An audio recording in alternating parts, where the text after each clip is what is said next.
Good morning, everyone. I welcome you all for the inauguration function of 11 Dr. Shamarao Kalmadi Memorial State Level Elocution Competition 2021, organized by Kaveri College of Arts, Science and Commerce.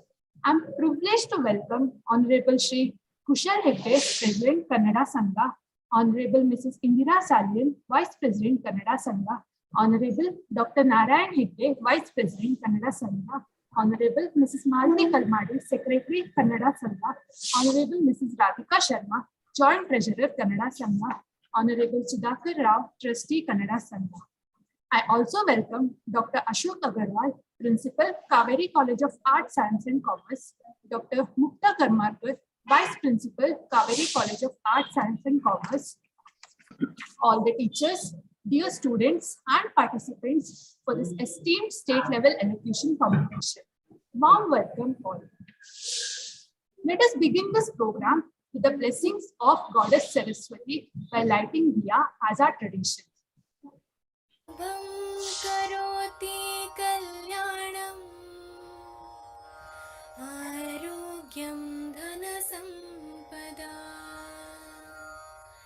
Shatrubuddhi vinashaya Deepajyoti namostute.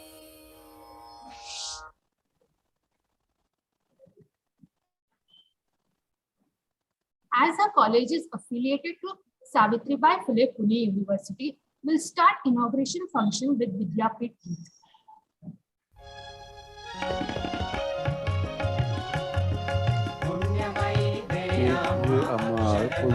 वरदान दे अम्मा अक्षर वरदान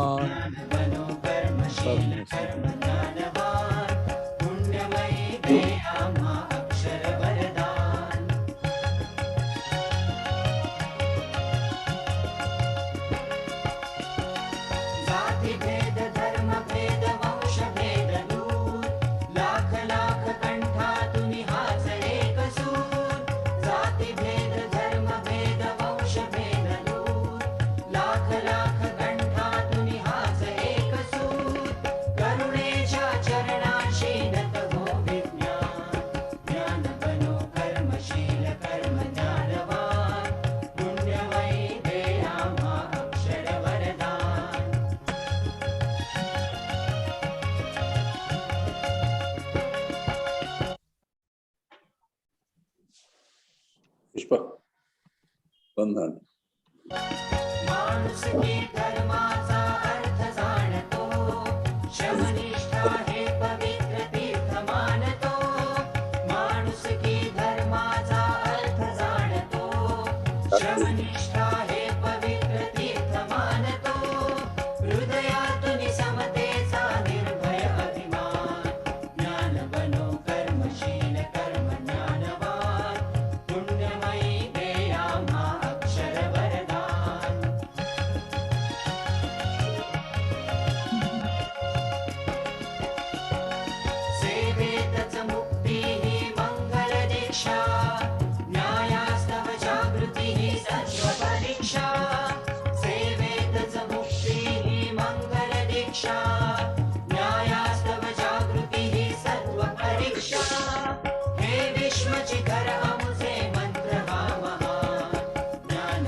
Thank you. I also would like to welcome Shashikala Gurupur ma'am, Trustee, Kannada Sangha.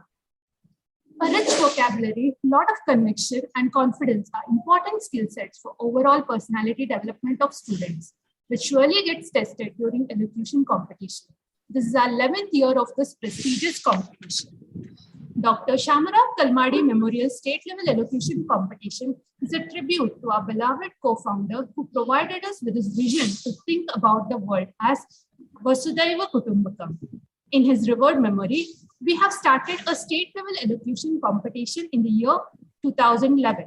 Through this competition, we intend to provide a platform for the students to participate in intellectual, social, spiritual, and scientific discussions. The competition will also help students to hone their oratorial skills and pursue leadership skills. Now, I request our principal, Dr. Ashok Agarwal, to address the gathering.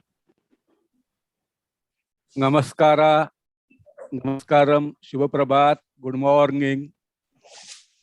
Honorable President Kushalji Hegde, Vice President Mrs. Indira Salange, Vice President Mr. Narayanji Hegde, our Secretary Mrs. Malti Kalmadi, Joint Treasurer Mrs. Sharma, our trustees Sudhakar Rao and Gurupur Madam, and all the dignitaries and dear participants. I welcome all of you. Kaveri तर्फे आपणा सर्वांचे स्वागत आहेत.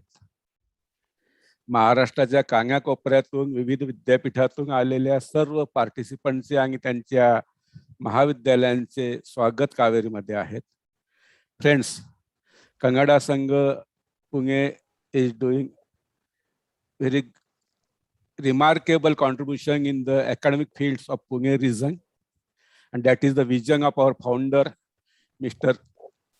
Dr. Shamarao Kalmadi and Setti and other trustees at the time and the present leadership. Right from 1960, we have made a tremendous growth in terms of quality, in terms of student strength, in terms of contribution to the society. And Kaveri College is established in 2005. During the 16 years, we are making a good, remarkable contribution for quality education in the higher education also. This is possible only because of the support of students, parents, and our trustees and all well-wishers. I will not talk much more about Kaveri because Kaveri itself is now a brand in Pune region. But for those students who are coming from outside, इतर भागातून आलेल्या विद्यार्थ्यांकरता त्यांनाही बऱ्याच विद्यार्थ्यांना माहित आहे कि we are getting students from various universities, from North Maharashtra universities, from Marathwada universities, even from Nagpur university students, they are getting admission at Kaveri. चंद्रपूरहून बरेच विद्यार्थी आमच्याकडे आलेले आहेत. The reason, the quality of education, the passion of the teachers, and the visionary leadership of the organization. Friends, during last 2 years, we are facing a lot of problems across India or across globe. But Kaveri accepted this challenge as a challenge, and we are making good contribution even during this pandemic. We have started various activities, and this elocution competition, we are running from last 11 years in the fond memory of our visionary founder, Dr. Shamarao Kalmadi. Last year we thought, काय करायचं? But we thought we should not stop any activity, rather we should increase the number of activities, and we continued. And I'm happy that we are getting good response. Friends, we are also providing certain courses, online courses like Coursera, etc., that we'll talk in next session also. I welcome all of you. I congratulate the organizing committee for choosing the good subject, timely subject, as usual. Chintaman Rao Deshmukh, our great visionary economist, sport and youth, science and growth of India during after independence, and Malti Madam, we have decided a theme for this year, relationship. So we have choose the topic relationship and coexistence of human being and nature. And agriculture is the core sector of India. So we choose the agriculture, farmer and Indian economy. And we are getting good response from the participant. But considering the time limit, we have to restrict the entries. I once again welcome all of you. I request the participant, please participate with a good sportive spirit, and please convey my regards to your teachers, your principal, and your parents also. Please keep safe. Welcome to Kaveri. Thank you very much. Thank you.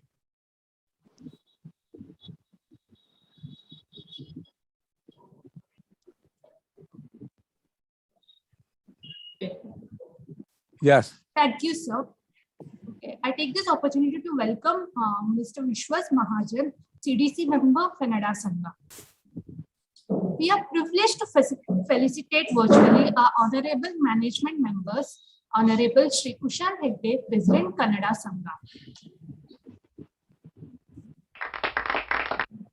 Warm welcome to you, sir. Honorable Mrs. Indira Salian, Vice President, Kannada Sangha. Warm welcome to you, madam. Honorable Dr. Narayan Hegde, Vice President, Kannada Sangha. Warm welcome, sir. Honorable Mrs. Malati Kalmadi, Secretary, Kannada Sangha. Welcome, ma'am. Honorable Mrs. Radhika Sharma, Joint Treasurer, Kannada Sangha. Welcome, ma'am. Honorable Mr. Sudhakar Rao, Trustee, Kannada Sangha. Welcome, sir. It is our privilege to have Honorable Shri Kushal Hegde, President, Kannada Sangha, as Chief President, Kannada Sangha for the inaugural ceremony of 11 Dr. Shamarao Kalmadi Memorial State Level Elocution Competition. I welcome you, sir. I request Shri Kushal Hegde, sir, to address the gathering. Good morning to all the dignitaries.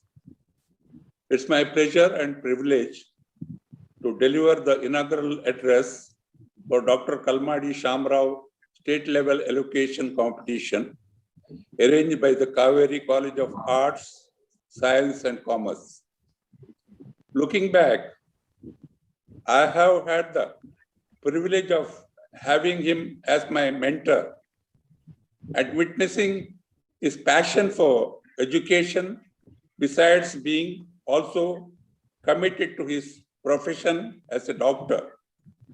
Dr. Kalmadi Shamarao was deeply involved in encouraging talent in various fields, which included fine arts, music, literature, and many other cultural activities.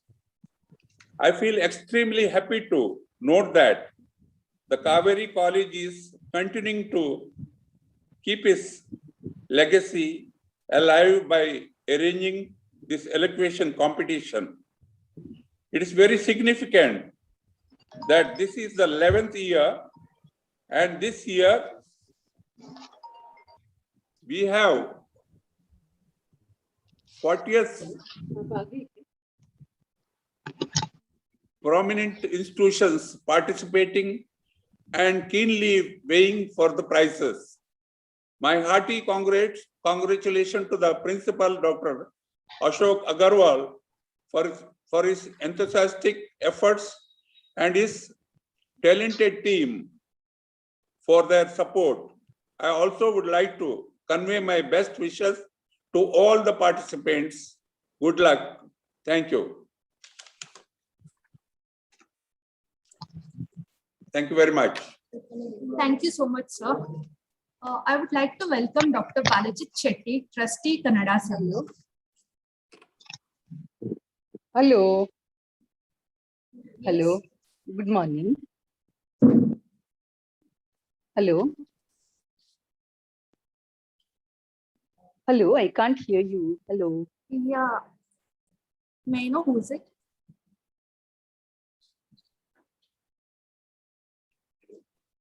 Okay. Please go ahead. Yes. It's my privilege to propose the vote of thanks. I'm immensely thankful to Mr. Kushal Hegde, President, Kannada Sangha, and all the management members for their support. I would like to thank Dr. Ashok Agarwal for his constant support and guidance. I would like to thank Dr. Mukta Karmarkar, Vice Principal, for her valuable suggestion to make this program a success. I would also like to thank the people who work behind the scene to make this event happen, a technical arrangement team. Without them, it would not have been possible to conduct this event online in this pandemic situation. Thank you all. Last but not the least, a big thank you to all the students and participants for their overwhelming response. Thank you, everyone. Dear students, we'll be shortly beginning with the competition. So please stay back.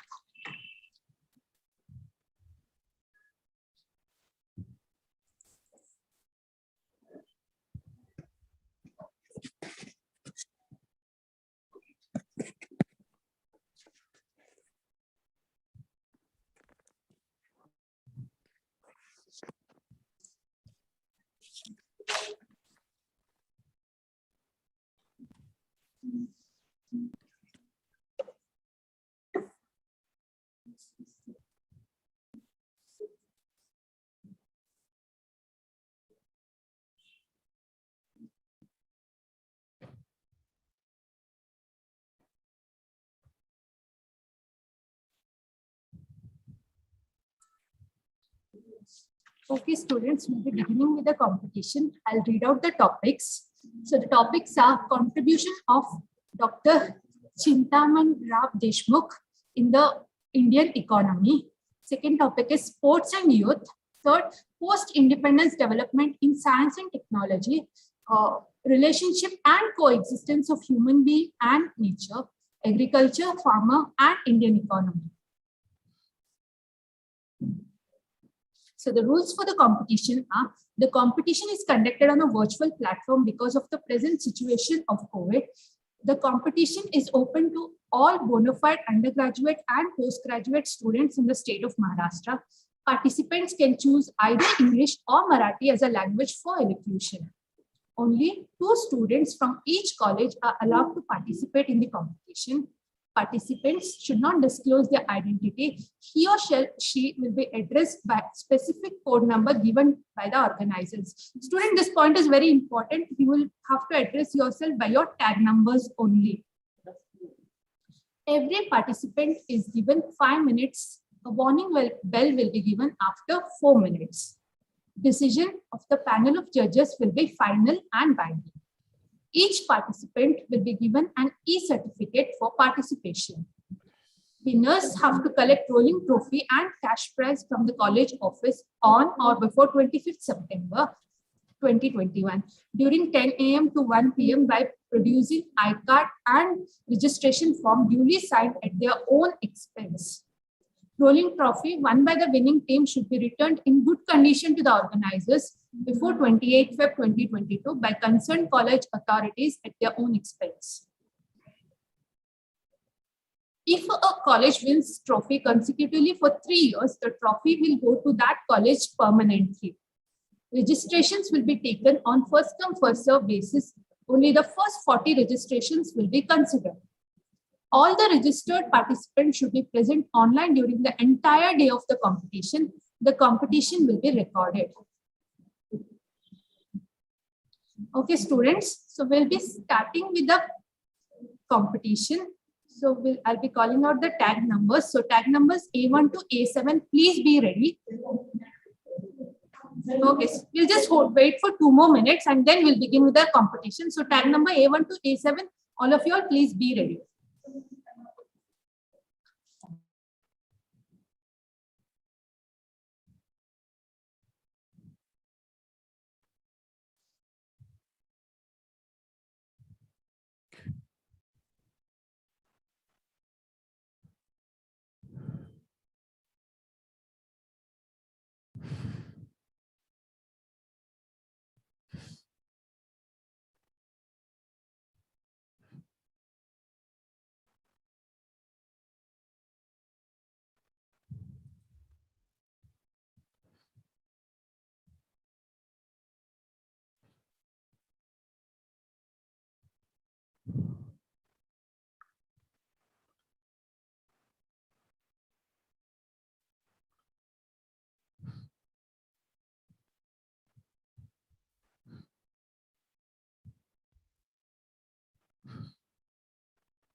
Yes, students will be starting the competition. So I hope tag number A1 to A7 are ready. Okay, we'll be starting with tag number A1. I'll just repeat, students, the rules.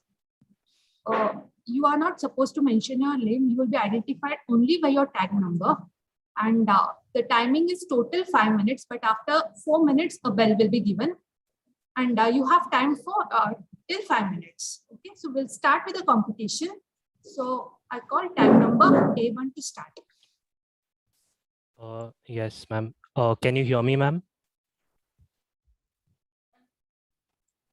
Yes, you're audible. Please Okay. start. The dictionary defines the word superlative as of the highest kind, quality, or order, surpassing all others. There are very few individuals who embody this definition. C.D. Deshmukh is one of them. Greetings to everyone here today. I would like to bring attention to one of the most underappreciated, one of the most overlooked, and an unsung hero of independent India, Sir Chintamanrao Durakanand Deshmukh, and his contributions to the Indian economy. He was born on the auspicious day of Makar Sankranti in 1896 in a village right here in Maharashtra. In 1912, Deshmukh passed the matriculation examination of the University of Bombay with record marks. In 1918, he sat for and topped the Indian Civil Service examination. He got the first rank despite a deduction of 60 marks for bad handwriting. Deshmukh joined the Reserve Bank of India in 1939 and henceforth has made significant contributions to the Indian economy. He was appointed as the first Indian governor of the Reserve Bank of India in August 1943. Deshmukh's appointment to the RBI came at a time when India was ruled by the British. This meant that he had to face immense opposition from various sections of the government who wanted the tradition of a European helming the central bank. But he persevered amidst incredible odds to become the third governor of the RBI. Mere weeks after Deshmukh's appointment, the British rulers enacted a humiliating mandate that Deshmukh should get approval from the Imperial Bank for any decision that he takes as governor. This practice was, however, abandoned soon when they found out that no decision that C.D. Deshmukh took was different from that of the Imperial Bank. Deshmukh helped establish the Industrial Finance Corporation and focused on the promotion of rural credit. His tenure saw that the RBI began a research and statistics department, and he was central in the enactment of the Banking Companies Act of 1949, which is the pillar that holds up the Indian economy and banking sector till this very day. He was such a remarkable administrator that he was given knighthood in 1944. After India attained its independence, Deshmukh was appointed as one of the members of the Planning Commission in 1950. His task was to oversee independent India's economic and social development. He went on to become the finance minister the same year and was closely involved with drafting of both the first and second 5 years plans. These plans laid the foundation of modern India as we know it. During his tenure, the State Bank of India and Life Insurance Corporation of India came into fruition. And till this very day, these organizations play an integral role in the lives of millions of Indians. He served as Vice Chancellor of the University of Delhi. He was also president of the Indian Statistical Institute. He was an honorary chairman of the National Book Trust. He founded the Indian International Center and was the chairman of the Indian Institute of Public Administration. All these institutions are known today for their quality, their excellence, and their contribution to the Indian economy and society. This was possible due to Deshmukh's guiding hand. Deshmukh was the recipient of various honorary doctorates from several esteemed institutions for his prolific and immense contributions to the Indian economy. In 1975, Deshmukh was awarded the Padma Vibhushan. C.D. Deshmukh passed away on 2nd of October, 1982. With his rare combination of qualities of idealism, objectivity, integrity, and dedication, he will always rank high amongst the eminent sons of India. Thank you. Thank you, A1. Now I call upon A2. Students, please note you are not allowed to read. Okay, so I call upon A2 now. A2, your time starts now. A very good afternoon to all. I am participant code number A2, here to speak on the topic relationship and coexistence of human beings and nature. How did a single species known as Homo sapiens come to dominate the face of the earth? without having any exceptional physical powers is a question that has baffled thinkers since many centuries. The answer that we have come to accept is that it is our intelligence, that is particularly our ability to think rationally and our ability to adapt to changes is what sets us apart from the rest of the species in the world. However, watching mankind battle calamity after calamity all over the globe in the 21st century, I believe that is one more important point of differentiation that is not spoken about much, and that is the emotions of jealousy, selfishness, avarice, and greed that are unique to human beings. Mahatma Gandhi has said that there are enough resources on the earth to fulfill everyone's needs, but not enough resources to fulfill anyone's greed. I believe that this human greed is responsible for the destruction of human nature relationship. Early man had, in fact, a positive relationship with nature. He feared the natural phenomena such as fire, oceans, etc. Yet that fear inculcated a sense of respect about nature. This can be observed in the Rigvedic period through the worship of deities like Mitra, that is the god of light, Indra, the god of lightning, storms, and rain, Varun, the god of oceans, etc. The worship of these deities included the worship of Mother Nature itself. The human nature relationship started taking a turn for the worse since the medieval times when our population started increasing rapidly. The Industrial Revolution and the era of colonization unlocked a bitter phase of mankind, a race for power and prestige that led to the destruction of environment at an alarming rate. Today, we have reached a point where sustainable development is the only chance at survival. In the name of urbanizations, we humans have destroyed several hectares of forests and wetlands. A recent study has shown that wetlands play a crucial role in maintaining the groundwater level of a region, and that the rampant destruction of some wetlands is responsible for the phenomena known as urban floodings that have wreaked havoc in cities like Mumbai, Kolkata, Chennai, New York, etc. in the recent times. The modern changing practices of agriculture, like monoculture, the increasing use of biotechnology and genetically modified seed variants, etc., have destroyed the local biodiversity and are putting the lives of several endemic species of birds, animals, as well as microorganisms at the risk of extinction. Mankind all over the globe is battling calamities like excessive flooding, uncharacteristic changes in the patterns of rainfall, heat domes, heat waves, global warming, etc. And it is believed that all these have anthropogenic causes as their origins. As a matter of fact, it is high time that today, in the 21st century, we as a society should start prioritizing sustainable development over our individual selfish development in order to rekindle a positive relationship with Mother Nature. However, it is also important to note and to appreciate that there are several members of the society who are actively trying to achieve peaceful coexistence with nature. Studies have shown that the practice of Devrai, that is protecting forests under the name of God, have saved several patches of Western Ghats rich in biodiversity. Our tribal forest dwellers have been living the perfect example of sustainable lifestyle since centuries. And in fact, engineers have a lot to learn from their sustainable housing designs, which they have been following since ages.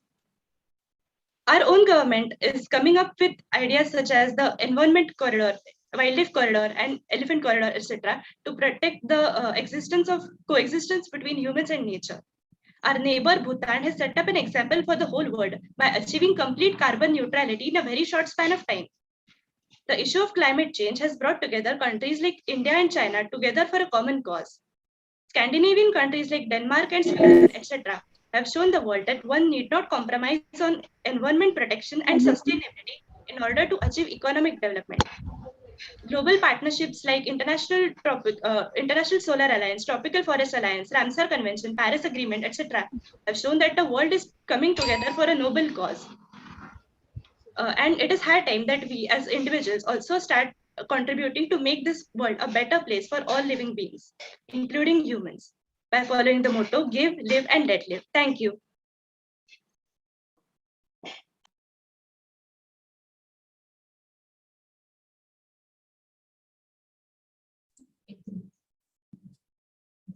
Thank you, A2. A3, your time starts now.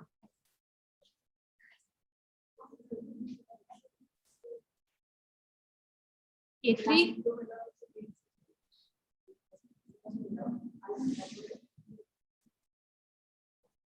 A3, are you there?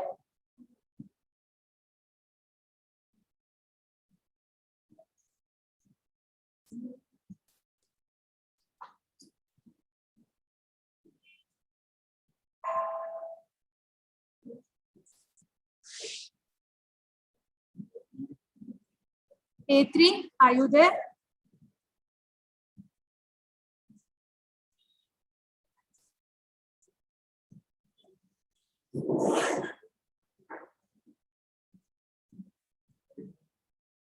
A3, you're not audible.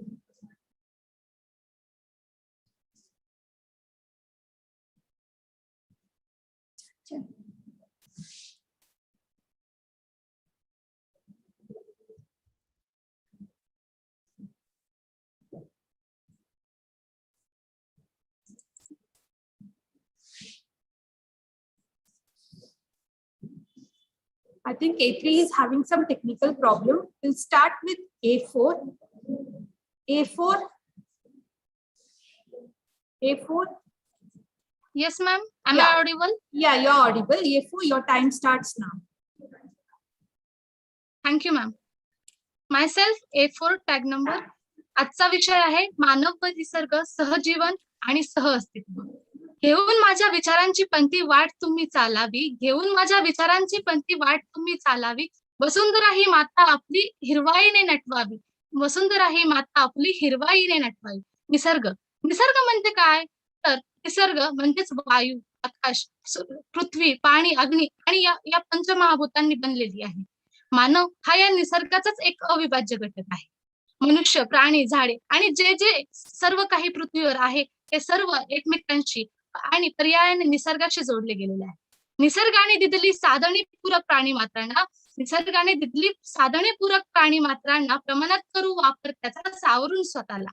मानवाचा आणि निसर्गाशी असलेले हे नाते अत्यंत जुने व अतूट आहे. अगदी लहान रडणाऱ्या मुलालाही आई जीव दाखवून गप्प करते.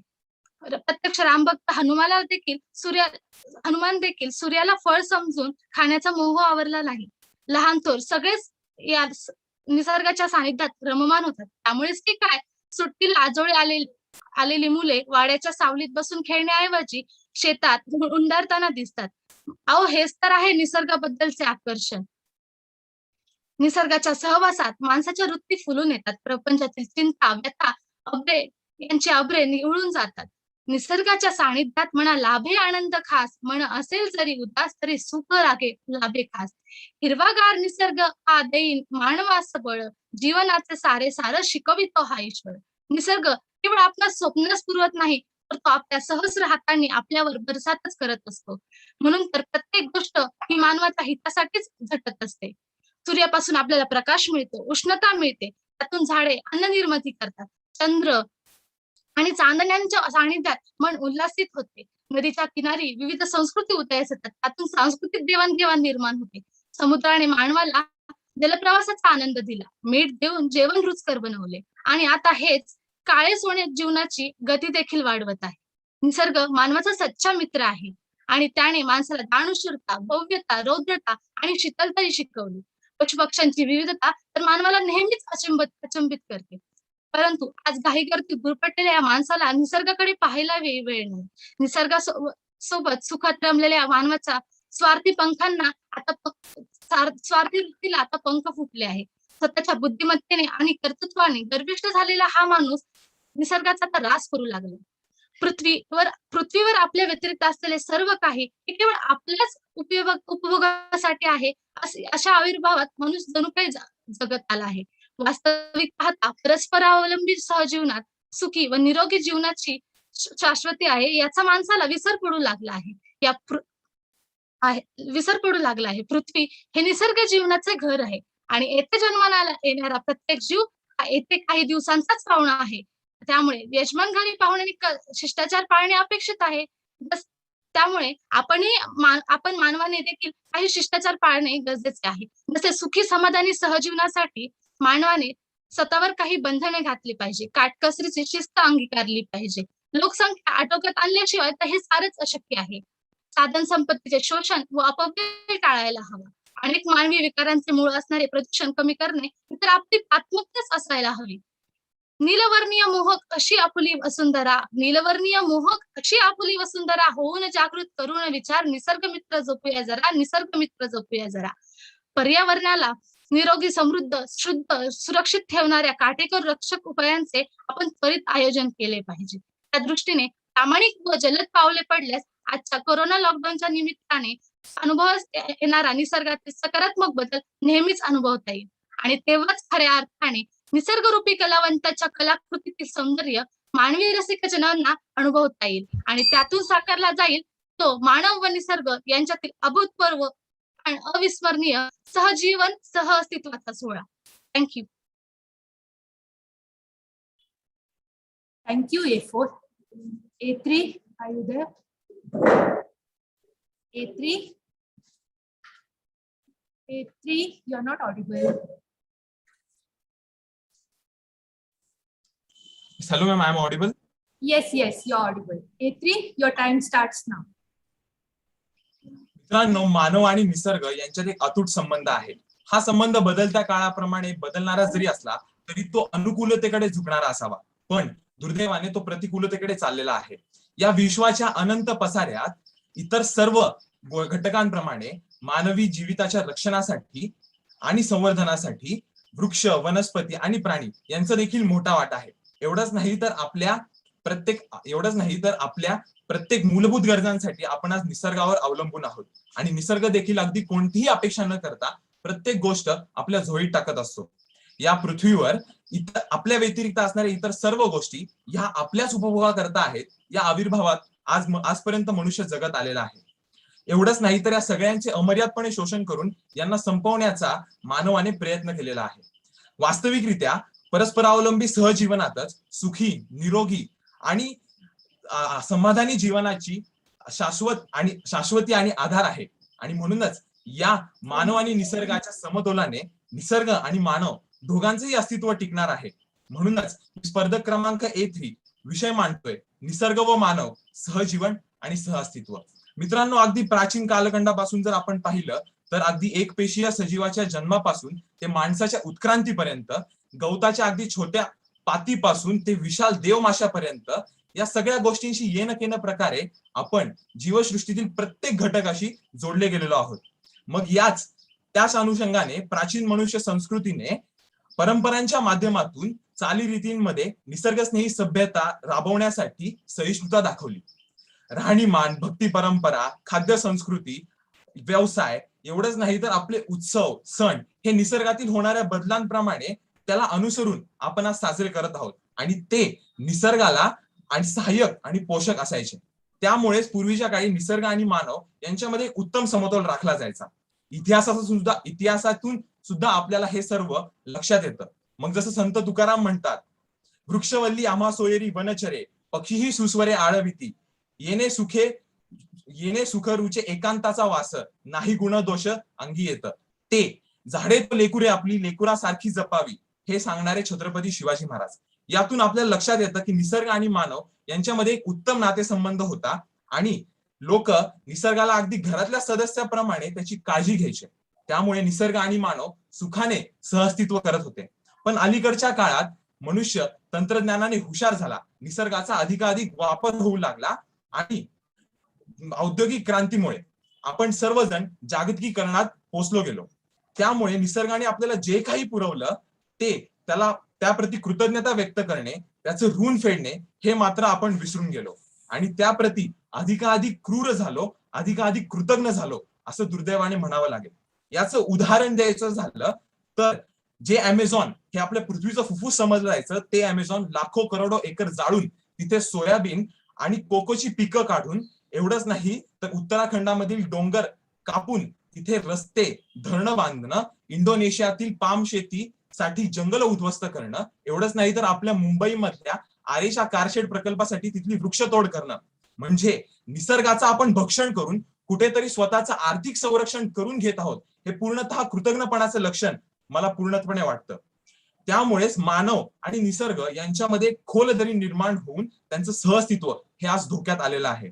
आणि कदाचित चीनच्या वुहान मधील वेट मार्केटमध्ये मांसाहारासाठी विकल्या जाणाऱ्या प्राण्यांकडे बघितल्यानंतर मनामध्ये असा एक विचार येतो की प्राण्यांनी स्वतःच्या स्वर संरक्षणासाठी कोरोना हे सोडलेलं एक अस्त्र असावं आणि त्यामुळेच आज आपण सर्वजण घरामध्ये पूर्णतः लॉकडाऊन मध्ये आहोत.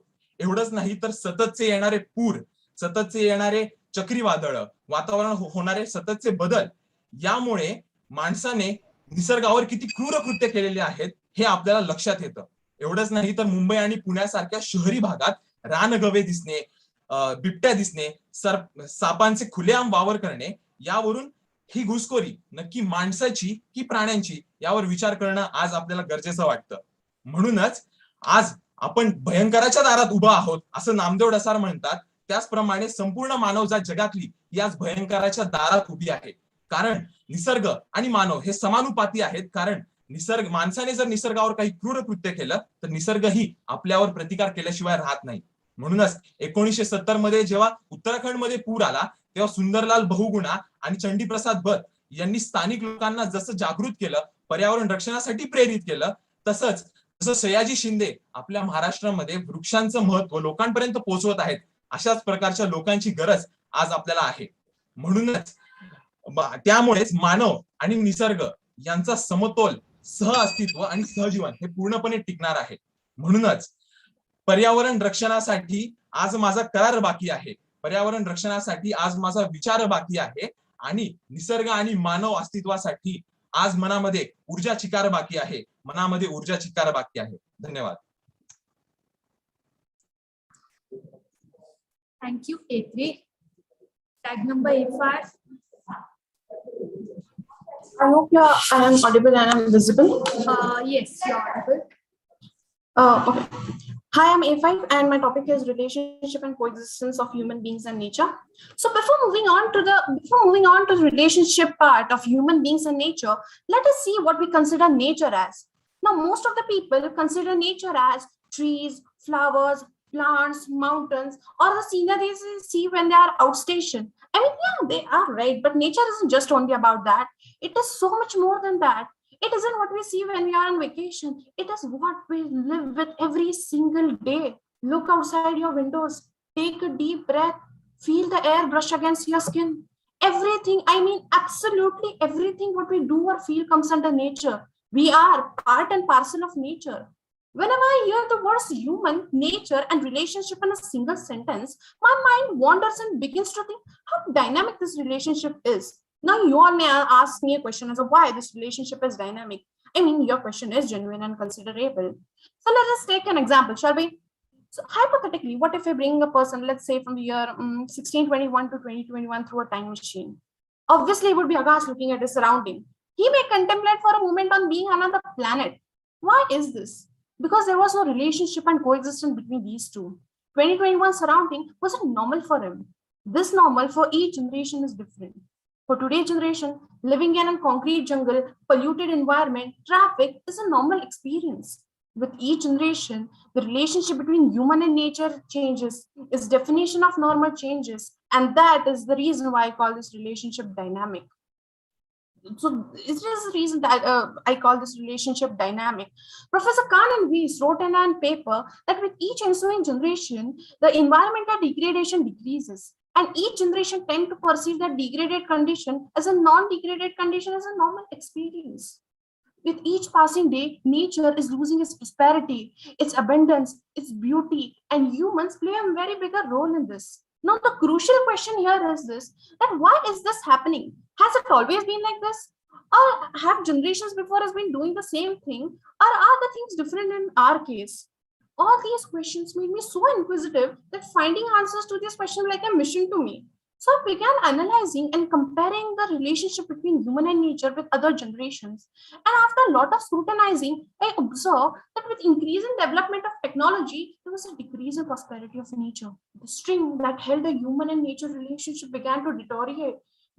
Human lost his touch with nature and began to take it lightly.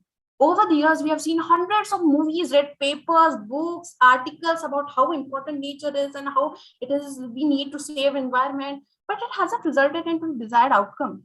Professor Peter Khan from University of Washington says, if we teach people the importance of nature, it's not going to work. They need to interact with it. And I agree with Professor Khan. I mean, just reading newspapers and watching movies will create only a temporary influence. That's not what we want, do we? So to create a permanent influence, we need to interact with it. We need to go out of our ivory tower and see how beautiful nature is. See how we are deteriorating it, damaging it, destroying it. That might create a permanent influence. It's time for us to pick up the fallen pieces of a relationship and create a healthy relationship, because, well, we need nature to sustain us. Well, at the end, we all are living in a bigger prison, don't you think? Earth is only just what we got. Imagine someday Earth suddenly vanishes. Boom, we are gone. Doesn't it scare you? It petrifies me. We have our dear Elon Musk, who is pretty much determined to take our species on Mars, but that is in distant future. Till then, it's just us, Earth, and its nature. There's a reason why Earth is gifted with this beautiful nature and not another planets. So let's take advantage of it without destroying it and make this human and nature relationship stronger than ever. Thank you. Thank you, A5. Tag number A6. Yes, ma'am. Yeah, tag number A6, your time starts now.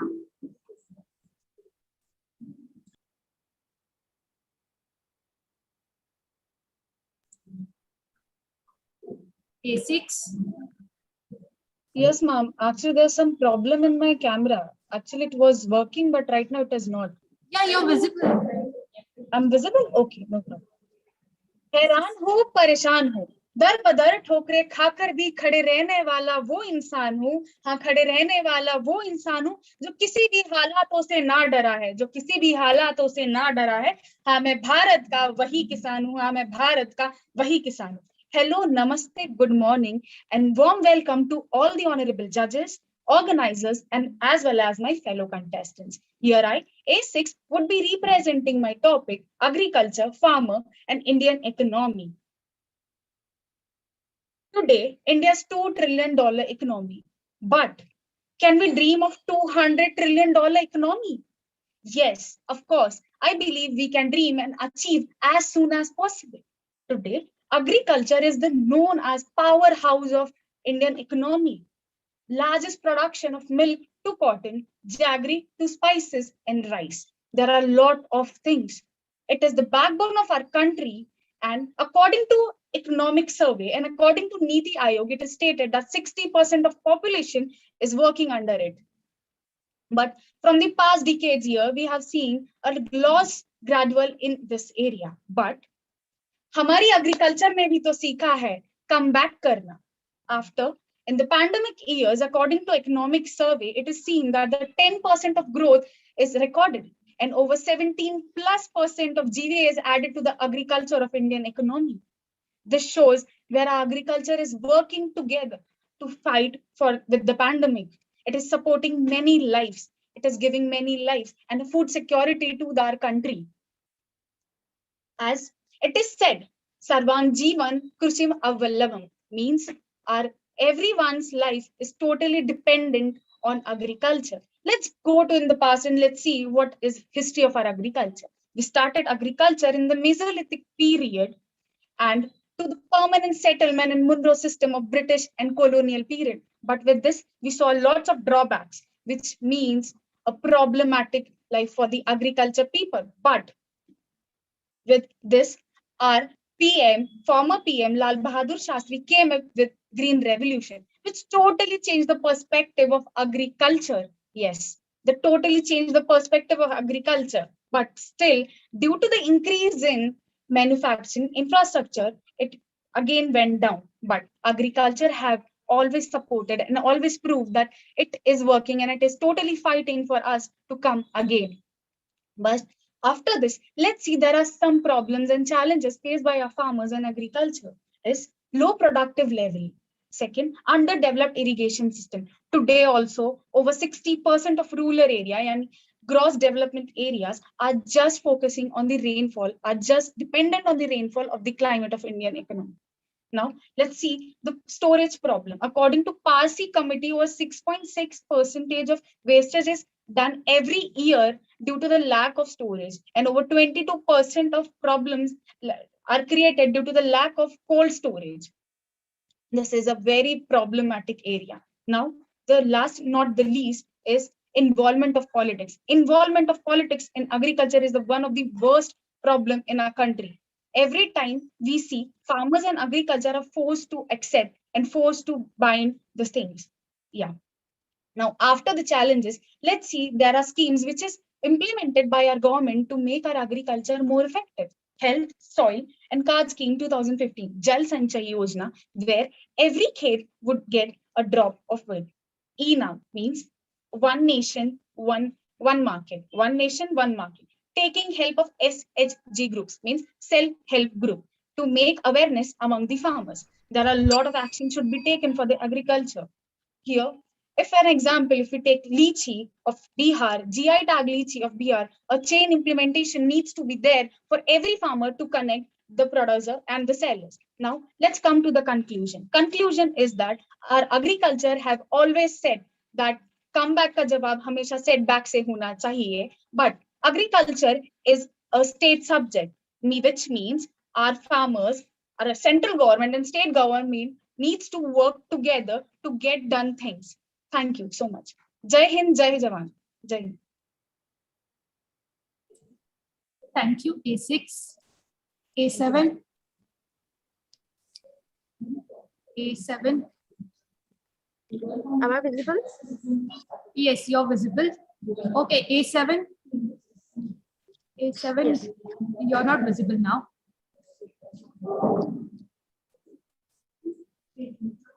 A7, you're not visible. Am I? Yes, yes. Yes, A7, your time starts now. Okay. सदाचार संकल्प संवेदना दे जगी चांगले तेच आमच्या मना दे. सर्वात सुंदर देणगी दिलेली असेल देवानी कोणती, तर ती निसर्ग आहे. नमस्कार, मी कोड क्रमांक 87 आज मानव व निसर्ग सहजीवन व सहअस्तित्व हा विषय मांडण्याचा प्रयत्न करते. निसर्ग ही देवाने दिलेली एक सुंदर देणगी आहे. निसर्ग असल्याचे आपल्याला दिसून येते. मानव हा एक निसर्गाचा भाग आहे. निसर्ग हा शब्द लॅटिन शब्दाचा एक अनुवाद आहे. लॅटिन शब्द आहे नतुरा. हा एक ग्रीक फिजिस शब्द आहे, ज्याचा ग्रीक फिजिस नावाचा शब्द आहे, ज्याचा हा लॅटिन अनुवाद आहे. वनस्पती, प्राणी व इतर जग वैशिष्ट्ये जी स्वतःची विकसित होता, असा हा फिजिसचा अर्थ होतो. निसर्ग व मानव यांचा संबंध अतूट आहे. हा संबंध बदलत्या काळाप्रमाणे जरी बदलत असला तरी हा बदल अनुकूलतेकडे झुकणारा असायला हवा. कारण या विश्वाच्या अनंत पसारात इतर आवश्यक घटकाप्रमाणे मानवी जीविताच्या रक्षणासाठी आणि संवर्धनासाठी वृक्ष, प्राणी, वनस्पती, पक्षी, हवामान इत्यादी अनेक नैसर्गिक घटकांचा मोलाचा वाटा आहे. अनेक वनस्पती व प्राणीजन्य पदार्थातून माणसाला गुणकारी, रोगप्रतिकारक व औषधीय गोष्टींचा पुरवठा तर होतोच, आणि प्राण्यांनाही जीवन जगण्यासाठी खाद्यान्नाचा पुरवठा होत असतो. मानवी जीवन सुरक्षित, उत्साहवर्धक आणि ऊर्जादायक होण्यासाठी नैसर्गिक गोष्टी अत्यंत महत्वपूर्ण आहेत. या गोष्टी निसर्गातून पुरेशा प्रमाणात उपलब्ध झाल्या नाही तर मानवी जीवनाबरोबर भौतिक विश्वाचेही जीवन धोक्यात येईल यात शंका नाही. आज जगातील विविध देशांमध्ये पर्यावरणाचा समतोल राखला जात आहे की नाही हा उद्देश साध्य व्हावा म्हणून एन्व्हायरमेंटल परफॉर्मन्स इंडेक्स याद्वारे जगातील 180 देशातील पर्यावरण आणि एकूणच निसर्गाच्या स्थितीची रँकिंग केले गेले आहे. यात सगळ्यात वर फिनलँड, आइसलँड, स्वीडन, डेन्मार्क आणि स्लोवेनिया या 5 देशांचा समावेश होतो. हे 5 देश युरोपातील प्रगत देश आहेत, कारण इथे मानव व निसर्ग एकमेकांशी समरस होऊन जीवन जगताना दिसतात. हे खरे सहजीवन आणि सहअस्तित्वाचे उत्तम उदाहरण म्हणता येईल. या देशांमध्ये प्रचंड प्रमाणात नैसर्गिक संपदा आढळते, तर विरळ लोकसंख्येचे असल्याने लोकसंख्याचा भार हा निसर्गावर तेवढासा पडत नाही. आणि प्रगत असून सुद्धा इथे उद्योगधंद्याचा अभाव आहे, त्यामुळे प्रदूषण आणि निसर्गाचा ऱ्हासही कमी होतो. पर्यायाने सहजीवन सोपे व सहज झाले आहे असे म्हणणे चुकीचे ठरणार नाही. आज आपण पाहतो की मानव व निसर्ग यांचे सहजीवन व सहअस्तित्व टिकवण्यासाठी राष्ट्रीय, आंतरराष्ट्रीय, छोट्या, मोठ्या, सरकारी, बिगर सरकारी, मानव निर्मित संस्था कार्यरत आहेत. IUCN, EPCC, UNEA, WWF इत्यादी संस्थांद्वारे विविध प्रकारचे कार्य केले जाते. जसे संकटग्रस्त प्रजातींची रेड लिस्ट जाहीर केल्या जाते, हवामान बदल व त्यांचे परिणाम या विषयांवर संपूर्ण जगाला स्पष्ट व शास्त्रोक्तरित्या माहिती दिली जाते व जगभरातील वेगवेगळ्या पर्यावरण संवर्धन कार्यक्रमांना काही संस्था पाठबळ सुद्धा देत असतात. अशा प्रकारे कित्येक संस्था आपापल्या परीने कार्य करतात. इतकेच नव्हे तर राष्ट्रीय आंतरराष्ट्रीय पातळीवर निसर्ग वाचवण्यासाठी किंवा निसर्गाचे संवर्धन होण्यासाठी अनेक करारही केले गेलेले आहेत. असं नाहीये की मानवाला अजूनही निसर्गाची चिंता नाहीये, फक्त हे खूप कमी प्रमाणात होत आहे. याची आपण आता जागरूकता केली पाहिजे आणि याची वाढ झाली पाहिजे. खरे पाहता आजचे प्रगत वैज्ञानिक युगात मानवाला निसर्गाच्या साहित्यात निर्दोष जीवन जगायचे असेल व इतरांनाही जगू द्यायचे असेल तर निसर्ग रक्षणाचे व पर्यावरणाचा समतोल राखण्याचे मूलगामी कार्य मानवाने केलेच पाहिजे. औद्योगिकरणाच्या प्रवाहात आणि आधुनिकतेच्या नादात क्षणिक लोभाकरता मानवाकडून करण्यात येणारी अतोनात वृक्षतोड, त्यामुळे गतीने नष्ट होणारी वनसंपदा आणि सभोवतीचा निसर्ग समतोल बिघडवण्यास कारणीभूत ठरत आहे. वन्य प्राण्यांची पावले आजवर न उमटलेल्या ठिकाणी उमटत असतील तर जनजागृतीसाठी ही योग्य वेळ आहे असे समजून प्रयत्न सुरू करणे तर गरजेचे आहे. आणि जर आपण ते प्रयत्न सुरू केले तरच निसर्गाचे सहजीवन शक्य होईल. विकासासाठी प्रगतीसाठी मानवाने निसर्गाच्या उरलेल्या ठराविक सीमेमध्ये देखील अतिक्रमण करणे सुरू केले आहे. मानवाच्या हद्दीतील कचऱ्याचे प्रमाण, कचऱ्यामध्ये असलेले कुत्रे, उंदीर, घुशी, कीटक हे भक्ष्य प्राण्यांना आकर्षित करतात. त्यामुळे वन्यजीवन मानवाकडे ओढले जाते व आपल्याला प्राण्यांनी केलेला उपद्रव दिसतो. याच कचऱ्याची विल्हेवाट लावण्यासाठी मानव हा कचरा समुद्रात फेकतो. जैव अपघटकीय नसल्या कारणाने त्याचा समुद्रातील जीवांना प्रचंड त्रास व हानी होते. नेचर या संशोधन नियतकालिकाच्या डिसेंबरच्या अंकामध्ये इमिली इलाकाम आणि सहकारी शास्त्रज्ञांनी प्रसिद्ध केलेल्या शोध निबंधात या संबंधातच काही महत्वाचे निष्कर्ष नोंदवले आहेत. त्यांच्या मते या दशकामध्ये मानवनिर्मित वस्तूंचे पृथ्वीवरील प्रमाण हे 1 टेराटन म्हणजे 1,00,000 कोटी टन इतके प्रचंड वाढले असून ते जैवभाराच्या एकूण वस्तुमानापेक्षाही अधिक झाले आहे. तर प्राण्यांचे वस्तुमान सुमारे 4 गिगाटन आहे, जे फक्त मानवनिर्मित प्लास्टिकचे वस्तुमान आपले 8 गिगाटन आहे. इतका वापर आपण करत आहोत. जगण्यासाठी आणि टिकून राहण्यासाठी आपण निसर्गावर अतिक्रमण करत आहोत आणि त्याचा हवा तसा वापर करत आहोत. या बदलाचा वेग व स्तर इतका प्रचंड मोठा आहे की भूगर्भशास्त्रांच्या मते एका युगाचे अखेर होऊन मानव केंद्रित नवयुगाची सुरुवात झाली असून यामध्ये मानवाने स्वतःच्या विकासासाठी संपूर्ण निसर्गालाच वेठीला धरलेले आहे. जगण्यासाठी, टिकून राहण्यासाठी आपल्याला विकासाचा नवीन अर्थ शोधणे गरजेचे आहे. विकास, सुबत्ता व संपत्तीचा अतिरेक करीत असताना आपण निसर्गाचे न भरून येणारे नुकसान करीत आहोत याचे भान आपण ठेवणे गरजेचे आहे. आपल्या विकासाची संकल्पना आपल्याला आज बदलायची गरज आहे. संपूर्ण मानवजातीलाच आपल्या आचार विचारांमध्ये लक्षणीय बदल करण्याची गरज आहे. मानव व निसर्ग भविष्यामध्ये दोन्हीही राहतील किंवा कोणीही राहणार नाही, ही वस्तुस्थिती आहे. धन्यवाद. Thank you, A7. Participants will be starting with the B tag. So B1 to B7, please be ready. Okay, students, I'll repeat the rules. You are not supposed to mention your name. You will be identified by your tag number. And the total time is 5 minutes. After 4 minutes, a bell will be given. Okay, so participant, tag number B1, are you there? Yes, ma'am. Ma'am, there is technical glitch. Can I switch on camera without? No. Just a minute, ma'am.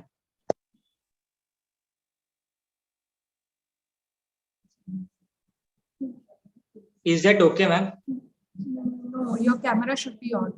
Yes, ma'am. Camera is on, but frame is not there. Is okay now? Yeah, you're visible now. Yes, ma'am. Okay, yeah, fine. Am I audible? Yeah, you're audible, you're visible. Okay, your time starts now. नमस्कार. प्राध्यापक विठ्ठल वाघ त्यांच्या कवितेत असं लिहितात की काळ्या ढेकळात डोळा हिरवं सपानं पाहतो, काटा पायात रुततो. म्हणजे पायात काटा रुतला असताना सुद्धा या शेतकऱ्याचं सामर्थ्य दाखवणारी ही कविता आजही प्रत्येकाच्या ओठावर येते आणि या कृषीप्रधान भारताचं वैभव आपल्या डोळ्यासमोर ठेवते. मग तुमचा चित्रपट, कविता, साहित्य या क्षेत्रातून शेतकऱ्यांना दिला जातो डिजिटल पद्धतीचा मान आणि आम्हाला सांगितलं जातं भारतीय अर्थव्यवस्थेचा कणा ही शेती आहे. मग इतिहासाच्या पुस्तकापासून ते भूगोलाच्या पुस्तकापर्यंत आणि इंग्लिशच्या पुस्तकापासून ते मराठीच्या पुस्तकापर्यंत एवढंच सांगितलं जातं भारत हा कृषीप्रधान देश आहे आणि शेतकरी या जगाचा पोशिंदा आहे. पण ज्या वेळेला आम्ही पुस्तकातून बाहेर डोकावतो आणि पाहतो वास्तव, त्यावेळेला शेती, शेतकरी आणि अर्थव्यवस्थेवर बोलणंच मला गरजेचं वाटू लागतं. मग मित्रांनो, आम्हाला दिसतं काय, तर शेतकऱ्याच्या झोपडीला वीज नसलेल्या झोपड्या दिसतात, वरच्या छपराला पडलेलं दारिद्र्याचं छिद्र दिसतं, रात दिन राबून मायेल्या हाताला आलेले फोड आणि पायाला पडलेल्या भेगा शेतकऱ्यांच्या पोरांना विसरायला लावतात. फुटलेल्या पाट्या, तुटलेल्या चपला आणि कपड्यांना लावलेलं ठिगळं.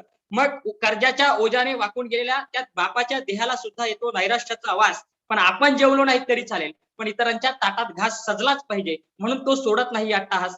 ही सगळी परिस्थिती पाहत भारतीय अर्थव्यवस्था रडत असते धाई धाई, आणि शेती, शेतकरी यांच्या वेदनांना झेलताना तीही होते त्यांची आई. मग मित्रांनो, अर्थव्यवस्थेचं हेच वर्तुळ आणि याच वर्तुळाचा केंद्रबिंदू असणारी शेती आणि परिघाबाहेरचं जीवन जगणारा शेतकरी, यावर बोलण्यासाठी उभा आहे स्पर्धक कोड क्रमांक B1. विषय मांडतोय शेती, शेतकरी आणि भारतीय अर्थव्यवस्था. विषयाचा अभ्यास करताना सर्वात प्रथम मला एक मुद्दा मांडायचा आहे की शेती हा भारतीय अर्थव्यवस्थेचा कणाच आहे. कारण मित्रांनो, 150 वर्ष इंग्रजांनी आमची लुटमार केली, परंतु यांना या देशाचं कृषी धन लुटता आलेलं नाही, हे तुम्हाला आम्हाला मान्य करावंच लागेल. आणि जर संदर्भ द्यायचा झाला तर आम्हाला ज्या वेळेला देशाच्या जीडीपीचा वाटा आम्ही मोजू लागतो, त्यावेळेला प्रकर्षाने दिसतं की सुमारे 63% वाटा हा सेवा क्षेत्र आणि बांधकाम क्षेत्र यांच्यातील आहे. मग तरी हा भारत कृषी प्रधान कसा, हा प्रश्न तुम्हाला आम्हाला पडतोच. पण जर याच आकडेवारीवर जर आम्ही लक्ष दिलं तर एवढं लक्षात येतं की एकूण यातील निम्मे मुख्य श्रमिक ही शेती आणि शेती संबंधित असणाऱ्या उद्योगधंद्यात गुंतलेले आहेत. आणि उद्योगधंद्यांना लागणारा जो कच्चा माल आहे, त्या एकूण कच्च्या मालापैकी सुमारे 40% कच्चा माल ही शेतीच पुरवते. म्हणजे ज्या ज्या वेळेला ही अर्थव्यवस्था कोसळते त्या त्या वेळेला सावरण्याचा प्रयत्न ही शेती करत असते. उदाहरण द्यायचं झालं तर कोविड-19 महामारी जगाला थांबवून पाहते, पण ती शेती थांबवत नाही. ज्या वेळेला देशाचा जीडीपी मोजला जातो त्यावेळेला सगळ्या क्षेत्रातील जीडीपी हा निगेटिव्ह असतो, पण शेती क्षेत्रातला जीडीपी हा पॉझिटिव्ह असतो. एकंदरीत काय, तर शेतीचं महत्व आम्हाला कळतं. पण मित्रांनो, ज्या वेळेला आमच्याकडे भारतीय अर्थव्यवस्था आणि शेतीवर बोललं जातं तर आमच्याकडे आकड्यांचे खेळ रंगवले जातात, आमच्या समोर समस्या सांगितल्या जातात, मग उपाय सांगितले जातात, मग योजना सांगितल्या जातात. मग आम्हाला दिली जाते माहिती ती आमच्या हरित क्रांतीपासून ते धवल क्रांतीपर्यंत आणि 1951च्या स्ट्रक्चरल रिफॉर्म पासून ते 2020 मध्ये संसदेत पास झालेल्या कृषी विधेयकापर्यंत. पण हे सगळं सारं होत असताना आम्ही विसरतो शेती आणि भारतीय अर्थव्यवस्था यांना जोडणारा सगळ्यात महत्वाचा घटक, तो म्हणजे शेतकरी. मित्रांनो, ज्या वेळेला अर्थव्यवस्थेवर बोललं जातं त्यावेळेला शेतकऱ्याबद्दल आम्ही काहीही बोलत नाही, कारण इथला शेतकरी भरडला जातो व्यवस्थेखाली. आणि होतं काय, तर घेतलेला कर्ज आणि हवामानाची अनिश्चितता यामुळे आम्हाला गावोगावी दिसतात शेतकऱ्यांचे फास. लोकांसाठी तो फक्त एका ध्येयाचा फास असला तरी माझ्या मते आपण त्याकडे पाहिलं तर ते मरण असतं या देशाच्या शेती व्यवस्थेचं आणि पर्यायानं भारतीय अर्थव्यवस्थेचं सुद्धा. कारण जर एपिटॉम जर्नलच्या सर्वेनुसार दर अर्ध्या तासाला 2 शेतकरी आत्महत्या करत असतील तर या भारताला आपण कृषी प्रधान आहोत असं म्हणण्याचा अधिकार तरी आहे का, यावर चिंतन करणं गरजेचं आहे. अर्थसंकल्पात सुद्धा शेतकऱ्यांवर विविध योजना सांगितल्या जातात, पण बंद दरवाज्यात चर्चा झाली की 2.5% तरतूद फक्त शेती आणि शेतकरी संबंधित असलेल्या उद्योगधंद्यांवर होते. यावर चिंतन करणं गरजेचं आहे. म्हणजे थोडक्यात सांगायचं झालं तर मित्रांनो, ही परिस्थिती इतकी विदारक कशी आहे, तर गेल्या 3 आठवड्यापूर्वी सोलापूरमध्ये झालं काय, तर हे तुम्ही आम्ही समजून घेणं गरजेचं आहे की एका शेतकऱ्यानं आपला मालच शेतात रस्त्यावर ओतून दिला. एकीकडे तो रडत होता, दुसरीकडे तो माल चिरडला जात होता आणि या भरडलेल्या मालाखाली मला या भारताची अर्थव्यवस्था दिसत होती. पण हे चित्र भयान असलं तर यावर उपाय काय असतील तर मी ते सांगू इच्छितो. आता आम्हाला जर इथून प्रगती करायची असेल तर आम्हाला थेट गरीब शेतकऱ्यांचं शोषण थांबवावं लागेल. इथल्या एसीच्या रूम मधून शेतकऱ्यांच्या योजना आखण्यापेक्षा थेट बांधावर जाऊन शेतकऱ्यांना काय हवंय, जर यावरून जर निर्णय घेतला तर अर्थसंकल्पनेला गर्दी मिळेल. आणि मला वाटतं अर्थव्यवस्थेचं प्रारूप जे आहे ते बाह्य साधनांचा वापर, किमान धोका आणि किमान पर्याप्त उत्पादन हे प्रारूप अर्थव्यवस्थेने स्वीकारायला हवं. ज्या दिवशी हे सगळं स्वीकारलं जाईल आणि या देशातील शेतकऱ्यांना कर्जमाफी करण्यापेक्षा या देशातील शेतकऱ्याला कर्ज येण्याची वेळच येऊ नये अशी स्थिती निर्माण होईल, त्यावेळेला हा भारत देश कृषी प्रधान झालेला असेल. हा भारत देश कालही कृषी प्रधान होता, आजही आहे आणि तो उद्याही असेल. तो असाच राहो एवढाच माफक आशावाद. मनपूर्वक धन्यवाद.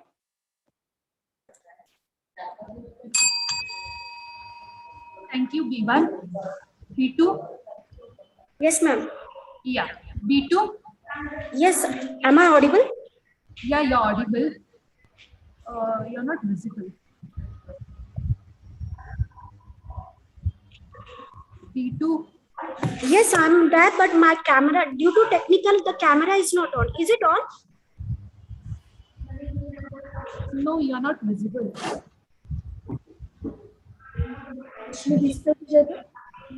Now, is it visible, ma'am? Hello? No, you're not visible. I had cleared from myself. I don't know what's the issue.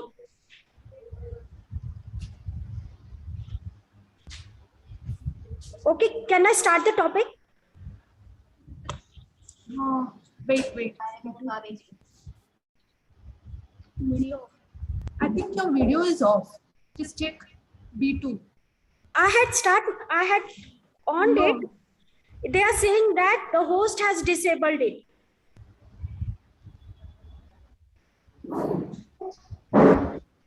Okay, B2, just hold on. We'll start with B3, then we'll come back to you. No, they had. I think it is fine now. B2, please check. Can I? Yeah, you're visible now. आ रहा था वो तो लाभ वो ही गायब कर दिया क्या अब? हाँ ना इसमें अब B2 जहाँ दिख रहा था. Okay, farmers are mostly recently in the news. As you know, they are trying to comprise of all the elements they need their benefits in the society. As agriculture is a very important backbone of our country. They not only relate with the food, they are also related with the food and efficient things in the country. As farmers are not only depending on agriculture. B2, please stop. Others, please mute.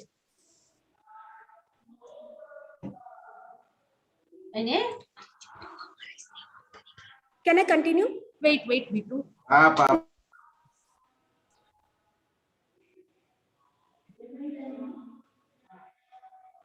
Yes, B2, you can start.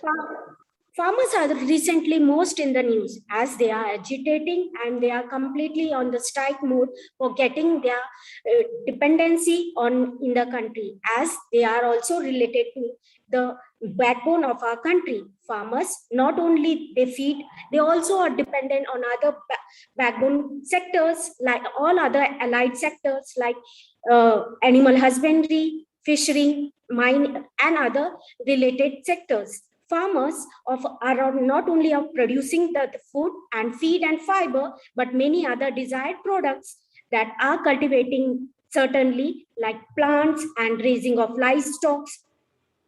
These are all interdependent.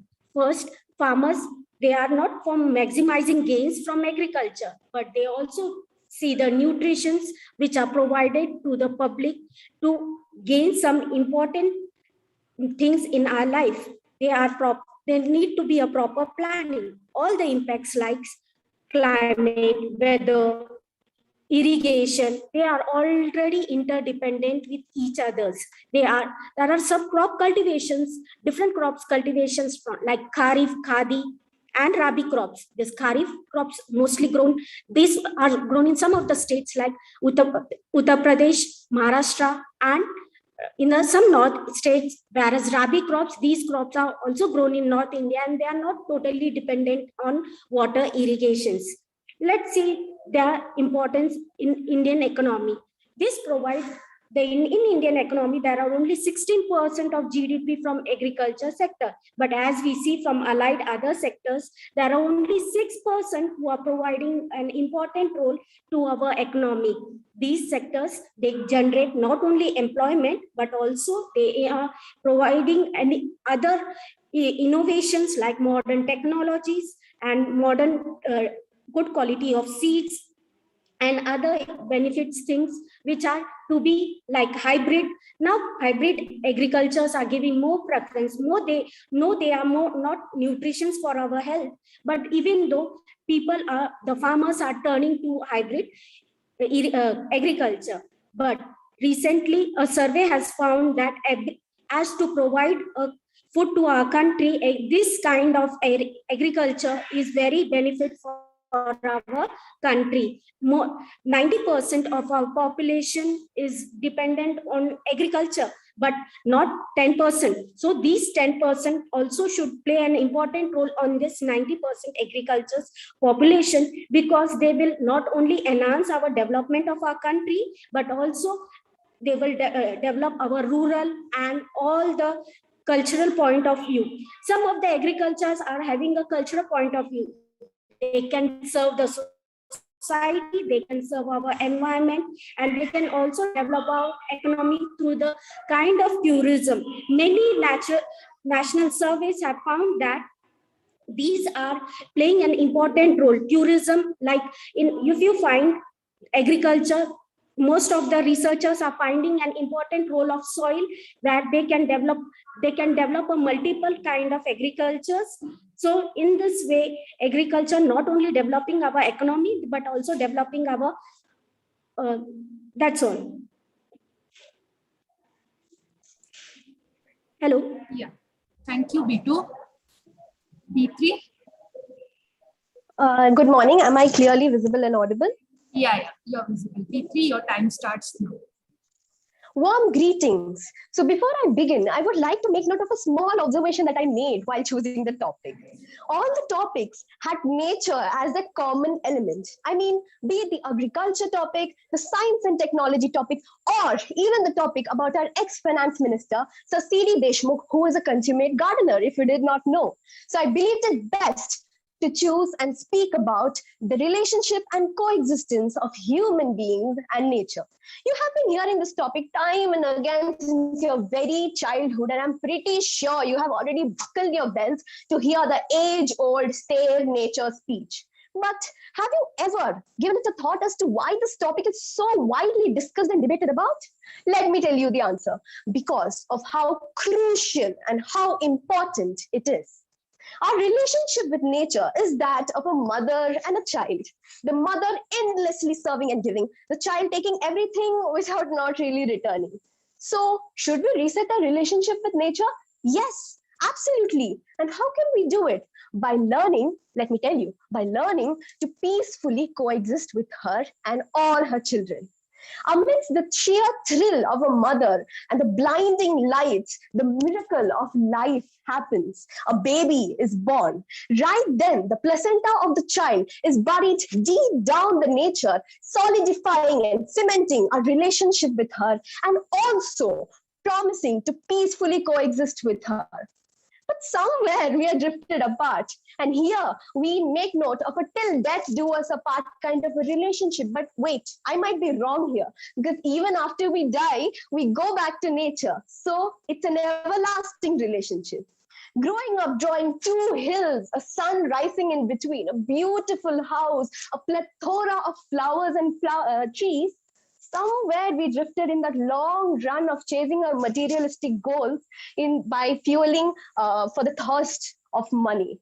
Do you not think so? I definitely do. And this is why we should really reset. And we humans, we believe that a single paper can establish my dominance on this planet where I'm a mere tenant of. I come today, go tomorrow. And also our advanced cognitive ability makes us superior to every other human being. Let me tell you, if we continue this notion, we are going to witness our grandchildren draw industries and buildings. And oxygen masks too. Come on, guys, it's high time we mend our relationship with nature. And this time we really need to pay heed to it, right? It has also been mentioned in the ancient Indian mythology also. Lord Ganesha, the perfect example for portraying coexistence of humans and nature. And there's no silver bullet or a single solution for this, but we can definitely do something. Something is definitely better than nothing. Something I do is that every birthday of mine, since my 10th birthday, I actually plant a seed so as to honor nature. I mean, it's actually a practice that was started by my school, but I have been continuing it even today. So something is always better than nothing, right? Nature, let me tell you, nature is not just some place out there that you go to. It's where you live. It's where we live. It's our home, right? So we need to be the generators of change and the protector of this common home of ours.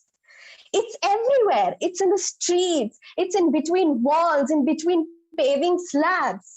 It's not just in the huge mountains or huge lakes and rivers that you see. It is even in that tiny web that breezes down a terraced street with a small spider on the edge. I live in a city, and even here, nature finds its way in the remotest of crevices of the town, and definitely in the most parts and moments of my days. Walk outside, right outside your window. You will see something is birthing, something is growing, something is glowing, something is blowing, something is wandering, flying, creeping. And trust me, I enjoy every wonderful, grim bit of it. We are all just the flower that nature made, and we must all learn to respect with all the wonderful garden that is in front of us. Happiness exists in harmony. Vasudeva Kutumbakam. The whole world is one family.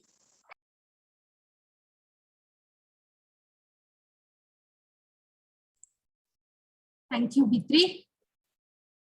B4. Yes, ma'am. Am I audible? Yeah, B4, you're audible. Is my Yeah, you're visible now. Yeah, B4, your time starts now. Good morning, respected judges, teachers, and my fellow competitors. I am number B4. My topic for today is sports in youth. I would like to begin with the story of an athlete, Arunima Sinha.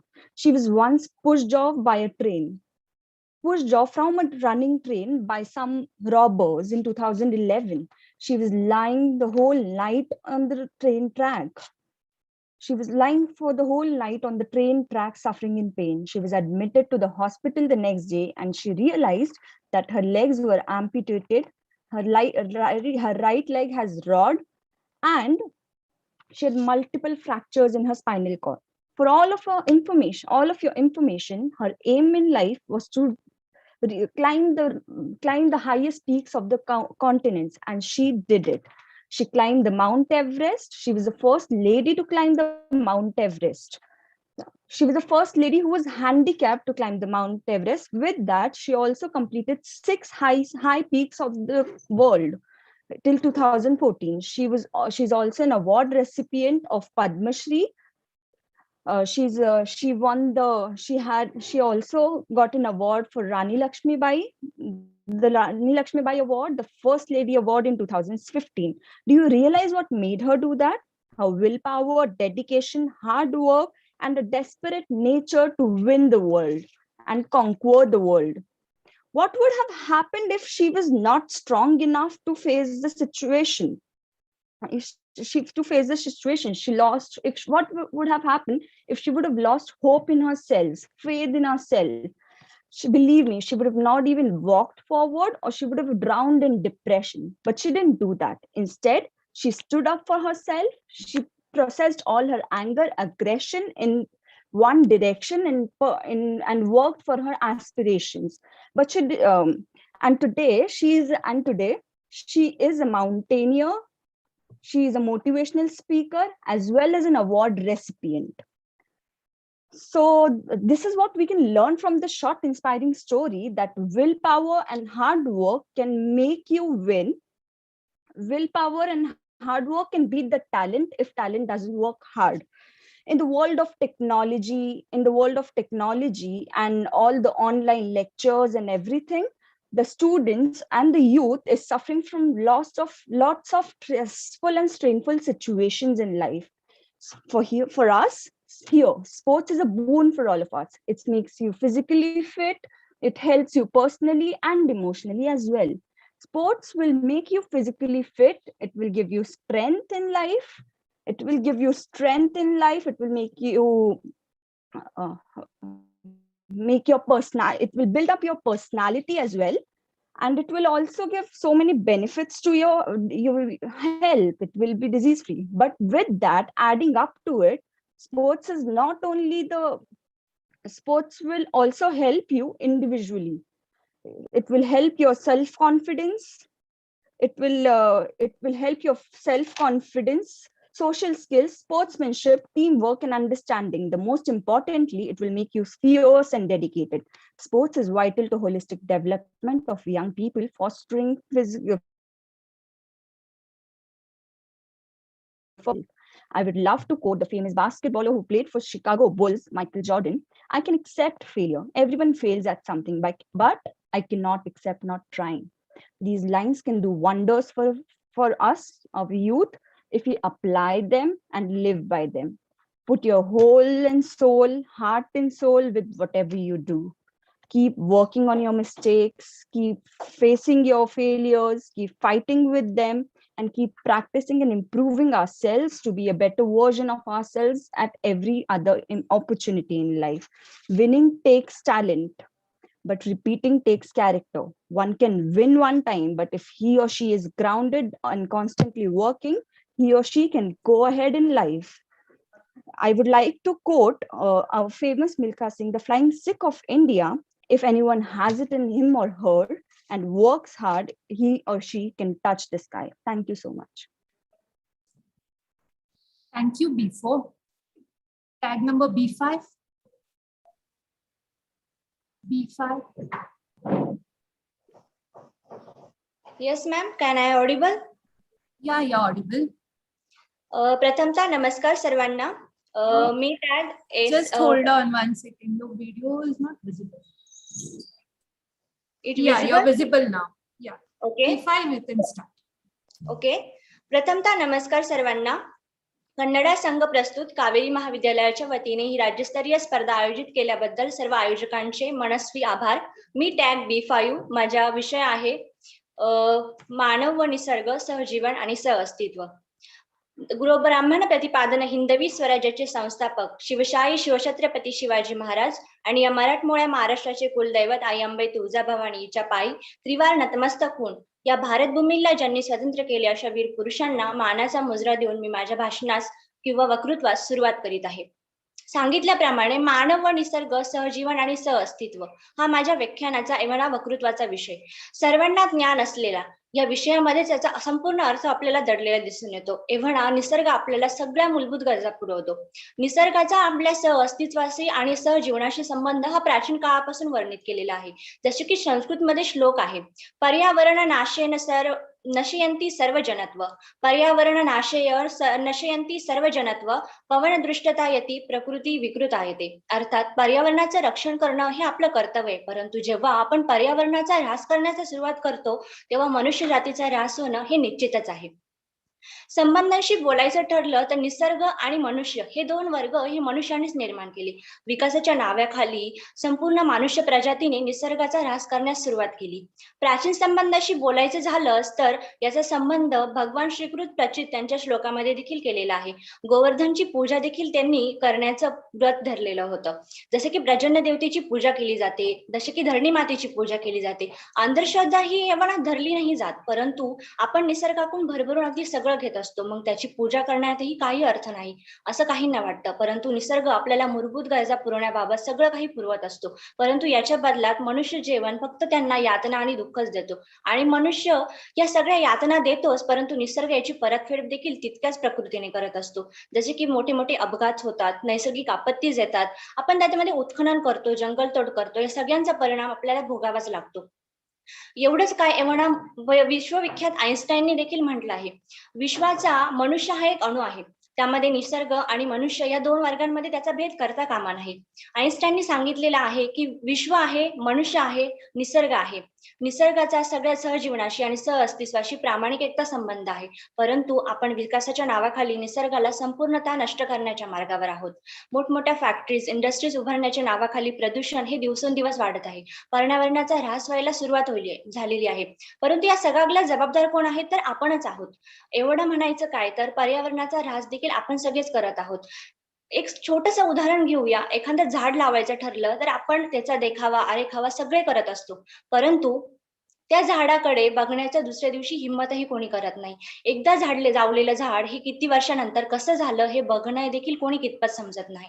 आपल्या सभोवताली आसपासचा परिसर आपण स्वच्छ ठेवतो इतपत ठीक आहे, परंतु या पृथ्वीला स्वच्छ ठेवणं देखील आपलं तितकंच कर्तव्य आहे. घरापासून सुरुवात केली आणि मग हळूहळू संपूर्ण पृथ्वी स्वच्छ होईल. हा ध्यास जरी सगळ्या जणांनी घेतला तरी असं मात्र वाक्यात घडतच नाही.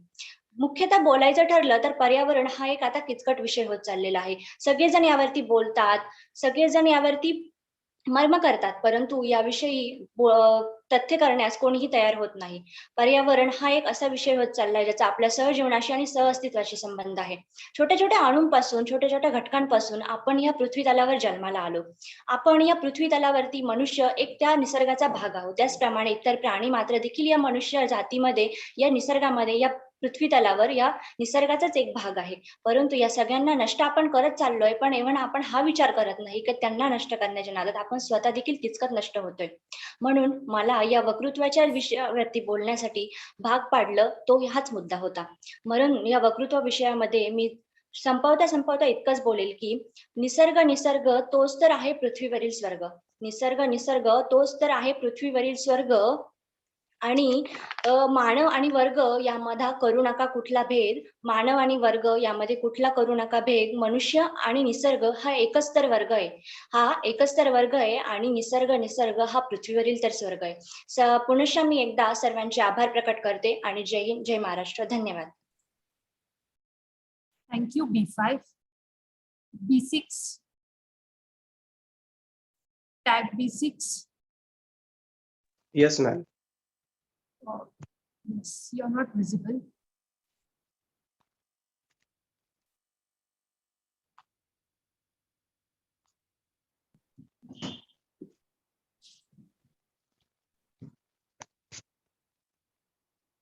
B6. Yes, ma'am. Yes. Start your video. Yes. I'm starting my video.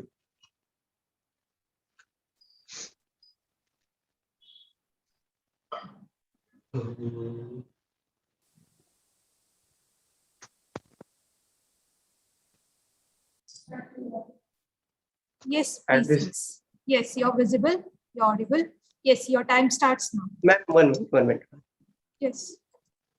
Yes, ma'am. No. Okay, start. एखाद्या देशामध्ये ज्यावेळेस विज्ञानाची क्रांती होते आणि तो देश ज्यावेळेस राष्ट्रीय विकास हा संशोधनाच्या ध्येयातून पूर्ण करतो, त्यावेळेस तो जगाच्या पाठीसोबत आपली स्पर्धा करतो. मला वाटतं त्या स्पर्धेत भारत गेल्या 74 वर्षांपासून टिकून आहे. त्याचं कारण विज्ञानाचं महत्व भारतात कमी नव्हतं, पण विज्ञानाची गती भारतात कमी जास्त होत गेली आणि स्वातंत्र्यानंतरच्या काळातलं विज्ञान आणि तंत्रज्ञान भारतात बदलत गेलं. अगदी तोच विषय घेतोय. नमस्कार, मी सांकेतिक कोड क्रमांक B6 विषय बोलतोय, विज्ञान आणि तंत्रज्ञान स्वातंत्र्योत्तर प्रगती. दोस्तो, विज्ञान आणि तंत्रज्ञानाची ज्यावेळेस आपण भाग करतो त्यावेळेस प्रयोगशील आचरणातून भौतिक सुखांचा आणि त्यावर तथ्याचा विचार करून विज्ञान करत असतं, तर अगदीच त्या तंत्रज्ञानाचा वापर करून माणूस हा सहजीवनाच्या सुखसोयींचा भाग म्हणत असतो. पण अगदी याच कालखंडामध्ये भारतानं ज्यावेळेस 1948ला आपला पहिला अणु ऊर्जा आयोग स्थापन केला, अगदी 1954ला त्याच आयोगाचं स्वतंत्र खातं तयार करण्यात आलं आणि पहिल्या 3 दशकांमध्ये तब्बल 10,000 कोटी इतका खर्च भारतानं केला. पण अगदी जागतिक तुलनेत जर बघितलं तर विज्ञान आणि तंत्रज्ञानात तो खर्च अगदी क्षुल्लक होता. पण भारतानं कमी खर्चात चांगल्या पद्धतीचं आणि चांगल्या गुणवत्तेची उपग्रह सोडली. तिथपासून ते अगदी आज अणु ऊर्जा क्षेत्रात स्वतःचं स्वायत्तता निर्माण करणारा भारत आज खऱ्या अर्थानं आत्मनिर्भर आहे. म्हणजे अगदी शेतीच्या बाबतीत सुद्धा आधुनिक तंत्रज्ञानाच्या विकसनशील मार्गावर भारतात जातो. जर हरित क्रांतीच्या माध्यमातून MS स्वामीनाथन यांनी मेक्सिकोवरनं बीज आणले आणि ते भारतात पंजाब आणि हरियाणाच्या अशा सुपीक भागात लावले की ज्यातनं हरित क्रांतीची एक वेगळी दिशा सुद्धा विज्ञान आणि तंत्रज्ञानातून पूर्ण करता आली. भारतानं ज्यावेळेस 1958ला DRDOची स्थापना केली, म्हणजे तिथून संरक्षणाच्या क्षेत्रात सुद्धा भारतानं संशोधनाची कामगिरी बजावली आणि मग 1975ला त्या संस्थेकडनं परमाणु आपली अणुचाचणी करत पोखरणला केली आणि 1958ला तब्बल 5 विस्फोटकांची सिरीज मधली यशस्वी चाचणी भारताला पूर्ण केली.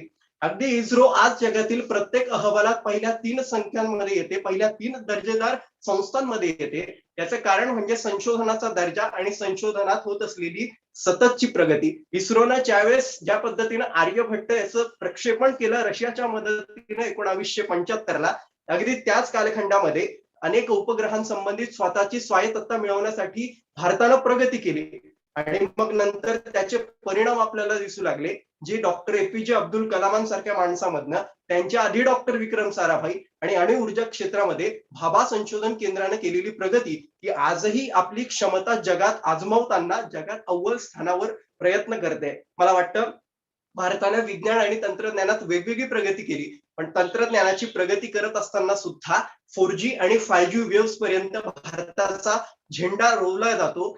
5G टेक्नॉलॉजीचे जनक म्हणून गेले असलेले डॉक्टर जगदीश चंद्र बोस यांनीच मिलीमीटर वेव्हचा शोध लावला आणि आज आपण त्याच 5G वेव्हला मिलीमीटर वेव्ह म्हणतो. अर्थात काय तर भारताचा झेंडा कुठेच कमी नव्हता. आणि म्हणूनच की काय 2014ला मंगल यानावर पहिल्याच प्रयत्नात पोहोचणारा देश म्हणजे भारताची ओळख निर्माण होते. चंद्रयानावर जात असताना चंद्रावर पाणी आहे हे शोधणारा 2008ला भारत हा पहिला देश बनला जगातला. अगदी याच कालखंडामध्ये अंतराळापासून ते अगदी आजच्या मोबाईल स्मार्टफोन टेक्नॉलॉजीज पर्यंत भारताची आघाडी ही प्रचंड मोठी आहे. आणि म्हणून स्वतःची जीपीएस टेक्नॉलॉजी असण्यासाठी जीपीएस प्रणाली 2003ला भारतानं गगन आणि नोविक याच्या मार्फत पूर्ण केली. आणि म्हणून गगन नॅव्हिगेशन सिस्टीम प्रणाली असणारा भारत जगातला 5वा देश त्यावेळेस बनला. भारतानं तंत्रज्ञान आणि विज्ञानाच्या क्षेत्रात प्रचंड प्रगती जरी केली असली तरी सुद्धा भारतासमोर आज अनेक आव्हानं आहेत. म्हणजे ICMR Indian council of medical research यांच्या संयुक्त विद्यमाने व्हायरोलॉजीचा स्टडी कोविडच्या काळात केला गेला. पण याच्या संदर्भात सजगता निर्माण करण्यासाठी भारताला अजूनही प्रयत्न करणं गरजेचं आहे. किंवा वैद्यकीय क्षेत्रात अनेक आज आपण नामांकित उपाधी मिळवल्या असतील तरी सुद्धा याच्या पुढच्या कालखंडामध्ये कोणत्याही जैविक युद्धाला सामोरं जाण्यासाठी सशक्त भारताची शक्ती संपन्न विज्ञान तंत्रज्ञानाची मोहीम जर घ्यायची असेल तर भारताला संशोधनाचा दर्जा, प्रयोगशाळांची संख्या यासोबतच भारतात प्रयोगशाळा आणि तिथे वैज्ञानिक तयार होतील अशी व्यवस्था निर्माण करणं गरजेचं आहे. ही व्यवस्था निर्माण होईलच आणि भारत विज्ञान आणि तंत्रज्ञानाच्या क्षेत्रात अव्वल स्थानावर नक्कीच जाईल. आज जसं पाय रोवून भारत हा जगात उभा आहे तसंच कायम उभा राहो इतकाच आशावाद. मनपूर्वक धन्यवाद. Thank you. B6. B7. Thank you ma'am. Yes ma'am, मी दिसतोय का मॅडम? नाही. Yes. B7, you're visible. आवाज Yes, येतोय please. मॅडम माझा? Yes. You're audible. So B7, your time starts now. जहाँ डाल डाल पर सोने की चिड़िया करती है बसेरा, वो भारत देश आहे मेरा. पण या सोन्याच्या देशाला सोनत्व प्राप्त झालं ते क्रांतिकारकांच्या बलिदानामुळे, संविधानाच्या व्याप्तीमुळे आणि बळीराजाच्या कष्टांमुळे. देशातील जवळपास 70% लोकसंख्या ही शेती क्षेत्रावर अवलंबून आहे. कोरोना काळात जेव्हा देशाचा GDP -24% पोहोचला होता, देशाची अर्थव्यवस्था ढासळली होती, तेव्हा याच शेती क्षेत्राच्या माध्यमातून देशाचा GDP अधिक 3% पोहोचवण्याचं काम बळीराजाने केलं होतं. पण व्यवस्थेने मात्र नवीन 3 कृषी कायदे या शेतकऱ्याच्या पुढ्यात वाढून आधीच खालट असलेलं आयुष्य आणखीनच खालट बनवण्याचं काम केलं. आणि म्हणून याच संदर्भानं बोलण्यासाठी आपल्या समोर उभा आहे. नमस्कार. सन्माननीय ऑनलाईन विचार मंच आणि या विचार मंचासमोरील आपण सर्वच सन्माननीय. आपल्या समोर मी स्पर्धक कोड क्रमांक B7 विषय मांडतो आहे शेती, शेतकरी आणि भारतीय अर्थव्यवस्था. सर, सरकारने आणलेल्या नव्या 3 कृषी कायद्यांमधला पहिला कायदा आहे शेतकरी उत्पादने व्यापार व वाणिज्य कायदा. या कायद्याअंतर्गत हा APMC बाजारातील शेतकरी APMC बाहेर खरेदी विक्री करत स्वतःची बाजारपेठ निर्माण करू शकतो असं सरकार म्हणत आहे. पण ज्या बळीराजाने भारतीय अर्थव्यवस्थेला बळकटी दिली त्याला या APMC अंतर्गत जे संरक्षण प्राप्त होत होते त्या संरक्षणाबाबतीत मात्र सरकार शेतकऱ्यांना हमी देईल पण लेखी स्वरूपात देणार नाही अशी भूमिका घेताना पाहायला मिळतं.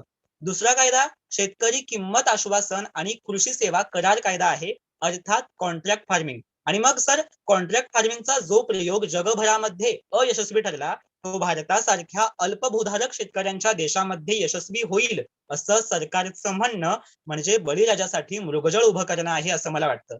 आणि मग यातून 1950-51 साली शेती क्षेत्राचा भारतीय अर्थव्यवस्थेतील वाटा 56% होता. त्यानंतर तो 24% आणि सध्या 17% येऊन पोहोचला आहे. अर्थात सुरू असलेली ही उतरंड ह्या नव्या कायद्यांमुळे आणखीनच उतरत्या क्रमाने लागू होईल असं मला वाटतं. तिसरा कायदा अत्यावश्यक वस्तू सुधारणा कायदा आहे. ज्या कायद्याअंतर्गत सरकारने अनेक गोष्टींची मोठ्या प्रमाणात साठेबाजी करण्याचा अधिकार सर्वांनाच देऊ केला आहे. पण सर, ज्याच्या हातावर आणे आणि पानावर खाणे अशी अवस्था आहे तो बळीराजा कधीच साठेबाजी करू शकणार नाही. आणि मग याच्यातून बड्या कंपन्या अनेक गोष्टींची मोठ्या प्रमाणात साठेबाजी करतील आणि मग जेव्हा या वस्तूंच्या विक्री किंमती अतिशय महागड्या होतील तेव्हा त्या बाजारामध्ये विक्रीसाठी आणल्या जातील. आणि मग याच्यातून तुमच्या माझ्यासारख्या सामान्य जनतेच्या खिशाला कात्री लागेलच, पण बळीराजाला सुद्धा प्रचंड तोटा सहन करावा लागेल. अर्थात या तिसऱ्या कायद्यामुळे देशामध्ये तीव्र भाववाढ होईल आणि ज्याचा थेट दुर्गामी परिणाम हा भारतीय अर्थव्यवस्थेला भोगावा लागेल. आणि म्हणून या तिन्ही कायद्यांच्या विरोधात पंजाब, हरियाणा, उत्तर प्रदेश, उत्तराखंड, पश्चिम बंगाल आणि तमिळनाडू या राज्यांतील शेतकरी गेल्या वर्षभरापासून आंदोलन करताना तुम्हा आम्हाला पाहायला मिळत आहेत. पण सर हे तिन्ही कायदे 2006 पासून महाराष्ट्र आणि देशातल्या तब्बल 9 राज्यांमध्ये अगदी सुरळीतपणे चालू आहेत. म्हणजे आपण एक गोष्ट इथे जाणीवपूर्वक लक्षात घेतली पाहिजे की या आंदोलनामध्ये सहभागी झालेले शेतकरी हे देशातल्या काही विशिष्ट भागांमधूनच आलेले आहेत आणि मग त्यांना संपूर्ण देशभरातले शेतकरी म्हणवत थेट कायदा रद्द करणं देखील योग्य नाही. पण सर एखादा समूह, मग तो अल्पसंख्याक असो किंवा बहुसंख्याक असो, एखाद्या कायद्याला जर विरोध करत असेल तर त्यांच्या शंकांचं निरसन करत त्यांना आपल्या मताशी त्यांच्या मर्जीनं एकमत करणं हे प्रतिनिधींचं कर्तव्य आहे. पण असं न करता या समूहाला एखाद्या विशिष्ट ठिकाणी अडवून धरत त्यांच्यावर नको त्या ताकदींचा वापर करणं हे कितपत योग्य आहे. आणि म्हणून शेतकऱ्यांच्या प्रश्नांची बांधापासून संसदेपर्यंत झालेली ही हेळसांड लवकरात लवकर थांबली पाहिजे. सर मुळात आजपर्यंत आपल्या भारतामध्ये जितकी कृषी धोरणं आली ती सगळीच भरगच्च उद्दिष्टांनी साज शृंगारातच होती. पण अंमलबजावणीच्या दुष्काळाने विकास काही झाला नाही आणि म्हणून कृषी क्षेत्रातलं हे भीषण भकास वास्तव आज तुमच्या माझ्या समोर आहे. सरकारने जर छत्रपती शिवाजी महाराजांचं कृषी धोरण अंमलात आणलं असतं तर आजचं चित्र नक्कीच वेगळं असतं, यात शंका नाही. 2004 साली SM स्वामीनाथन यांनी आणलेला स्वामीनाथन आयोग जर अंमलात आणला असता तर आज बळीराजा नक्कीच समृद्ध झाला असता. पूर्वीपासून अस्तित्वात असलेले हे कायदे धोरण सरकारने जर उत्तम अंमल केले तर बळीराजाला समृद्ध करण्यासाठी आणि भारतीय अर्थव्यवस्थेला त्या योगे बळकटी आणण्यासाठी वेगळं काही आणण्याची गरज आहेच असं मला वाटत नाही. शेवटी हे नवीन 3 कायदे आणून सरकारने शेतकऱ्यांना जाग करण्याचं काम नक्कीच केलं आहे. पण आलेली ही जाग देशाच्या स्वातंत्र्यावर, बळीराजाच्या अस्तित्वावर आणि भारतीय अर्थव्यवस्थेवर बेतू नये इतकाच आशावाद व्यक्त करतो आणि थांबतो. धन्यवाद. Thank you, B7. Participants will be starting with tag C. So C1 to C7, please be ready. Tag C1. Yes, ma'am. Hello? Yeah, you're audible, but you're not visible. Yes, tag C1, you're visible now. Okay, yeah. C1, your time starts now. Okay. M.S. Swaminathan, the father of Green Revolution of India, said, and I quote, "Agriculture is the backbone of the livelihood security system of nearly 700 million people of the country on the foundation of homegrown food." A very good morning to one and all. My tag number is C1 and the topic of my speech for today is agriculture, farmer and the Indian economy. The Indian economy, despite concerted industrialization in the past decades, it still occupies a place of pride. It contributes approximately 17.8% in the Indian GDP, and almost 58% of the population is directly or indirectly dependent on the agriculture sector. If we talk about the net cropped area, India has the highest net cropped area in the world, followed by the USA and China. Bharat has the most fertile soils in the world, and our climate is so magnificent that we can grow 4 crops in a year compared to only 1 in most of the industrialized West. The Green Revolution, which was introduced in 1960s, was beneficial because it helped produce more food and prevented starvation of many people. However, the Green Revolution was based on chemicals and water incentive, not for plants, but for chemicals. Uses 10 times more water. Today, the poor and vulnerable people are dying because of lack of food. The small farmers who have provided food for more than 1 billion people of the country are themselves dying because of agriculture and trade policies, which put corporate profit above the right and well-being of our small farmers. And also, we people denied our right to have a healthy and nourishing food, of which has created human tragedy and economic burden. Do you all remember the Iron Man of India? Yes, Sardar Vallabhbhai Patel. He said that every Indian citizen must remember that he is an Indian and has every right in this country, but with certain duties. It is our duty to promote chemical-free organic farming as an imperative for the well-being of our land, our farms, and our health. because it is the citizen action that makes the change. If we are not going to demand for it, we are not getting it. An Indian activist, Dr. Vandana Shiva, says small farms are not the problem, but they are the solution of many emergencies of our time, like lack of livelihood, climate change, diseases, and so on. It should be our goal to have a future of healthy food for all people, grown by the real farmers, taking care of our health and the health of this planet. And we can also grow food everywhere, in villages, in cities, in communities, in towns, on rooftops, everywhere. After all, the Traitya Upanishad has said, Annam Bahupurvita, which means the growing and giving of good food is highest of the dharma. Thank you, everyone. Thank you, C1. C2.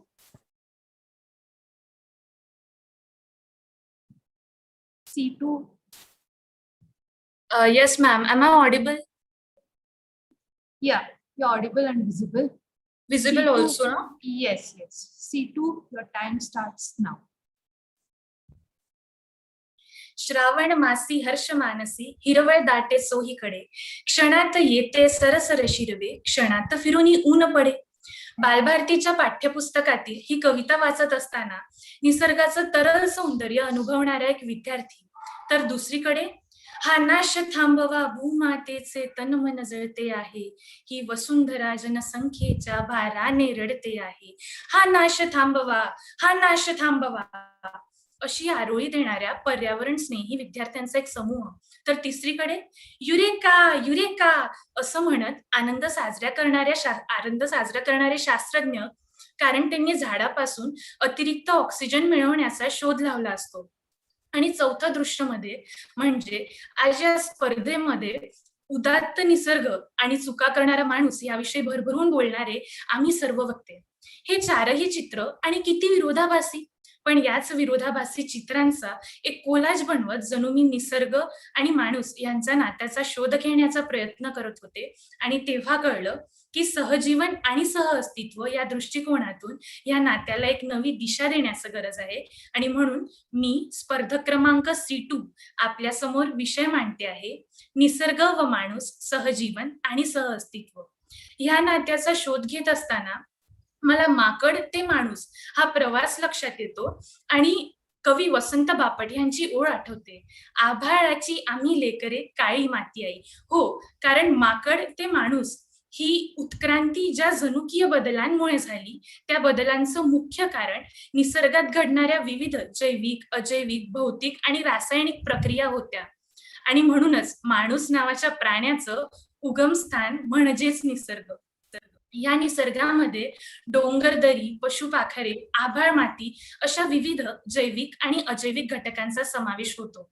Himalaya पर्वत आज आपल्या इथे ऋतुचक्राची निर्मिती असू दे किंवा देशाच्या सुरक्षिततेसाठी सुद्धा हा एक महत्वाची भूमिका बजावतो. आणि म्हणूनच कवयित्री शांता शेळके म्हणतात, प्रियतम अमुचा धवल हिमालय बघे भिडाया जोगगना. या हिमालय पर्वताची निर्मिती आफ्रिका खंडाचा काही भाग आशिया खंडाखाली धडकून त्यामध्ये निर्माण झालेल्या उंच भूभागातून झाली आहे. याला निसर्गाचीच किमया म्हणता येणार नाही का? इतकंच काय, आज आपल्याकडे उत्तरेकडे खास ग्रहण करण्यात येणाऱ्या घी पराठा आणि लस्सी, आपल्याकडील झणझणीत झुणका भाकर आणि ठेचा, आणि दक्षिणेकडे इडली, डोसा, भात, सांबार, रस्सम असे विविध पदार्थ, किंवा एकूण जगभरातही साजरे केले जाणारे विविध सण उत्सव, परिधान केले जाणारे पोशाख, वस्त्र आणि एकूणच स्वभाव, चालीरीती, रूढी, परंपरा या सर्व निसर्गानुरूपच असतात. आणि हे जेव्हा आपल्या लक्षात येते तेव्हा निसर्ग आणि माणूस यांच्या नात्याचं एक आशादायी चित्र आपल्या समोर उभं टाकतं. आणि हे सर्व इथेच संपत नाही. सहजीवनाचं आणि सहअस्तित्वाची जाणीव करून देताना कवी विंदा करंदीकर म्हणतात, माणसाने हिरव्या पिवळ्या माळावरून हिरवी पिवळी शाल घ्यावी, हिरव्या पिवळ्या माळावरून हिरवी पिवळी शाल घ्यावी, सह्याद्रीच्या कड्याकडून छातीसाठी ढाल घ्यावी, आणि वेड्या पिस्या ढगाकडून वेडे पिसे आकार घ्यावेत, रक्तांमधल्या प्रश्नासाठी पृथ्वीकडून होकार घ्यावेत. इतकंच काय, आपल्या आयुष्यात कुठलीही अडचण आली तरीही नाउमेदीने खचून न जाता पुढेच जात राहा असा संदेश देत भटसाहेबांच्या गझलेतील फुले खुणावत राहतात. थकून गेलो तरी फुलांचा सुरूच हे का, अजून गारे अजून गारे अजून काही. सहजीवन आणि सहअस्तित्व दर्शवणारी ही किती सुंदर उदाहरणे. मुळात इथे सह म्हणजे साथ आणि सोबत दर्शवणारा शब्द मला फार महत्वाचा वाटतो, कारण ह्या नात्यामध्ये जर निसर्ग वरचढ झाला तर इथे सूक्ष्मजीवी जंतू निर्माण होतो, जो माणसाने निर्माण केलेलं विज्ञान आणि त्याचे सर्व उपाय थिटे पाडण्यास भाग पडतो. आणि दुसरीकडे जर माणूस वरचढ झाला तर जंगलतोड, वृक्षतोड, जलध्वनी, वायू प्रदूषण, त्यातून निर्माण होणारे आजार, वाढती लोकसंख्या आणि नैसर्गिक संसाधनांची कमी या मार्गाने प्रवास करत विनाश हा अटळ आहे. त्यासाठी आज गरज आहे एकमेका सहाय्य करू अवघे धरू सुपंथ असं म्हणत निसर्ग आणि माणसाच्या नात्याचा समतोल राखण्याची आणि त्यासाठी या नात्यामध्ये असणारी एक पुसटशी रेषा टाळण्याची आपल्याला गरज आहे, कारण या रेषेच्या पलीकडे विनाश हा अटळ आहे. त्यामुळे सहजीवन आणि सहअस्तित्व या कड्यांच्या आधारे साकारलेलं निसर्ग आणि माणसाचं एका साखळीचं गोल आणि गोलाकार नातं हे पूर्णत्वास यायचं असेल किंवा भरभराटीस लागायचं असेल तर आपण सर्वांनी मिळून हा समतोल राखणं गरजेचं आहे असं मला वाटतं. धन्यवाद. Thank you C2. C3. Hello, am I audible, ma'am? Yeah, C3, but you're not visible. Just a second. Yes, C3. Okay. Yeah, C3, your time starts. Oh. Respected judges, teachers, and my dear friends, good morning. My tag number is C3 and my topic for today is relationship and coexistence of human being and nature. American novelist F. Scott Fitzgerald wrote a beautiful poem that goes, there is a pleasure in pathless woods, there is a rapture on lonely shore, there is a society where none intrudes, by deep sea and music in its roar, I love not man the less but nature more. Earth, as we know, it is an incredibly complex and fragile network of interconnected systems. From ashes of Big Bang, this planet has emerged in such a unique way that eventually conditions arose with its ability to foster life. From smallest microbes to large animals, we all have common ancestors. Everything is related to everything. So how is it that we have come to dominate the landscape? Furthermore, what gives us the right to do so? However, our rapid success as a species has only caused the destruction to our planet. However, as we grow and we cause the growth of the earth, we do have to keep in mind the relationship of nature. The ability of humans to manipulate the nature and the consequences of doing so has put us in a peculiar position. Our role has only become to provide and proliferate. We only care for ourselves and our kin. Aren't we being selfish here? I do agree that we have to care for our earth. We have the obligation for our earth. We have to maintain the environment. So the question is, what are we gonna do about it? Are we just gonna stand still and stare at what is happening? Or are we gonna take efforts to improve our relationship towards it? We are capable of understanding our influence on the nature. I'm not arguing that we are deliberately degrading the nature, but that it is the trait of our population's perpetual progression that we have done the damage to the society. We have the ability to do something about it. Therefore, we should do it. We need to look at the bigger picture here and need to face the broken pictures of nature. There are numerous ways in which we can do it, but it requires a lot of effort. For decades, our past world leaders, politicians, economists, businessmen, and all the powerful leaders who have the ability to do something about it have just been the mere spectators of our crippling environment and let the capitalism rule the world. As Greta Thunberg addressed the assembly and asked the world leaders, how dare you pretend that this can be solved just by business and some technical solutions? I couldn't agree more. Because how are we going to solve it just by meetings and technical solutions? The past generations might have disappointed us in some way or the other, but we can't let that happen to our future generations. Because the fact is the change starts with ourselves and we can't choose to fail them. So we have exploited the world for too long, and the consequences of doing so are everywhere. From global warming to pollution to ozone depletion to spread of disease everywhere. But let's look at some positives that we are seeing today in the society. From large organizations to international agreements and pacts, we have noticed that there are taken steps to minimize the carbon footprints and to move towards a sustainable future. Let's take the example of UN Paris Agreement, which has committed to reduce the global temperature from 2 degrees to 1.5 degrees Celsius.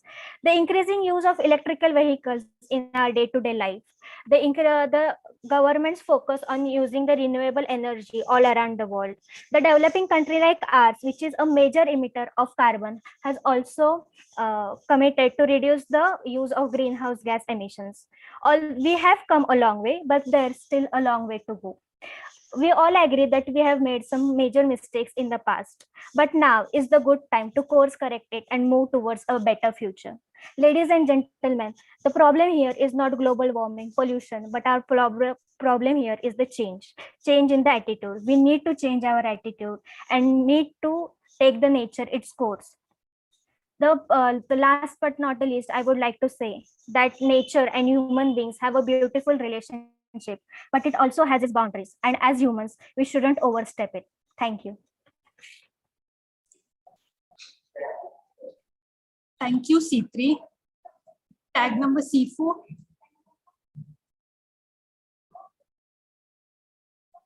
C4.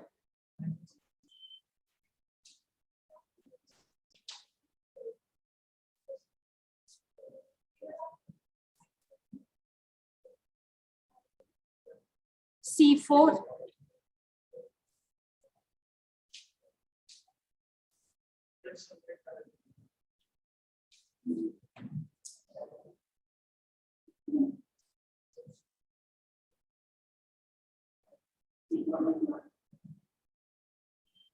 Tag number C4.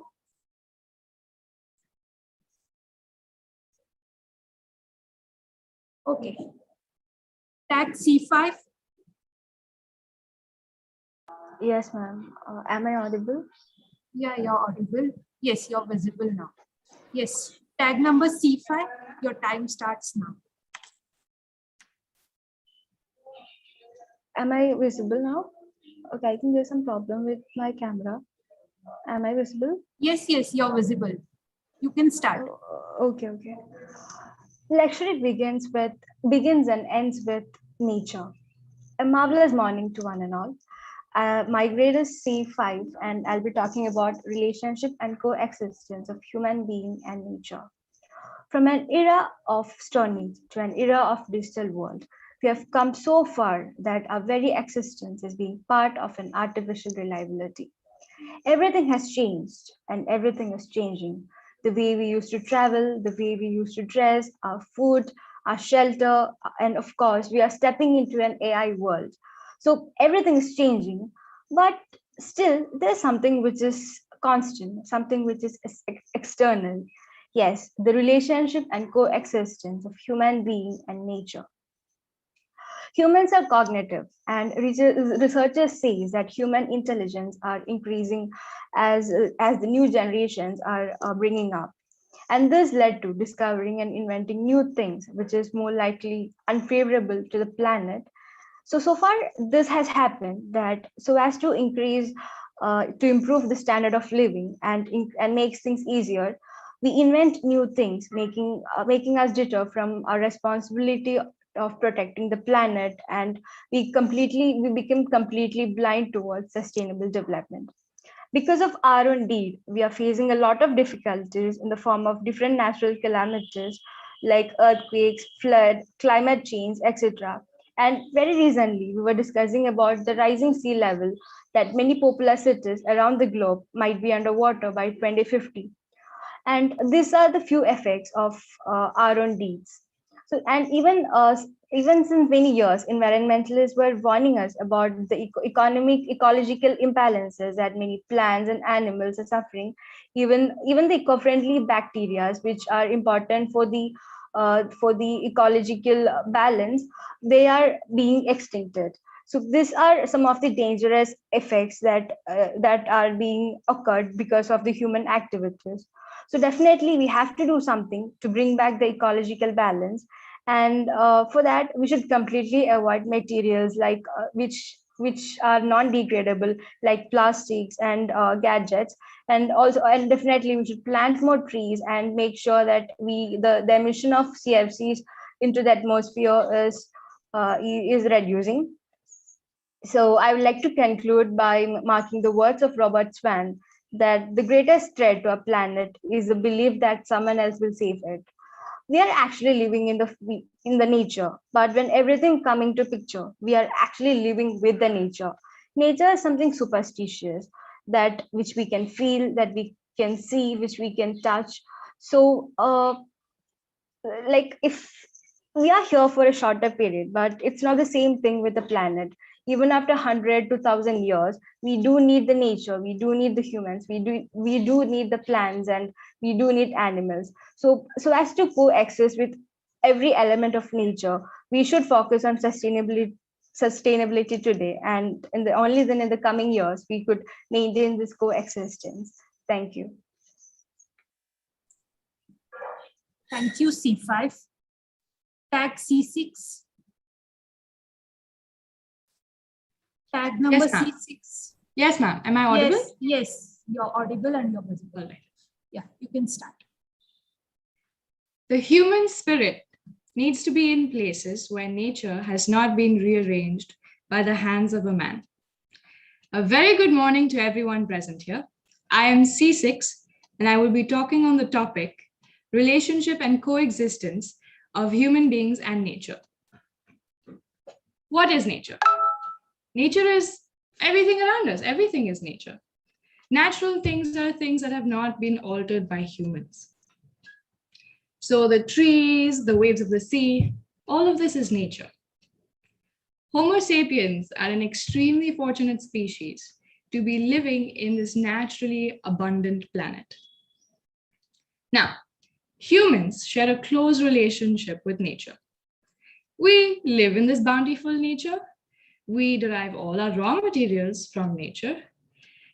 Everything that we have comes from nature. In fact, we come from nature. So how would we describe our relationship with nature? The relationship we have with nature is a toxic one. We are the toxic partner. Since time immemorial, humans have altered, aspects of nature to fit their own needs. You have a house that needs protecting. We have dogs. They come from the wolf species. The cabbage we eat is genetically altered to fit our needs. We have come to a point in evolution where we can easily purchase a seedless watermelon at any grocery store. Humans are chaotically selfish. We're the #1 causes of global warming. We have created chemicals, we have created plastic that pollutes every aspect of this planet. Billions of fish choke on plastic. Nature is why we exist. And it's shameful, it's absolutely shameful that we don't recognize it and constantly pollute it. We don't realize that our own selfishness is going to be our downfall one day. We humans are the toxic partner. Nature is the ever-giving partner. Do you know that people who spend more time in nature, that it's a known fact, have healthier minds and bodies than those stuck in a concrete jungle? When we feel dull, why do our mothers tell us to go take a walk by the trees? Why is it when we want to go for a drive, we want to go to the forest or in the mountains or by the sea? On my phone, I have photos of the sky and of nature more than I have photos of myself. Psychiatrists tell their patients to spend more time in nature. A person with depression is advised to live in nature. Do you know why? It's because nature replenishes all our needs, all of it. It's beautiful and it's bountiful. How do we mend our relationship with nature? How do we mend it? Well, when humans have relationship problems, they go to a therapist. So I wonder what a therapist would say. I think a therapist would talk about the lines of how we should, have a common ground. Can we undo, can we reverse our selfish things that we've done to the nature? No. But what we can do is start improving from now on. Start living in harmony, start coexisting with nature. Apologize for our misdoings by taking action, as they speak louder than words. You have to recycle whatever you can, reuse what you would previously throw away, and try reducing your carbon footprint. I'm not going to preach because everybody knows all of this, but I would encourage everybody, if they haven't already, please listen to Greta Thunberg. She's 15 years old and she is a Swedish environmentalist, and she talks in great detail about reducing our carbon footprint. She actually practices what she preaches, and I wish everybody would just be just a little like her, because a small step goes a long way. So don't laugh at your parents when they take one big plastic bag, put tiny plastic bags in it, and hang it behind the kitchen door. Instead, admire their love for nature and start practicing it yourself. Just because nature is called mother doesn't mean you have to take it for granted. Let's heal our relationship with nature. Let's start living peacefully. Let's coexist in a healthy way. Let's be grateful. And you know what? Let's live among the green trees and the buzzing bees a little while longer. Thank you. Thank you, C6. Tag C7. Yes, ma'am. I'm here. Yes, C7. C7, you're not visible. No. Okay. Am I visible now? Yes, yes. C7, okay. Your time starts. Okay. So do you know who was the first Indian to be appointed as the governor of RBI? He was none other than Dr. Chintaman Dwarkanath Deshmukh. Respected dignitaries, teachers, and my dear friends, a very good morning to all of you. It feels immense pleasure to talk about the contribution of C.D. Deshmukh. Dr. Chintaman Rao Deshmukh was born on January 14, 1896. He was an Indian civil servant and was first Indian to be appointed as the governor of RBI in the British Raj in 1953. He was subsequently served as the finance minister in the Union cabinet from 1950 to 1956. Dr. Chintaman Rao Deshmukh was also a great institution builder, a scholar, an author, and a poet. Dr. Deshmukh wore several caps with equal ease and grace. Dr. C.D. Deshmukh was instrumental in the creation of several institutions which have played a foundational role in planning, which influenced the course of evolution of post-independent India. Dr. C.D. Deshmukh pioneered the nationalization of Imperial Bank and reformation of the company law. He was very concerned with the reforming the tax system and environment for achieving the apparently conflicting objectives of the growth with equity.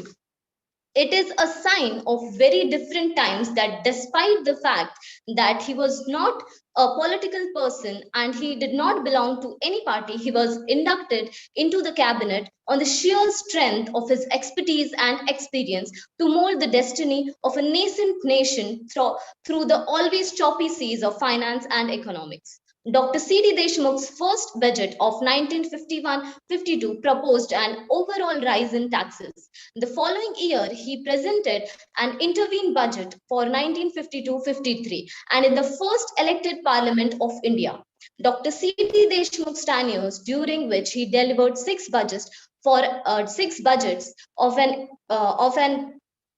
an interim budget, is noted for the effective management of the Indian economy and its steady growth, which saw the economy recover from the impact of the events of the 1940s.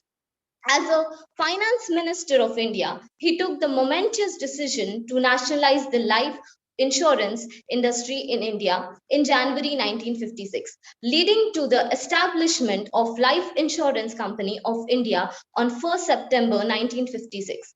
Dr. C.D. Deshmukh, in his autobiography, In the Course of My Life, has written, "When all about me is forgotten, I will be remembered as the Finance Minister of India who nationalized the life insurance business in the country." Thank you very much.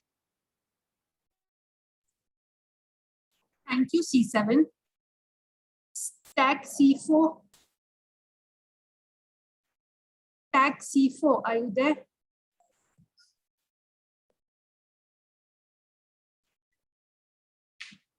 Okay. Okay, participants, will be starting with D. D1 to D7, please be ready. D1 to D7, please be ready.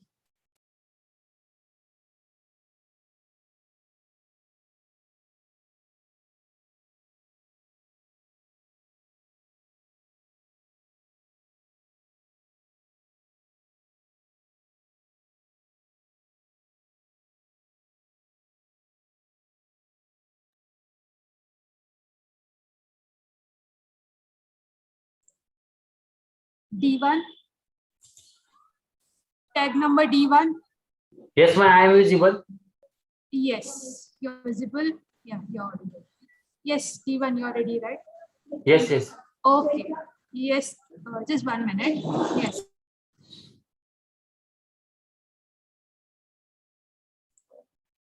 Okay, students, just hold on. We'll take a break of 5 minutes and then we'll resume after 5 minutes. Okay.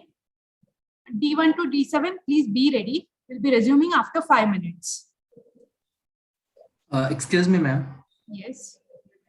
So there will be break of 5 minutes. So No, we will have a lunch break after that. But D1 to D7, we will continue after 5 minutes. Okay, no problem. So after D series, there will be a lunch break, is it? Yes. Okay, thank you so much. Okay, students will be back after 5 minutes.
Good afternoon, students.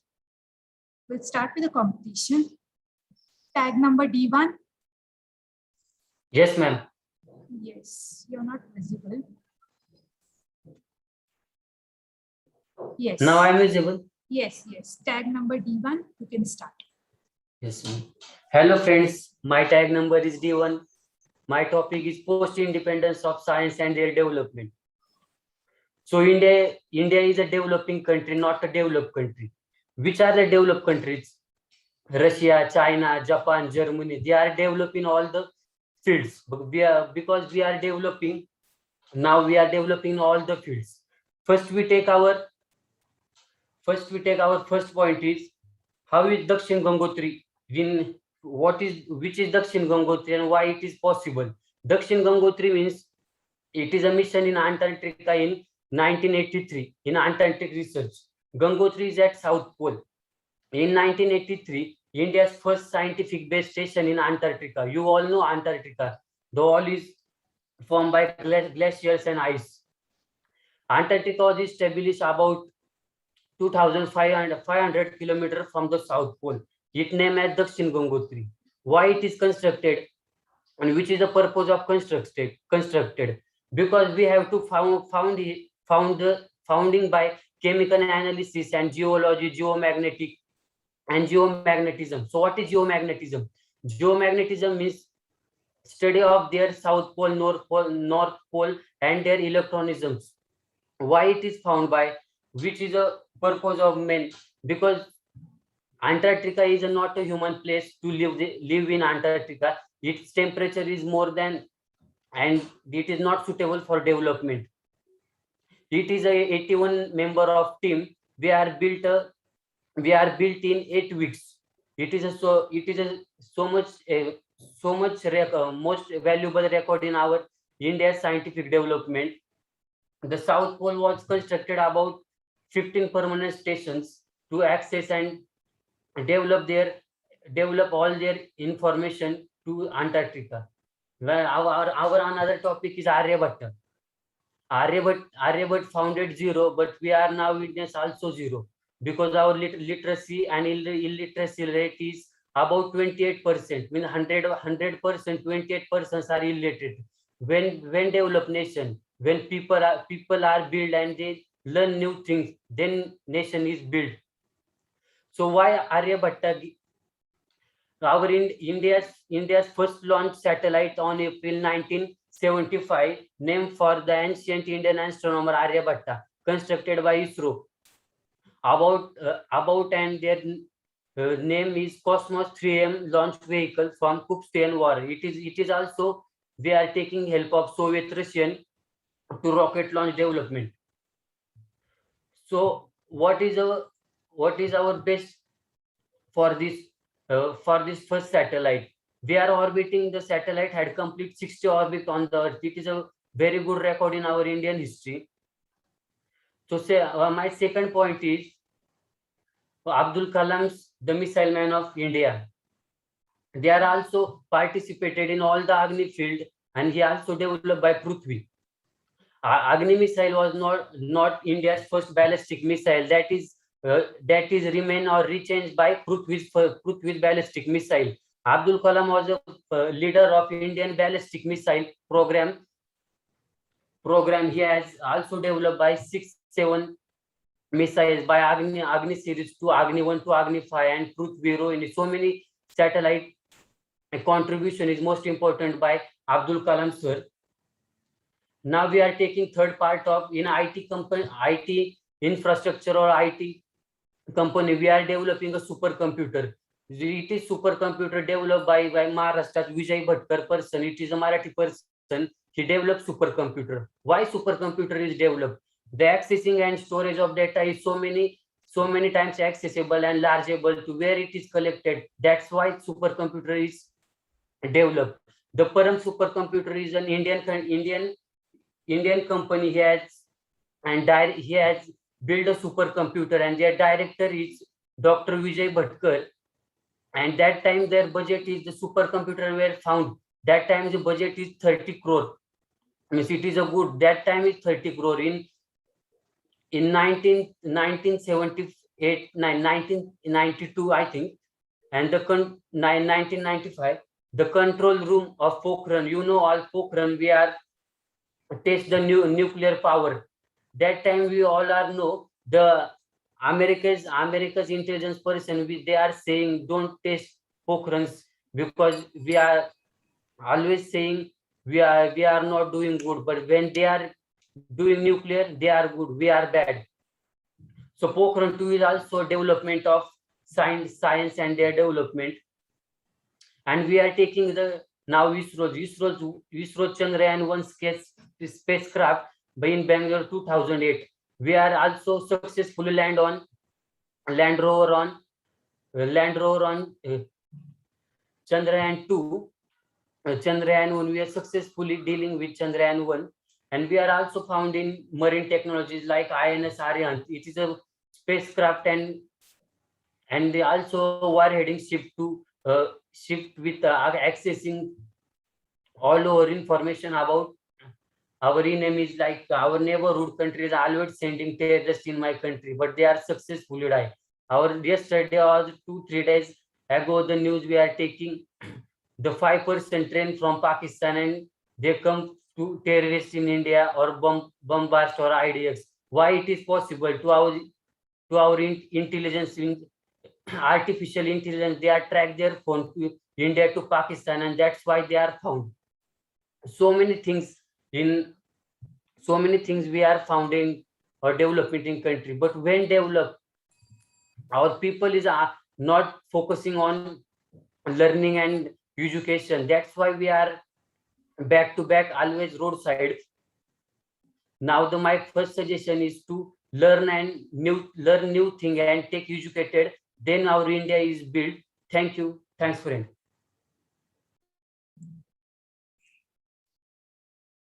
Thank you, D2, D1, D2. Hello, ma'am. Am I audible? Yes, you're audible and you're visible. Yes, D2, you can start. Good afternoon and a very warm welcome to everyone present here. My tag number is D2 and my topic for today is relationship and coexistence of human being and nature. I would like to start with a quote stated by Ursula K. Le Guin. My world, my earth is a ruin, a planet spoiled by human species. Just a quick question. How long have you been disconnected from nature? What is the last time you walked within trees barefoot outside with your feet touching the grass?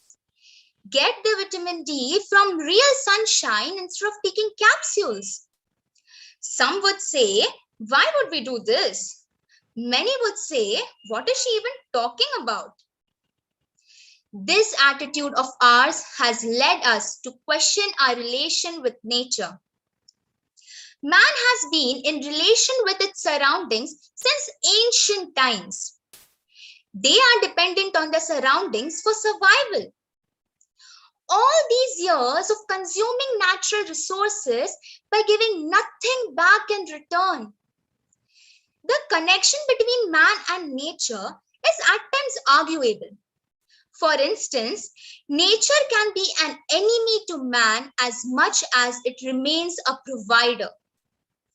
Think about the environmental disasters such as earthquakes, typhoons, wildfire, accelerating sea level rise, rising temperature which leads to heat waves, human health impacts, and many others are nature's revenge on the man.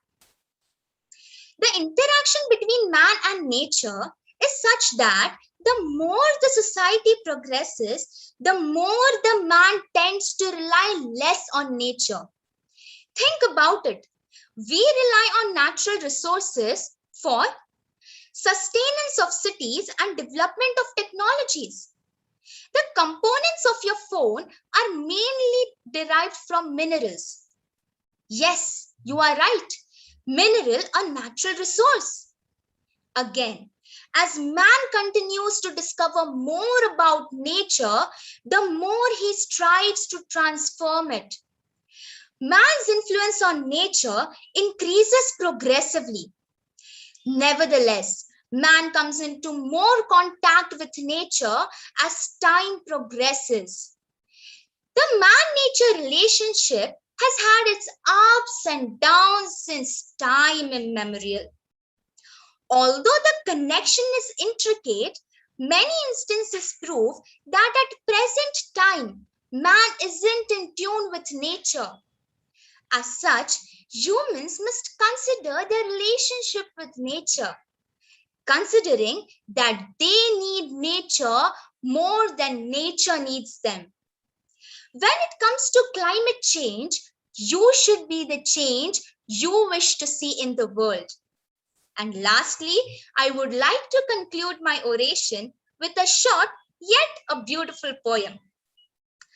I live in a world of yellow and green. I live in a world of yellow and green, an abundance of colors rarely seen. With swirling seas of silver and gold, with swirling seas of silver and gold, and crystal mountain tops never foretold.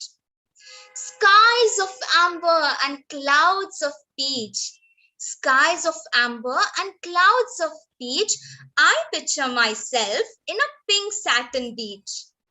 So, open your eyes and let the colors shine through, as these nature's colors were meant for me and for you.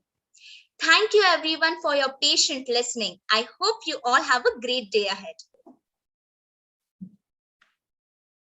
Thank you, D2. Tag D4. Yes, ma'am. Yes, D4. Yes. Okay, you're visible. Yes, D4. Your time starts now. ज्ञाते वक्ते आणि रसिक श्रोते हो, नमस्कार. जेव्हा भारत देश स्वतंत्र झाला तेव्हा शेतीवर जगणाऱ्यांची संख्या ही 80% होती आणि राष्ट्रीय उत्पादनातील शेतीचा वाटा हा 60% होता.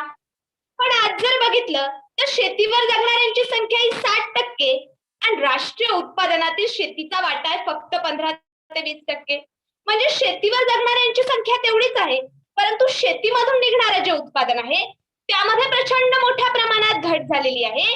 आणि हीच घसरण एकंदरीत इथल्या भारतीय अर्थव्यवस्थेची परिस्थिती दर्शवते. तेव्हा त्याविषयीच बोलण्यासाठी स्पर्धक कोड क्रमांक D4 विषय बोलत आहे शेती, शेतकरी आणि भारतीय अर्थव्यवस्था. महोदय, मानवी संस्कृतीचा इतिहास बघितला असता भटक्या अवस्थेत असलेल्या मानवाला शेतीचा शोध लागला. यातूनच प्रगत मानवी संस्कृती जन्माला आली, ज्याला कृषी क्रांती असं गोंडस नाव देण्यात आलं. पण शेतकऱ्यांच्या बाजूने विचार करत युवाल नोवा हरारी त्यांच्या सेपियन्स या पुस्तकात सांगतात की इतिहासातील सगळ्यात मोठी फसवेगिरी होती. म्हणजे एका दाण्याचे 1000 दाणे निर्माण करण्याची क्षमता शेतीतच आहे असं म्हटलं गेलं. मग माती, सूर्य, पाणी, वायू, अग्नी या पंचमहाभूतांची आराधना करत मानव शेती करत राहिला. कृषी प्रधान असणाऱ्या या देशात बरोबर बळीराजा अन्नदाता म्हणून गौरविलाही गेला.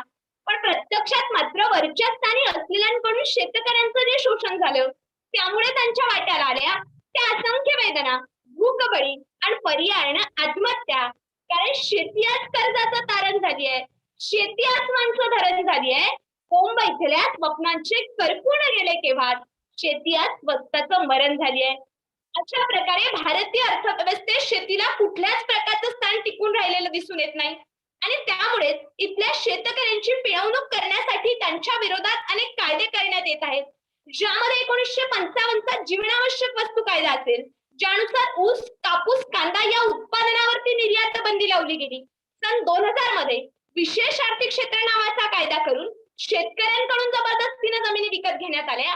त्याचप्रमाणे भूमी अधिकरण कायदा, वन्यजीव प्राणी संरक्षण कायदा आणि याच कायद्यामध्ये दुरुस्त्या सुचवून पारित केलेलं कृषी विधेयक 2020 असेल. वरवरून हे सगळे कायदे शेतकऱ्यांच्या हिताचे वाटत असले तर या माध्यमातून शेतकऱ्यांना प्रचंड मोठ्या प्रमाणात नुकसान झेलावं लागलेलं आहे.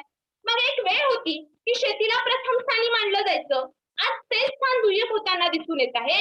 त्यामागचं कारण म्हणजे मिळणारं उत्पादन, मालाला न मिळालेला पुरेसा भाव, पुरवली जाणारी निकृष्ट दर्जाची बी बियाणं, ज्यामुळे अळ्या मरतात हे माहित नाही पण पण इथला शेतकरी मात्र नक्कीच मरत आहे. अशा प्रकारे अर्थव्यवस्थेचा कणा असलेला हा शेतकरी आणि त्याचाच कणा मोडण्याचं काम इथली व्यवस्था करताना दिसून येते. मग मुळात खरं तर शेतजमिनी बघितल्या की राज्यकर्त्या वर्गाला विकास नामक रत्नांच्या खाणी दिसून येतात. शेतकऱ्यांकडून त्यांच्या जमिनी घ्यायच्या आणि त्या औद्योगिक घराण्यांच्या हवाली करण्याचा राज्यकर्त्यांचा जो विकास आहे तो शेतकऱ्यांचं आयुष्य भकास करून टाकत आहे. मुळात शेती क्षेत्र नष्ट व्हावं हे धोरण ठेवून हळूहळू शेतीला अर्थव्यवस्थेतून कमी करण्याचा प्रयत्न केला जात आहे. त्यासाठी इतर देशाच्या तुलनेत आपल्या देशामध्ये शेतकऱ्यांना दिली जाणारी सबसिडी जर बघितली तर त्यामध्ये प्रचंड तफावत दिसून येते. अर्थव्यवस्थेच्या बाबतीत जो बजेट सादर केला जातो त्यामध्ये कृषी क्षेत्रावर खर्च करण्यात येणारा आकडा हा सगळ्यात कमी असतो. मग स्वातंत्र्य मिळाल्यानंतर कृषी व त्यासंबंधित क्षेत्राचा देशाच्या जीडीपी मधील वाटा हा 50% जास्त होता. पण आज जर बघितलं तर देशाच्या जीडीपी मध्ये 30% वाटा हा शहरीकरणाचा तर 55 ते 63% वाटा हा सेवा उद्योग व बांधकाम क्षेत्राचा जरी दिसून येत असला तरी भारतीय अर्थव्यवस्था ही कृषी प्रधानच आहे. कारण जेवढे कामगार सेवा क्षेत्रामध्ये काम करतात आज त्यापेक्षा कितीतरी जास्त कामगार हे शेती व त्यासंबंधित व्यवसाय करताना दिसून येतात. इतकंच नाही तर उद्योगधंद्यांना लागणाऱ्या एकूण कच्च्या मालापैकी 40% कच्चा माल हा शेतीमधूनच उद्योगांना मिळत असतो. मग आज कोरोना विषाणूनं संपूर्ण जगाला वेढलं असताना जेव्हा देशाचा जीडीपी हा -28 पर्यंत गेला होता तेव्हा देशाचं कृषी क्षेत्र अधिक 3% होतं. म्हणजे एकंदरीतच त्या शेती आणि शेतकऱ्यांनी इथल्या देशाला वाचवण्याचं काम केलं. आज त्याच शेतकऱ्यांवरती कुठे पाण्याची फवारणी तर कुठे लाठी हल्ला करून जखमी केला जात आहे. मग या खिळखिळा झालेल्या अर्थव्यवस्थेला जर पुन्हा एकदा बळकट करायचं असेल तर मग शेती आणि शेतकरी यांचा विकास करणं गरजेचं आहे.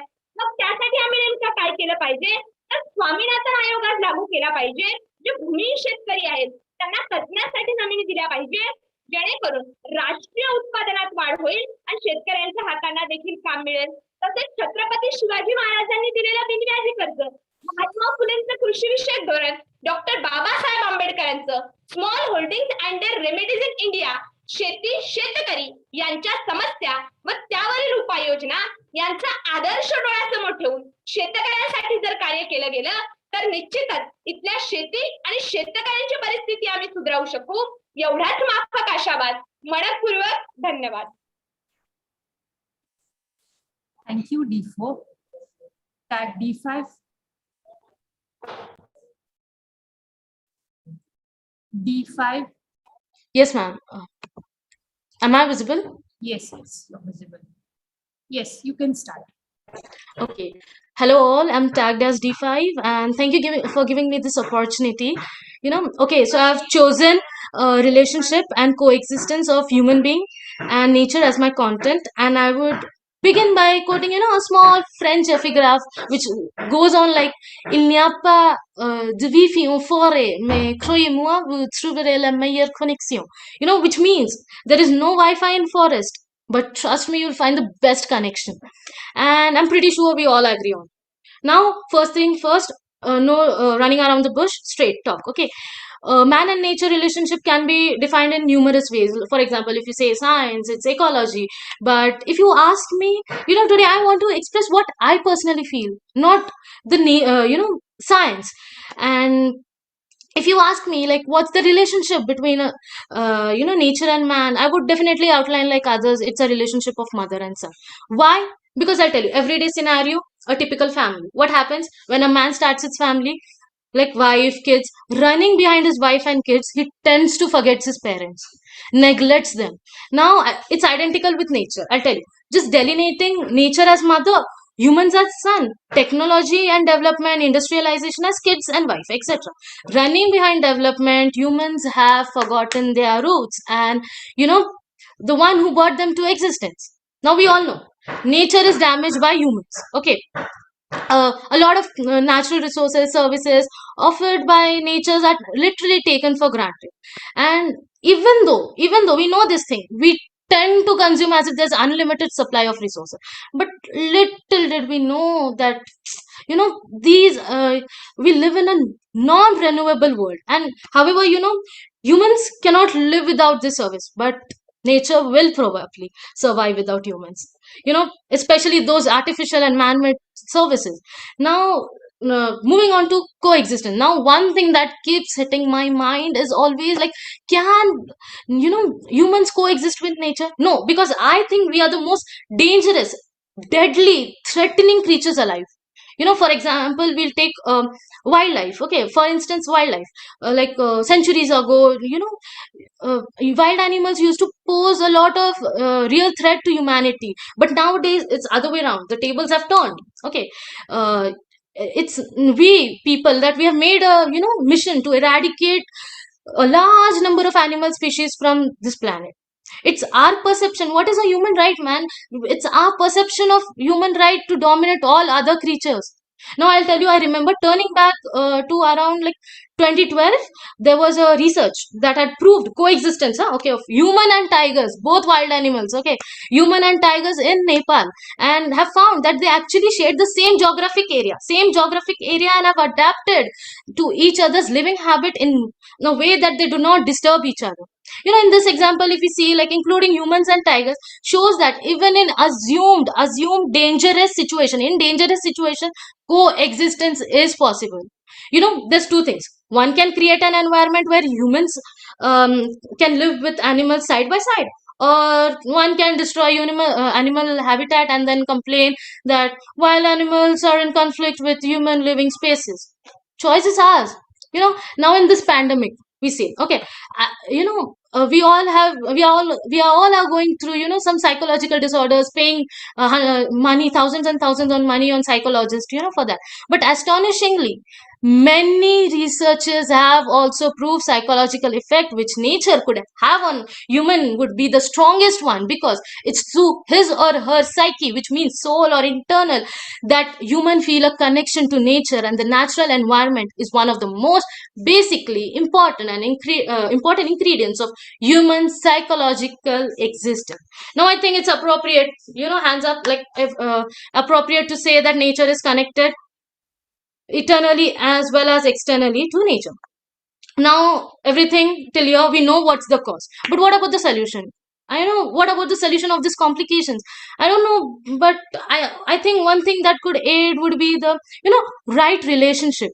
If you don't know what is right relationship, it's something done by some inspired people of all faiths, all cultures. They live a life according to some certain cherished values, like build for caring for other peoples and being stewards toward earth's gift.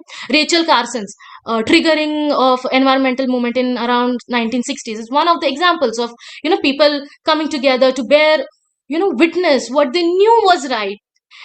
Now we know we are the most sharp and quick-witted creatures. Long story short, we must make a difference. Can't expect from turtles or rabbits or cats to make this difference on earth.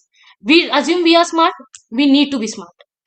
The global economy today is overwhelming the ability of earth to maintain life abundance. We are getting something terribly wrong here. At this critical time in history, we need to reorient ourselves in how we relate each other or the earth's wonders through economy, because economy has become the most important thing in our life today.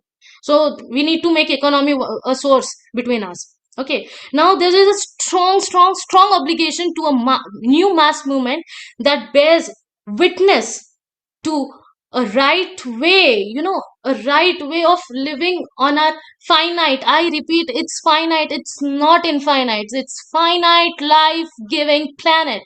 And me being able to speak 7+ languages, I regret that I couldn't understand the language of Mother Earth.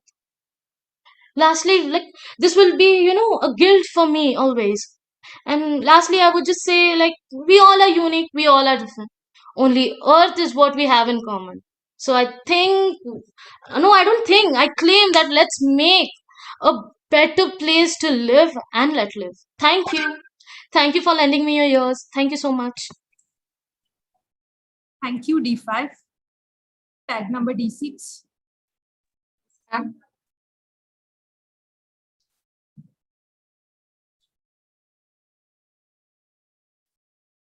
Yes.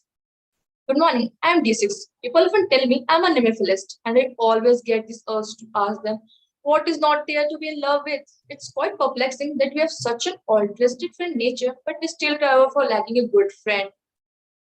Never mind, everybody have different punch on. So I'm gonna go ahead and talk about relationship and coexistence of human being and nature. Our relationship with nature has historically been one of the imbalance and overuse. As society evolved, population grew, more and more resources were required to fuel the expansion, and that began to change our regard for nature. With breaking through in agriculture, settlement became more permanent and cities began to take shape. While probing more on this topic, I realized that many people don't know that nature and environment have different meaning. These are the basics we must know before talking about nature or environment. Nature is all the living thing of the earth. Whether it's the river, the Ganga, the Thames, or the Mississippi, or the mountain snow-clad with dark blue valley and a range hill meeting the sea that are not made or caused by human being. Nature is pure. The universe is the part of nature, supporting all form of life and abundant resource. On the other hand, environment is a natural world. For example, air, water, land, in which we human being, plant, animal lives. Shaped by human activities, more man-made, and triggering scarcity and corruption of resource. Leo Tolstoy once said, the first condition of happiness is the link between human being and nature. Maybe that's the reason why the ratio of people suffering from mental disorder keep on increasing these days because we got so caught up in our own network of pain, desire, ambition, tried to achieve something politically or religiously that we forgot to recall our relationship with nature and to glorify it unequivocally. It's obvious. Every action comes with a price. It will give you shiver through your spine after realizing the cost we had to pay. We lost 15 species in 2020, according to Union Conservation of Nature, and don't. And if we don't take our step back, we are on our way to annihilate 1 billion species by 2050. Isn't it horrifying? Throughout human history, many people viewed their relationship with nature in a different way, and many still do. While most of us were looking at the tree with the view of using the tree either to sit in its shadow or to lumber it, these were the few people who looked at the tree without, without projecting their self or utilizing it for their own convenience. You can say with not the perspective of utilitarian purpose. It's hard to believe that these type of people still exist, but yes, they do, and so less in number that you can count them on finger. We all are familiar with Chipko movement, began in 1973 in Mizoram, non-violent social ecological movement by rural villagers, particularly by women, for protecting trees. Have you heard about animism? It's a belief that spirit infuses object, nature, and the whole of existence. It's a fundamental belief by indigenous societies. In Taoism, cosmic energy or life force is everywhere and constantly seeking harmony and balance between all things. For many indigenous societies, like the Yuva tribe in Colombia, the earth is not just a dust from which we human beings are born. The spirit of their people, their ancestor, its life itself, it's their history. Ernst Edric Schumer says, model man talk of battle with nature, forgetting that if you born, he will find himself on the losing end. It's true. So, a new era might start with a single idea that nature is a legacy and we must treasure it and we must pass this legacy to our future generation. Thank you.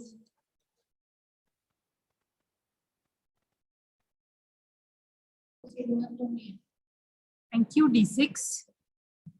D7. Tag D7. Ma'am, am I audible? Yes, you're audible, you're visible. Hi, I am D7 and today my topic is sports and youth. So did you know that 35 million children around the world play sports? Did you know that around 85% of the coaches in this world are actually parents who are trying to coach their kids?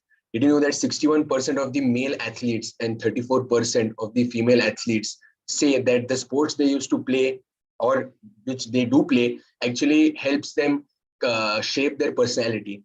So the point that I'm trying to make here is that sports is a set of game or is an institution played by a specific rules and regulations. It takes a certain kind of discipline to play the sport or to play the the gameplay. So many people start to play at an early age, but that does not mean that you'll always succeed in it or you can make a career out of it. Sports isn't just a paper which maybe I by hearted yesterday and gave it today. It's a everyday routine and everyday regime. I have to play the same move, the same strategy 100,000 million times before I can say that I can master it. So the correlation between youth and sports has never been so strong as of today. The youth of today, especially in a country like India, where education is given so much importance, the youth and age, at the age, the youth from ages of 18 to 25 have started to realize that sports is a crucial part of our lives. So the people or the youth that play sports can be categorized into three main divisions. So maybe you play a very famous sport like football, soccer, or basketball, or it may be a rare sport like fencing, swim dancing, or karate.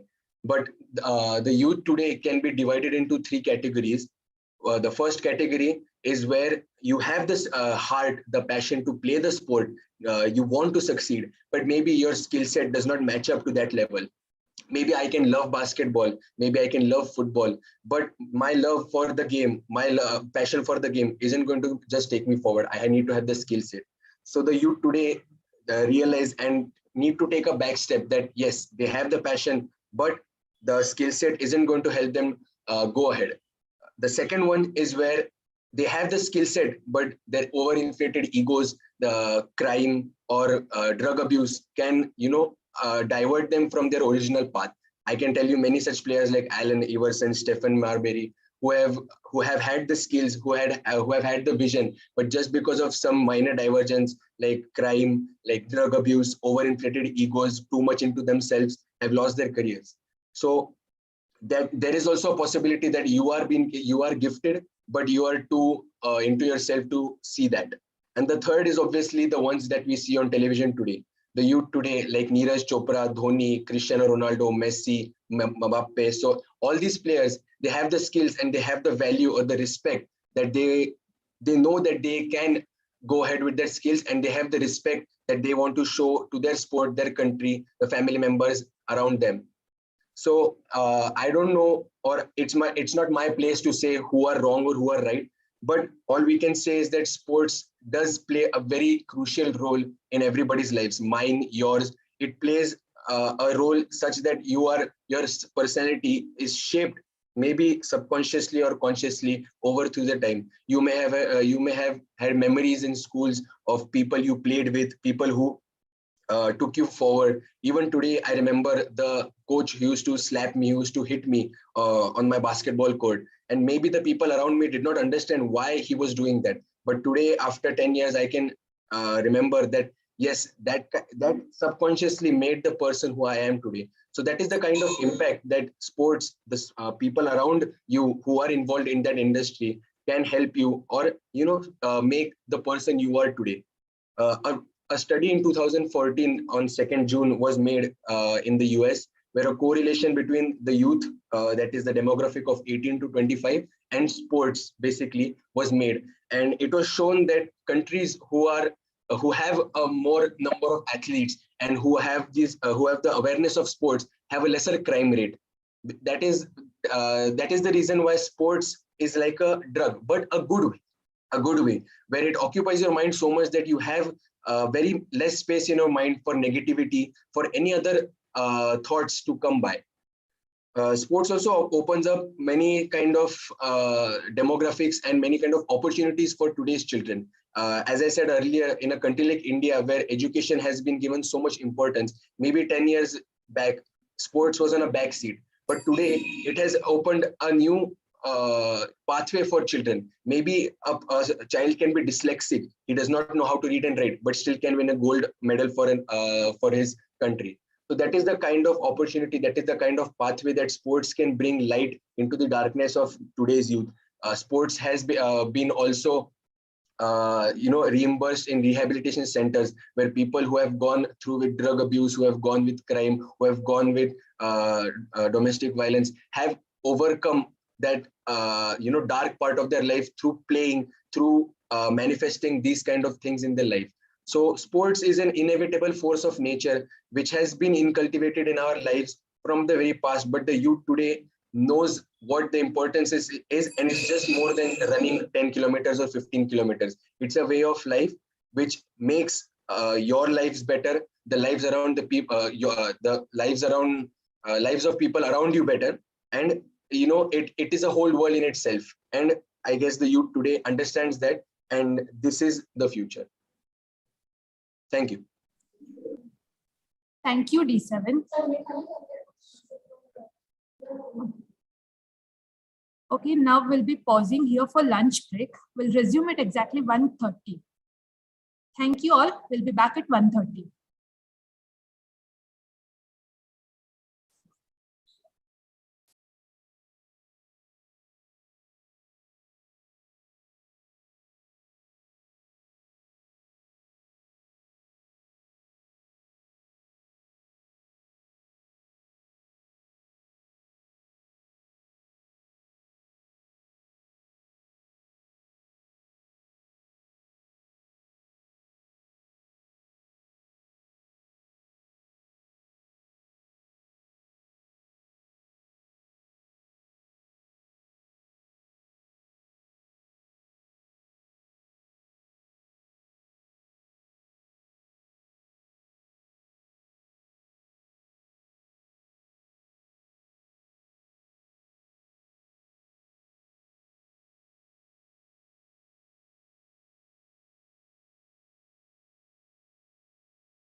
Good afternoon, students.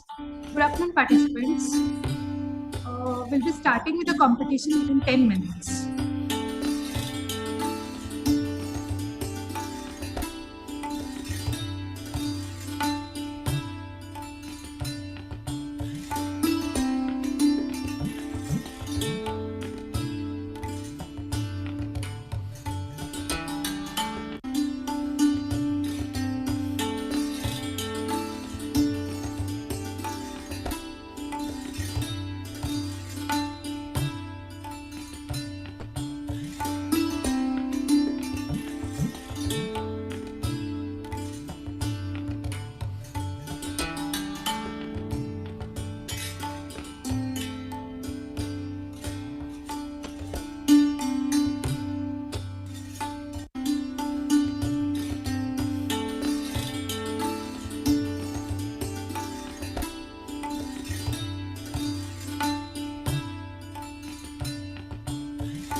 Good afternoon, all. We'll be starting with the competition. Tag E1. Yes, ma'am. Okay. E1, you're ready? Yes, ma'am. Yes. Okay. Your time starts now. My grandfather used to say that once in your life, you need a doctor, a lawyer, a policeman, but 3 times a day, you need a farmer. And with this, I start my today's elocution on the topic agriculture, farmers, and the Indian economy. Most of you already know about the current situation of the Indian agricultural sector, the farm laws, the farmers' protests, and so on. But today, I will be telling you what you don't know. I will be telling you the reason behind this. And with this, before going forward with that, let us first discuss a few more negatives of the Indian agricultural sector. Our agriculture's contribution to our GDP is merely 20%, as against 58% population of India directly involved in agriculture. Also, every day we hear the sad news of farmers committing suicide. We hear about people dying of hunger, while at the same time we find that there is surplus food getting wasted in granaries, while at the same time we hear the news of great improvement done in technology, be it as simple as soil testing or as complex as seed clouding. This has still not solved our problem. It is confusing, right? And you know, the solution, the main solution that our government brings to us for this problem is waiving of the loans, providing monetary benefits. But does that solve our problem? Of course not. So what is the solution? Let us see. But let me tell you now one of the hardest truths. These schemes, these monetary helps, when seen from a narrower perspective, they seems to be very beneficial, but so is not the case. They are having a disastrous effect on our Indian economy as well as on our agricultural sector. First, let me tell you how is it harming our agricultural sector. For a person having not received the proper education in agriculture seems to be a suitable option. And because of this, we find that there are more number of people employed in agriculture than required. Because of this, we find that 58% population of India is contributing 20% to our GDP. Because of this, we find that a small farmer cannot be expected to make use of good agricultural equipment to produce large output. And because of this, today we find that our agriculture sector is still unorganized, even after 74 years of independence. Now, the people here need to understand that our agricultural sector has reached to a saturation point in terms of the land available per farmer. Now, either they should be good enough to compete with good education, knowledge about farming, or better, they should move on to secondary and tertiary sectors, and which will also eventually uplift our economy. Now, let us see how it is harming our economy. These monetary benefits have disrupted the way how money works. This is inequality for a person putting the same hard work as a laborer, daily wage worker, as a vendor. And because of this, people tend to remain in agriculture. And today we find that there is a lack of skilled workforce in our secondary and in our tertiary sector. Now we need these people to come out and explore. We need to take them out of the vicious cycle of this. And if and only if we want to see India as a developed nation instead of a developing nation. And this will also give us a chance to improve the agriculture sector. We can use this for increasing our economy through agriculture itself by using one of the most important tools. Yes, ladies and gentlemen, it is education. And our current young generation is rightfully doing so by providing quality over quantity. For example, the organic farming. And until that time, we can also make the agriculture organized by making people to come together and cultivate all of their land as one part. And with this, making India together once again. Jai Hind. Thank you, Ivan. Tag number E2.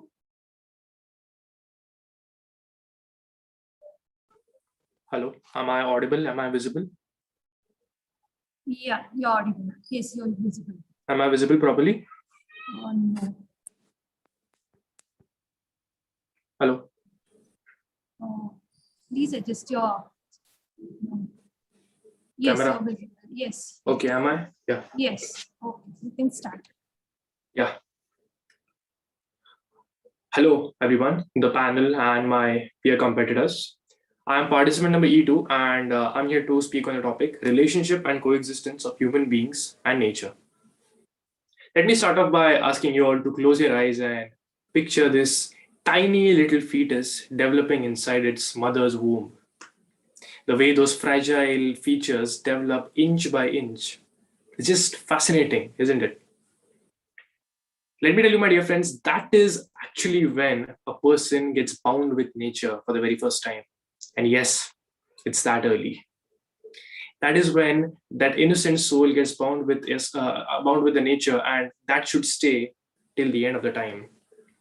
These minute aspects and the existing encumbrances, they welcome this infant with their open arms in this world out here. And that is when the innocent soul steps its foot on the Mother Earth for the very first time. Unfortunately, over the years, this innocence get replaced with materialistic maturity, is what we say, and that's what drives us out from the protection of our Mother Nature.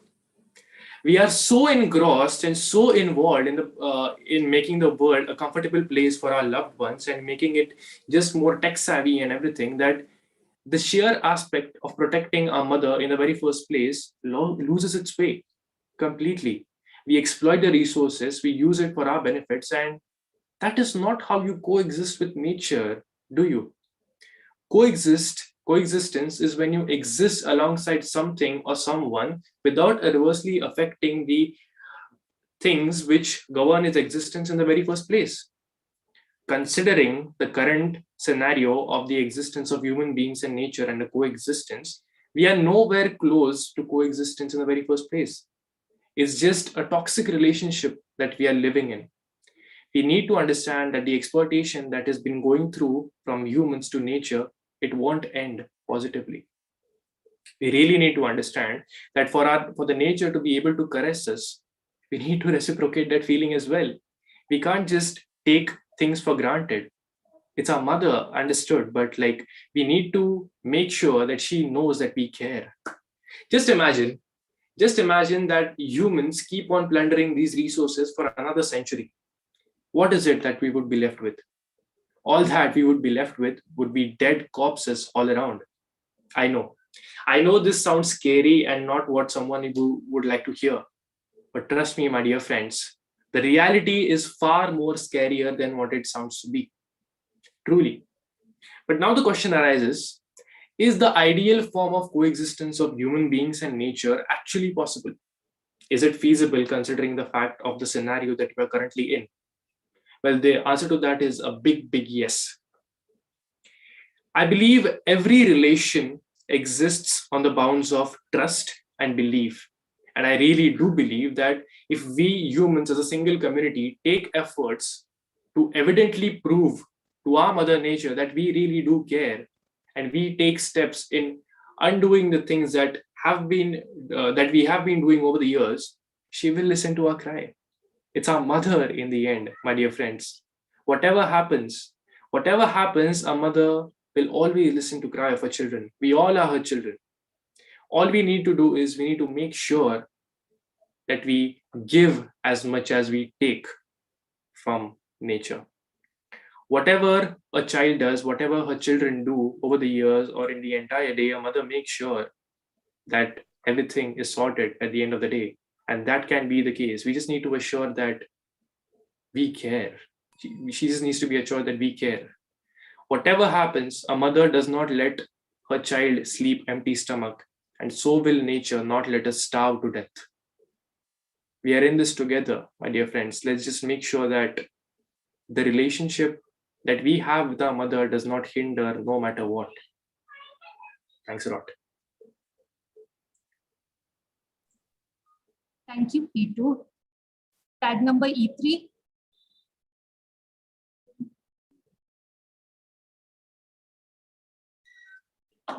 Tag number E3.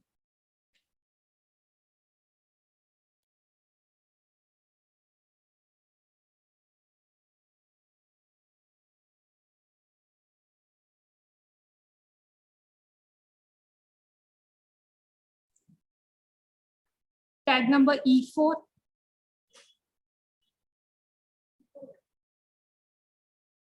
E4.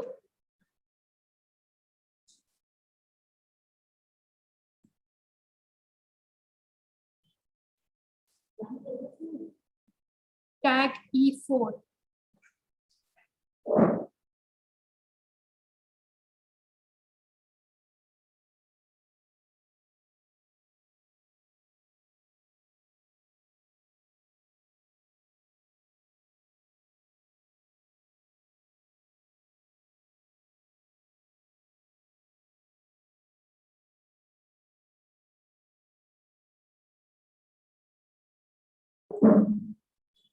E4.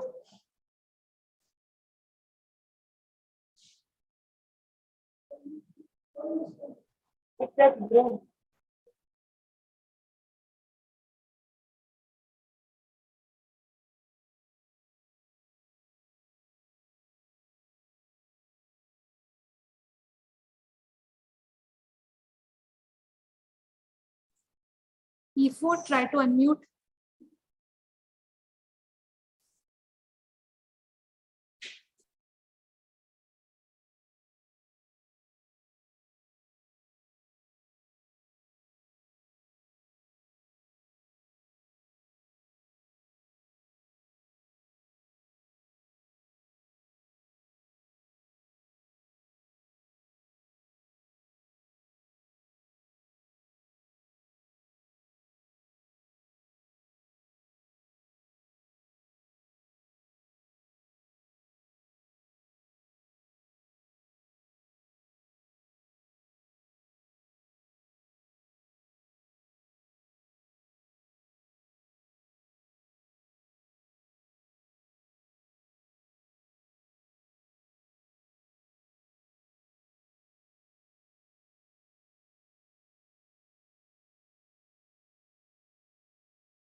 E5, are you there?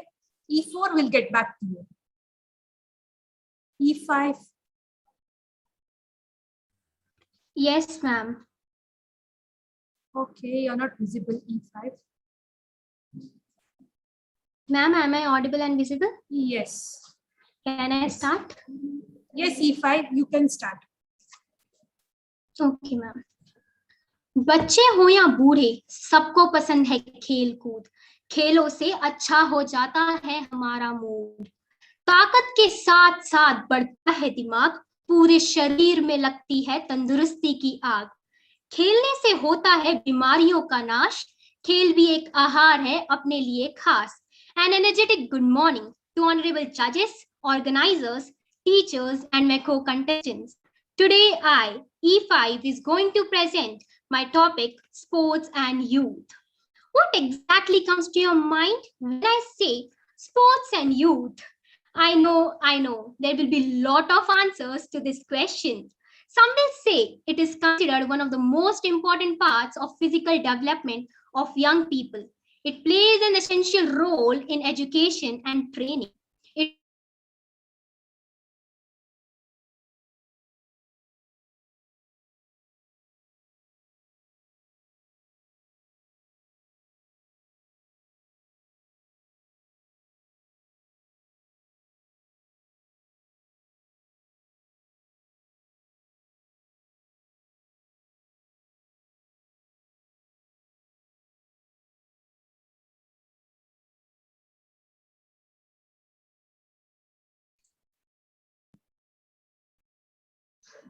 E5, we are not able to hear you.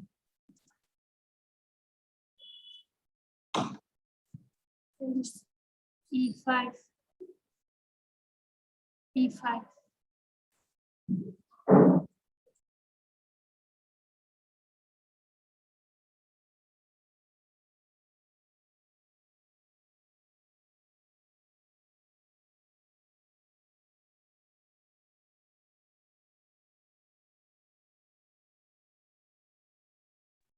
Hello, ma'am.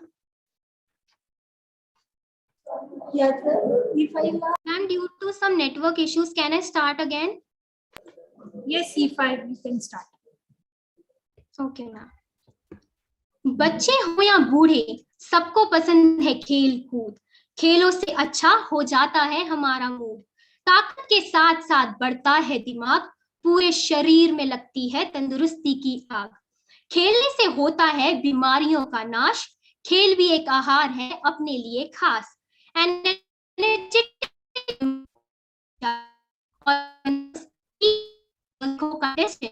Today, E5 is going to represent my topic, sports and youth. What exactly comes to your mind when I say sports and youth? I know. There will be a lot of answers to this question. Some will say it is considered one of the most important parts of physical development of young people. It plays an essential role in their training and education. On the other hand, others will say it is an opportunity to keep the body and mind in a fit condition. It is a great way for people to master the benefits of nature and their surrounding. Do you even know how many inventions were given by India to the world? They were many. The prominent of them was chess. Yes, chess. It spread to the rest of the world and evolved in the form that it is today. Apart from the games of chess, India also gave the world other popular board games such as Snake and Ladder, Suits, Ludo, etc. Movies are said to be one of the most important platforms to propagate a message in our society. Who does not like to watch movies? Each one of us love movies of some kind or the other. Some of the movies like Dangal, Mary Kom, Chak De India, Bhag Milkha Bhag, and many more have done a tremendous job to bring sports into a new light. Hockey has become household name in India. And I guess I don't know who was Dhyan Chand. It was known to me until I saw Chak De India. I realized the uniqueness of sports like hockey, which was most popular sports until 1983 Cricket World Cup. After the Cricket World Cup, there was sudden boom in the sports. Actually, cricket became commercial in 90s era after Sachin Tendulkar's arrival. He was so devastated and good to watch. But why only cricket is given importance and no other sports are recognized? In our country, whichever we feel talk about, there is no denying that nepotism has its presence. And when we talk about sports, then both of them seem to work hand in hand. Let's leave that to the pros. जीत के खातिर जुनून चाहिए, जिसमें उबाल हो ऐसा खून चाहिए. ये आसमान भी आएगा जमीन पर, बस इरादों में जीत की गूंज चाहिए. Today's youth is unstoppable. Every single person from the rural areas to the urban are getting opportunity to show their talent to the world. I guess every single person sitting over here is aware of Neeraj Chopra, who was from Haryana, won gold medal in men's javelin throw Tokyo Olympics 2021. His performance was so impressive that to show a token of gratitude, Neeraj Chopra was directly appointed as JCO in Rajputana Rifles. Not only him, but our Indian Paralympic players did a great job in Tokyo Paralympics. K. Nagar won gold medal in men's single SF6 badminton Tokyo Paralympics. As it is truly said, where there is a will, there is a way. The way it has influenced the country and the world can open paths to many who wish to pursue sports in life. But there are also some drawbacks in sports. There is gender discrimination that still exists when it comes to sports. The battle of equality in sports has been a long drawn out process. Second, athlete doping is quite a scandal. It's hard to believe that some athletes, sometimes are heroes, take performance enhancing drugs. Why don't they understand? The important thing in the game is not winning but taking part. The essential thing is not conquering but fighting well. At the last, I would like to end with the most precious words of Nelson Mandela. Sports has a power to change the world. It has power to inspire, the power to unite people in a way that little else does. It speaks to youth in a language they understand. Sports can create hope where once there was only despair. It is more powerful than governments in breaking down racial barriers. It laughs in the face of all types of discrimination. Sports is the game of lovers. Jai Hind. Thank you. Thank you. E5. E4. E4. Hello, audible Yes, you're audible. and visible. Yes, you're visible. Yes. Yes, E4, you can start. Okay. The very first thought that crossed my mind when I read the word farmer was an evocative memory from my childhood. It's me and my father walking in a mango orchard. I'm on a black tire swing, and he said, "My Baba planted this mango tree when I was your age." He was a farmer. And the word economy croons my mother's voice. She would say, "When I was young, we could buy a bag full of groceries or sacks of potatoes for just 4 or 5 rupees. And what could I say? Oh, with that 5 rupees, you can't even buy a bag full of chips today." Sometimes my Nani would chime in and say, "Hamare zamane mein 2 rupees bharpur the." Now for sure, Nani gets the point. When I retrospect, unbeknownst to me, this was my first tryst with agriculture and economy. The very first realization that we come from a long line of farmers on that swing. That's one of the many reasons why I chose this topic today. Now that I have your attention, a very warm good afternoon to one and all present here. I'm deeply honored to talk about agriculture and Indian economy and put my humble points in front of such an elite panel. If I were to ask a show of hands, how many of you said that I want to be a farmer when asked about your future? It's going to be a very minuscule number. I'll be very straightforward and say that one of the prominent and promiscuous reason is money. When we think of farmers, what quintessential image do we have in our mind? A not very highly educated man, soil on his hand next to his wife, family, failed crops, and helplessness on his face. Now let me paint this picture. Around 58% of farmers are Indian. The share of agriculture in GDP is almost 20%. In the year 2020, the food grain production was 296.65 million tons. Indian grocery market is the sixth largest in the whole world. Then why more than 40 farmers are committing suicide each day? The average income of an Indian farmer is around 6,426 rupees per month, and 52% are in debt. Have we ever stopped to think about the mental health of farmers? I could keep crunching the numbers and talk about the problems. However, because of time limits, I'll be focusing on the solutions, which are not very well known to the world. So here is my very own modest inventory. First of all, agriculture is not the true solution for food crisis. We have two parameters, high yielding crops, and second, the good health of soil and balanced ecosystem. The amalgamation of these 2 points is where sustainable agriculture is born. Today, we can grow crops in water.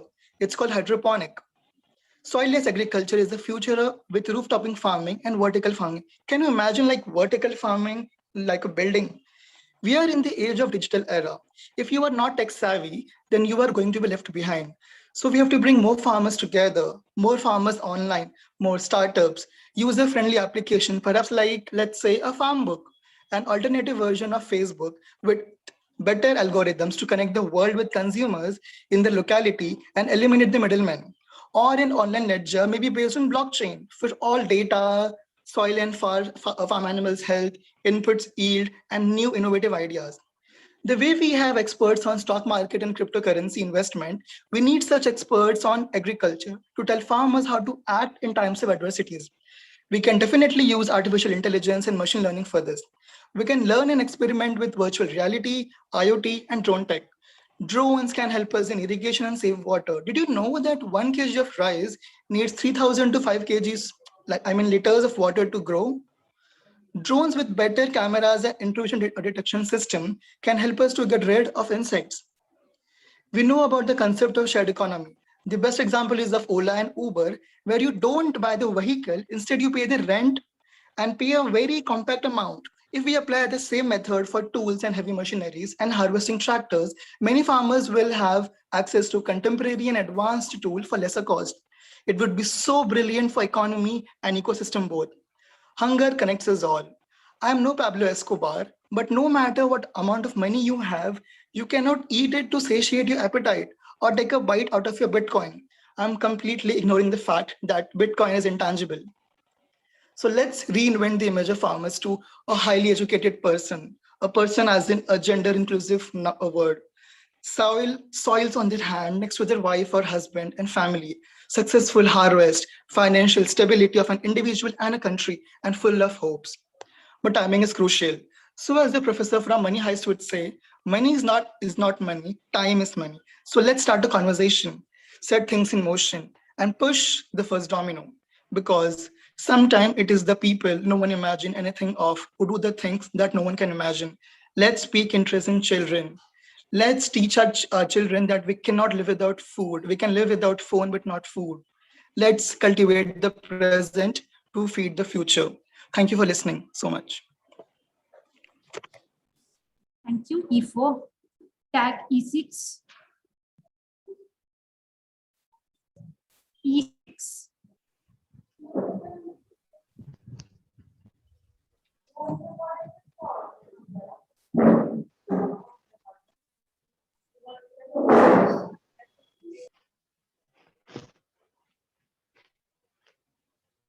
E6. Ma'am मी दिसतोय का? हाँ, yes.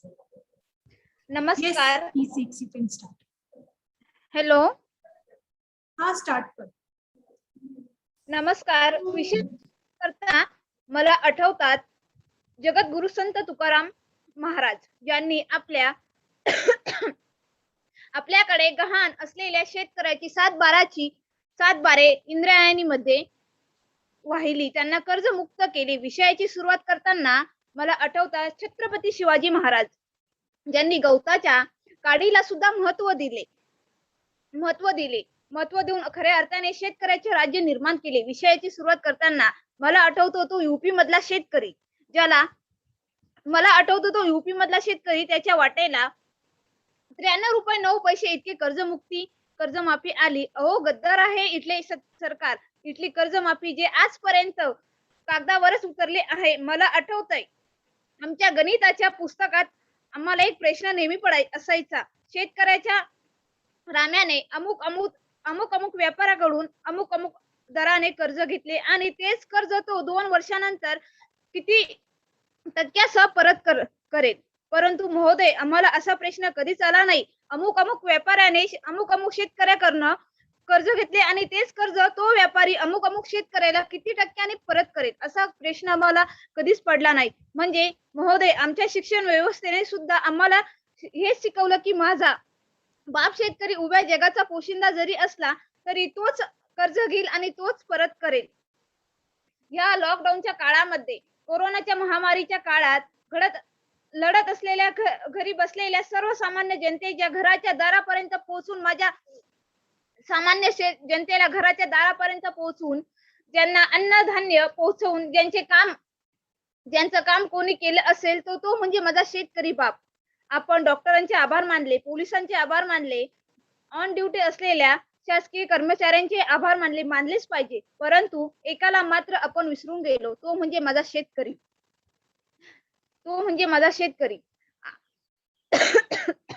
70हून अधिक लोक शेती व्यवसायात गुंतलेले आहेत. भारतीय अर्थव्यवस्था शेतीवर अवलंबून आहे. भारत हा देश शेतीप्रधान आहे. हे वाक्य 1947 साली जेवढे सत्य होते तेवढेच ते आज यथार्थ आहे.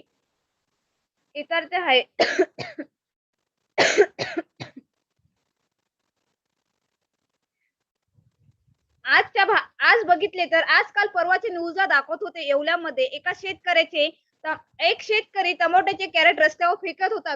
त्याला दोन तीन अधिकारी आवरत होते की नको रे बाबा असं नको करू, पण त्यांना हे का कळत नव्हतं की तो शेतकरी ते टमाट्याचे कॅरेट का फेकतोय, कारण त्याच्या टमाट्याच्या कॅरेटला 2 रुपये टमाट्याचं कॅरेट म्हणून भाव घेत होते. का शेतकरी स्वतः अन्न पिकवतो, जगाला पोचतो आणि त्याच शेतकऱ्याच्या मालाला सरकार आज भाव देत नाही. म्हणून एवढेच मला वाटते की ना बिरला ना बाटा, ना बिरला ना ताटा, ना बाटा ना ताटा, खऱ्या अर्थाने शेतकरी हाच माझ्या समाजाचा बायोडेटा. धन्यवाद. Thank you, E6. Tag number E7. Yes, ma'am. Am I audible? Yeah, you're not visible. Yes, ma'am. Yes. Now? Yes. Yes. Can I start now? Yeah, you Yes, can start. ma'am. Dr. APJ Abdul Kalam sir said, "Science is a beautiful gift to humanity. We should not distort it." Good afternoon to everyone present over here. Today I, participant E7, I'm going to speak on the topic post-independence development in science and technology. Science and technology is the ultimate need of an hour that changes the overall perspective of the human towards life. Over the centuries, there have been new inventions towards the field of science and technology that helps in modernizing and has made life easy and simple. The Britishers left India as a poor, dependent, underdeveloped, socially and economically backward nation. It was the vision of our first Prime Minister of independent India, Pandit Jawaharlal Nehru, which led to the foundation of the IITs in 1950. As per Sir, science was not merely an individual search for truth. It was something infinitely more than that if it worked for the community. The very famous Aryabhat derived from Vedic astronomy and gave it a scientific outline, which became a guideline for later astronomers. Astrology and horoscope were studied in ancient India. Diseases, cure, and medicines were mentioned for the first time in Atharvaved, which were later developed in coming centuries. India today is known as the pharmacy of the world, as Indian companies are supplying affordable drugs and vaccines to not only developing, but also to developed nations. Further, be it mathematics, medicines, geography, electronics, ocean development, or any other areas, science and technology have evolved, and its big progress in India have been quite significant with the development of many new methods, products, and better quantity of goods. And even in frontier areas like space research and atomic energy. Moving on, advanced scientific research with the help of Dr. Vikram Sarabhai, the Indian Space of Research Organization ISRO was set up in 1969. Aryabhat, the first Indian satellite, was launched in 1975. Later, ISRO conducted two successful nations. In 1954, the Department of Atomic Energy DAE was established by the Government of India. In year 1974, under the guidance of physicist Raja Raman, India tested its first nuclear bomb. Later, due to India-China and Indo-Pakistan conflicts, DRDO, that is Defense Research and Development Organization, was set up in 1958 to secure borders. At the same time, scientific research combined with favorable public policies has made India achieve self-sufficiency in agriculture. Yes, the very famous Green Revolution. Green Revolution has enabled India to increase productivity through high-yield varieties. And further, we have been benefited from the development made in the field of biotechnology. Moreover, nanotechnology is expected to transform the Indian pharmaceutical industry. And the government is investing heavily for technology-driven green revolution. I hope we still remember the 1978 achievement, the birth of Durga, under the surveillance of Dr. Subhash Mukhopadhyay, the first test tube baby in India and second one in the world, which was born in Calcutta just 67 days after the world's first test tube was born in UK. All this had great social and economic impacts, directly or indirectly touched the lives of ordinary Indians in an extraordinary way. Development in communications and information technology have enabled India have timely forecast of weather and clearly warning of cyclones, saving thousands of lives. At last, to conclude my point, I would like to say science generates ideas which are the guiding principles for the technology. New technology allows increased productivity, but technology may benefit one society and not another by leading to advanced weaponry and massive warfare. Talking of which reminds me, at present, India has a strong base in modern technology. We are also the third largest scientific and technical manpower in the world. Thank you and have a great day. Thank you, E7. We'll be starting with tag F. So F1 to F7, please be ready. Tag F1. Ma'am, am I visible and audible? Yes, you're visible and audible. Okay, so tag F1, you can start. Okay. A very good afternoon to esteemed guests, respected teachers, and all my fellow participants.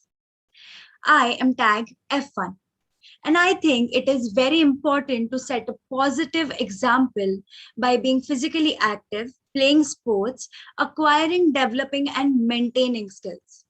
Me being a professional sports person and an NCC cadet, I truly understand the importance of sports and youth. Hence, for today's elocution competition, I have chosen the topic sports and youth. Youth is the most dynamic segment of population in any country. Today, India is one of the most youngest nations with more than 62% of its population in the working age group.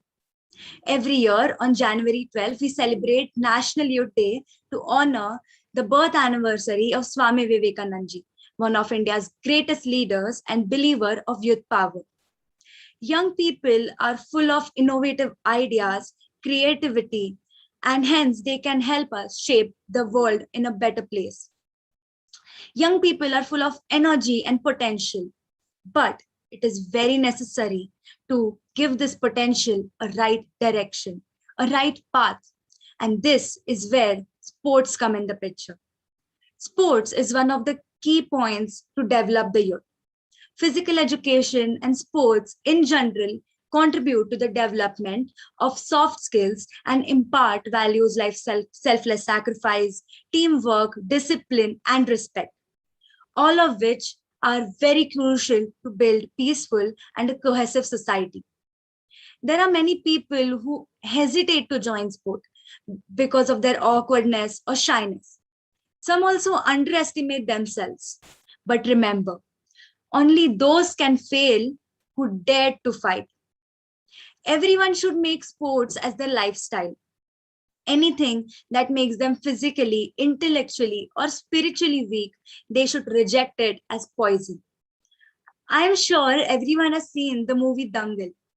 One of my favorite scenes in that movie is when Geeta Fogart is given the opportunity, the chance to choose her opponent. Everyone thinks that she is going to choose the weakest one.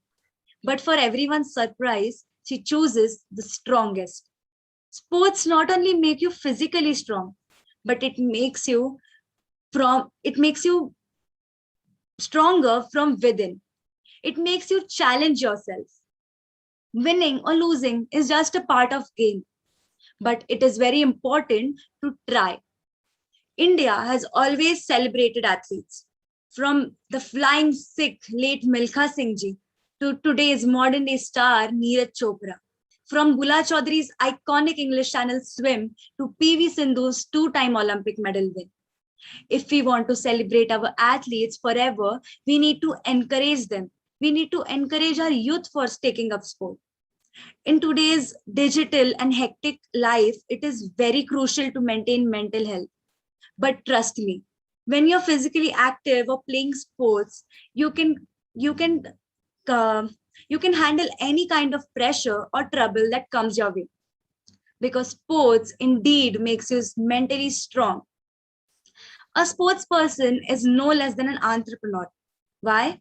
Because an entrepreneur and sports person both are ready to take risk and have various set of skills and are ever ready for any kind of situation. Taking risk is important, as if you succeed, you can lead the way, you can pave a way. But if you fail, you can always be a guiding light to others. The Ministry of Sports and Youth Affairs in India facilitates and is providing a strategic support system to the athletes. Because as long as we give opportunity to our youth to develop, only then we can develop as a country. Lastly, I would like to dedicate a few lines to our youth to encourage them. काम करो ऐसे कि पहचान बन जाए, चलो ऐसे कि निशान बन जाए. अरे जिंदगी तो हर कोई काट लेता है, अगर दम है तो जियो ऐसे कि मिसाल बन जाए. Thank you so much everyone for listening to me and giving me this opportunity to speak. Thank you, F1. Tag F2.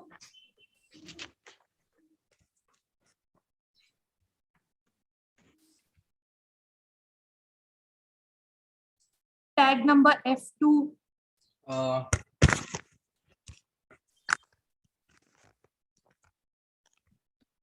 Am I visible and audible? Yes, you're visible. Okay. Yeah. Just give me a moment. Yeah. Yes.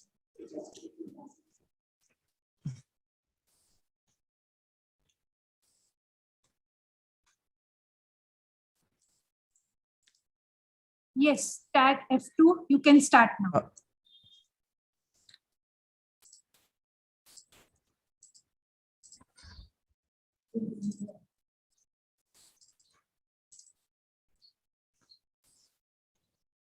Am I visible? Am I audible? Yes, you're audible. You're visible. You can start now. Okay. Thank you so much. नमस्कार रसिको. मी विषयाला सुरुवात करत असताना मला आपल्याला एक गोष्ट सांगणं गरजेचं वाटतं. आपण आज या 21व्या शतकात जगणारे सारे, डिजिटल क्रांतीत नवतारे झालेले आपण सारे, या जगाच्या पाठीवरती आपण एखादं फोटो, गाणं, व्हिडिओ दुसऱ्या सेकंदाला डाउनलोड करत असालही, परंतु मला सांगा की जगाच्या पाठीवरती ज्यावेळेस आपल्याला पोटामध्ये भुकेचा खड्डा पडतो आणि भाकरी डाउनलोड करून देणारं एखादं तरी ऍप्लिकेशन त्या प्ले स्टोअरवर आहे का? आणि जर असं एखादं ऍप्लिकेशन त्या प्ले स्टोअरवर नसेल तर सरकार असं एखादं ऍप्लिकेशन लॉन्च करून देणार आहे का ज्याच्या माध्यमातून आम्हाला आमची भाकरी डाउनलोड करून घेता येईल? आणि जर सरकार देणार असेल तर मग मात्र दिल्लीच्या चौकामध्ये 4 डिग्री सेल्सिअस तापमानामध्ये बसून थंडीत कुडकुडणाऱ्या त्या अर्थविषयक आंदोलन शेतकऱ्यांच्या मांडलेल्या विधेयकाला आंदोलन करणाऱ्या शेतकऱ्याविषयी आम्हाला फारसं वाईट वाटणार नाही. परंतु सरकारला जर का हे ऍप्लिकेशन असं लॉन्च करणं शक्यच होणार नसेल तर मग मात्र खऱ्या अर्थानं इथल्या या बळीराजाच्या झालेली ही दुर्दैवी अवस्था, या अर्थव्यवस्थेतली दुर्दैवी अवस्था मला तुमच्या समोर मांडणं खूप गरजेचं वाटतं. मित्रांनो, ज्या शेतकऱ्यांना कोविड कालखंडामध्ये ज्या देशाचा GDP वजा 23.5% पोहोचला होता, त्याच आज बळीराजानं त्या देशाचा GDP वजा 23.5% कृषी क्षेत्राच्या माध्यमातून तो GDP अधिक 3% नेऊन ठेवण्याचं काम केलं. आणि आज त्याच बळीराजाच्या वाट्याला जर पोलिसांच्या काट्या येत असतील, आज त्याच बळीराजाच्या वाट्याला जर अश्रुधुरांचा मारा येत असेल, आणि आज त्याच बळीराजाच्या वाट्याला पाण्याच्या फवाऱ्यांचा मारा येत असेल, आणि आज त्याच बळीराजाच्या वाट्याला जर पोलिसांच्या गोळीबाराला सामोरं जावं लागत असेल, आणि तरी एवढं सगळं होऊन सुद्धा आमचा शेतकरी इथल्या शेताच्या हिताचा, इथल्या देशाच्या हिताचा विचार करत असेल, तर खऱ्या अर्थानं आमचा शेतकरी हा या शेतीप्रधान देशाचा असणारा खूप मोठा कणा म्हणावा लागतो. आणि अर्थव्यवस्थेतलं असणारं त्याचं योगदान हे खूप महत्वाचं आहे, हे सांगणं मला गरजेचं वाटतं. नमस्कार रसिक हो, मी स्पर्धक कोड क्रमांक F2 आपल्या समोर विषय मांडतोय, शेती, शेतकरी आणि अर्थव्यवस्था. मित्रांनो, आपल्याला सगळ्यांना माहिती आहे भारतीय अर्थव्यवस्था ही मुख्यतः कृषी क्षेत्रावरती आधारित आहे. आणि या अर्थशास्त्राच्या विषयानं अनुषंगानं भारतीय शेती जेव्हा आपण असा विचार करतो, याच्यामध्ये वन येतं, मत्स्य येतं आणि त्याचप्रमाणे कृषी, या 3 गोष्टींचा याच्यामध्ये समावेश होतो. ज्यावेळेस स्वातंत्र्य प्राप्तीच्या वेळी कृषी व संलग्न GDP क्षेत्रामधला जो हिस्सा होता तो 50% जास्त होता. कालांतरानं मात्र तो घसरत गेला. 1947 साली ज्यावेळी आमचा भारत देश स्वतंत्र झाला, त्यावेळेस म्हटलेलं भारत हा शेती प्रधान देश आहे, ते वाक्य आजही 2021 साली तितकंच यथार्थ आणि खरं आहे. कारण आपला देश, आपल्या देशाची अर्थव्यवस्था शेती प्रधान आहे. कारण एकूणातील जवळपास निम्मे वर्कर जे कामगार करतात तेचही आजही शेती आणि शेती संलग्न उद्योगामध्ये गुंतलेले आपल्याला पाहायला मिळतात. मित्रांनो, उद्योगधंद्यांना लागणारा एकूण कच्च्या मालापैकी जवळपास 40% सुद्धा जास्त माल हा शेतीच्या माध्यमातून मिळतो. आणि म्हणूनच या शेती प्रधान देशाच्या अर्थव्यवस्थेच्या मान्सूननं आम्हाला वाट मात्र चातकाप्रमाणे बघावी लागते. हे कुठंतरी शोकांतिकेची गोष्ट आहे असं मला सांगणं गरजेचं वाटतं. मित्रांनो, एकूण पाऊस आपल्याला जो पडतो तो 75 ते 80% पाऊस हा फक्त आपल्याला 4 महिन्यामध्ये मिळतो. आणि आणि या 4 महिन्यामध्ये पाऊस येणं, तो वेळेवर पडणं, वेळापत्रकाप्रमाणे येणं आणि आपल्याला पाहिजे तेवढ्या प्रमाणात येणं, ह्याही गोष्टी खूप मोठ्या क्रिटिकल ठरतात. कारण जवळपास 50% फूड सिक्युरिटी ही फक्त आपला मान्सून, आपला नॉर्मल असण्यावर अवलंबून असतं. मित्रांनो, शेती हा भारतीय अर्थकारणाचा मान्सून मधला शेती हा भारतीय अर्थकारणाचा कणा आहे, तर मान्सून हा शेतीचा कणा ठरतो. तो उगीच नाही. आपल्या देशामधली 60% शेतजमीन ही जिरायत आहे आणि त्यात पुन्हा 2 हेक्टरपेक्षा कमी लागवड क्षेत्र असणाऱ्या शेतीचं प्रमाण जवळपास 86% आहे. त्यामुळे एक मान्सून अनियमित बनला, कोरडवाहू बनला तर अल्पभूधारक शेतकऱ्यांचं पत्रक किती कलमडत असेल, किती कोलमडत असेल आणि खऱ्या अर्थानं मग इथल्या अर्थव्यवस्थेतल्या आमच्या असणाऱ्या शेतकरी राजाचं जे योगदान आहे ते किती प्रमाणात आहे आणि दिवसेंदिवस ते किती खालावत चाललंय ही गोष्ट आपल्याला पाहायला मिळेल. मित्रांनो, याच्याही पुढे जाऊन सांगाल 1918 मध्ये ज्यावेळेस डॉक्टर बाबासाहेब आंबेडकर यांनी त्यांच्या लिहिलेल्या small yielding in India in their remedies नावाच्या पुस्तकामध्ये लिहून ठेवलं होतं, जोपर्यंत शेती क्षेत्राला औद्योगिक दर्जा प्राप्त होणार नाही आणि शेतकऱ्याच्या मालाला रास्त भाव मिळणार नाही तोपर्यंत शेतकऱ्याचा विकास होणार नाही. सुमारे 60% लोकसंख्या आपण बघतो ही कृषी क्षेत्रावर आधारित आहे. सरकार आणि शेतकरी यांच्यात आम्हाला आजही वेळोवेळी थेट संघर्ष बघायला मिळतोय. आज आम्ही पाहतो राजकारणाचा कुकर, त्यातून येणाऱ्या आश्वासनाच्या शिट्या आणि त्यात शिजणाऱ्या भ्रष्टाचाराच्या खिचडीमुळे माझ्या शेतकरी वर्गाचं पोट कधी भरू शकत नाही. महात्मा फुले नावाच्या महामानवानं राणी व्हिक्टोरियाला खडसावून सांगितलं होतं, भारत देशाची जर का ध्येय धोरणं ठरवायची असतील तर सूटबुटात वावरणाऱ्या माणसाकडे पाहून तुम्ही कधी ठरवू नका. या शेतामध्ये अनवाणी पायानं काम करणाऱ्या, घाम गाळणाऱ्या शेतकऱ्यांच्या हालअपेष्टेकडे पाहून ठरवा.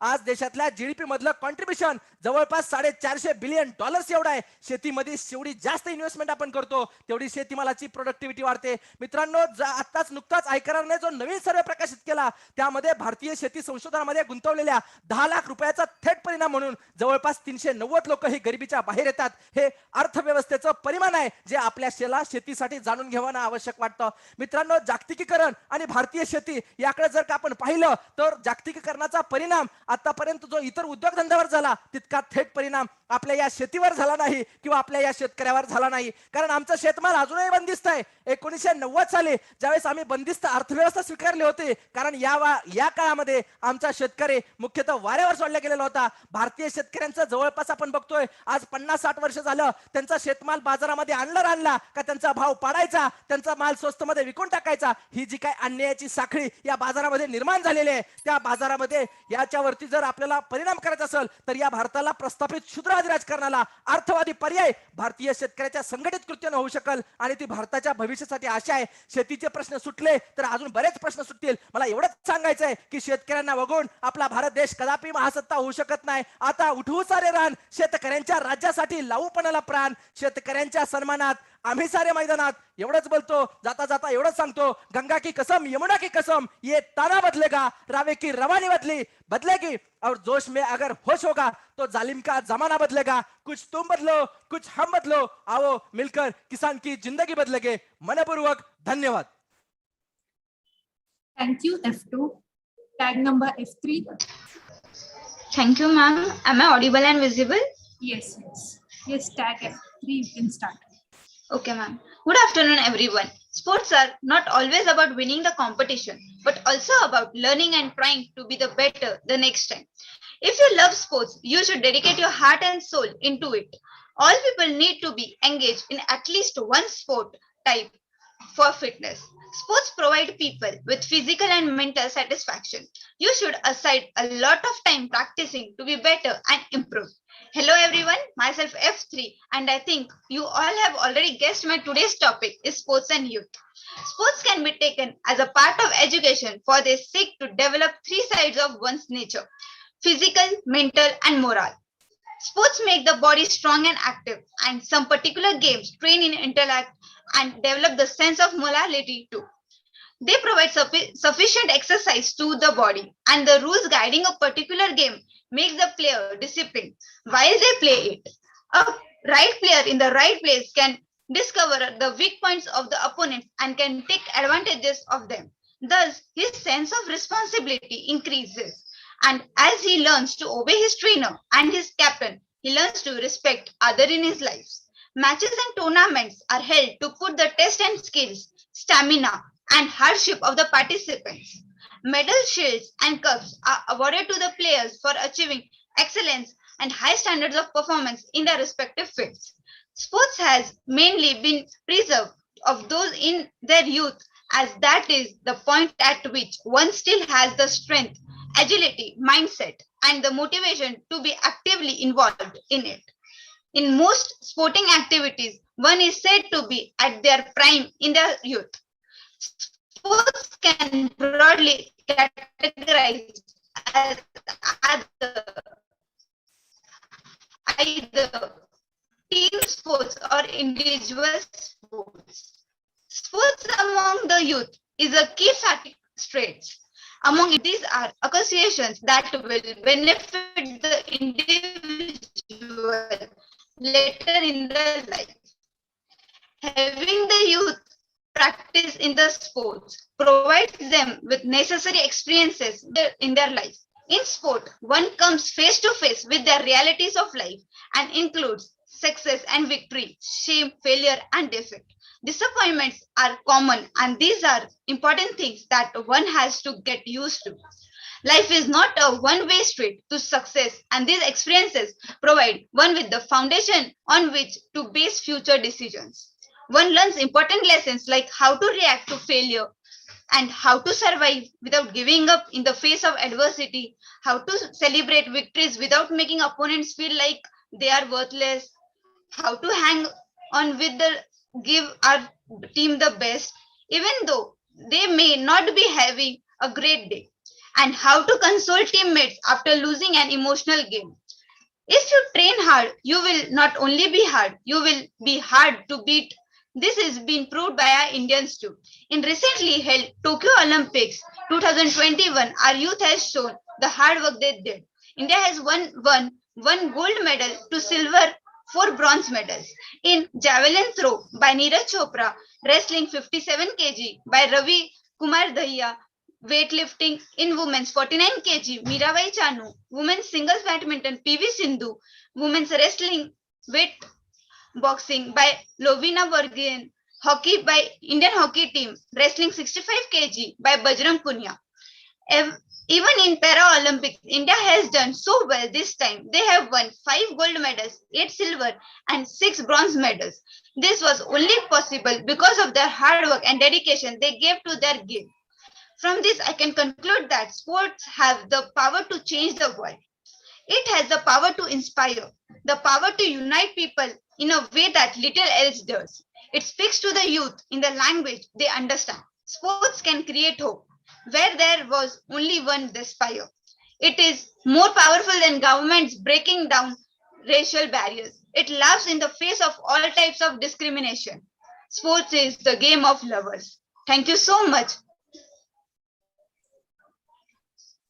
Thank you, F3. Tag number F4. Am I visible? Yes, you're visible.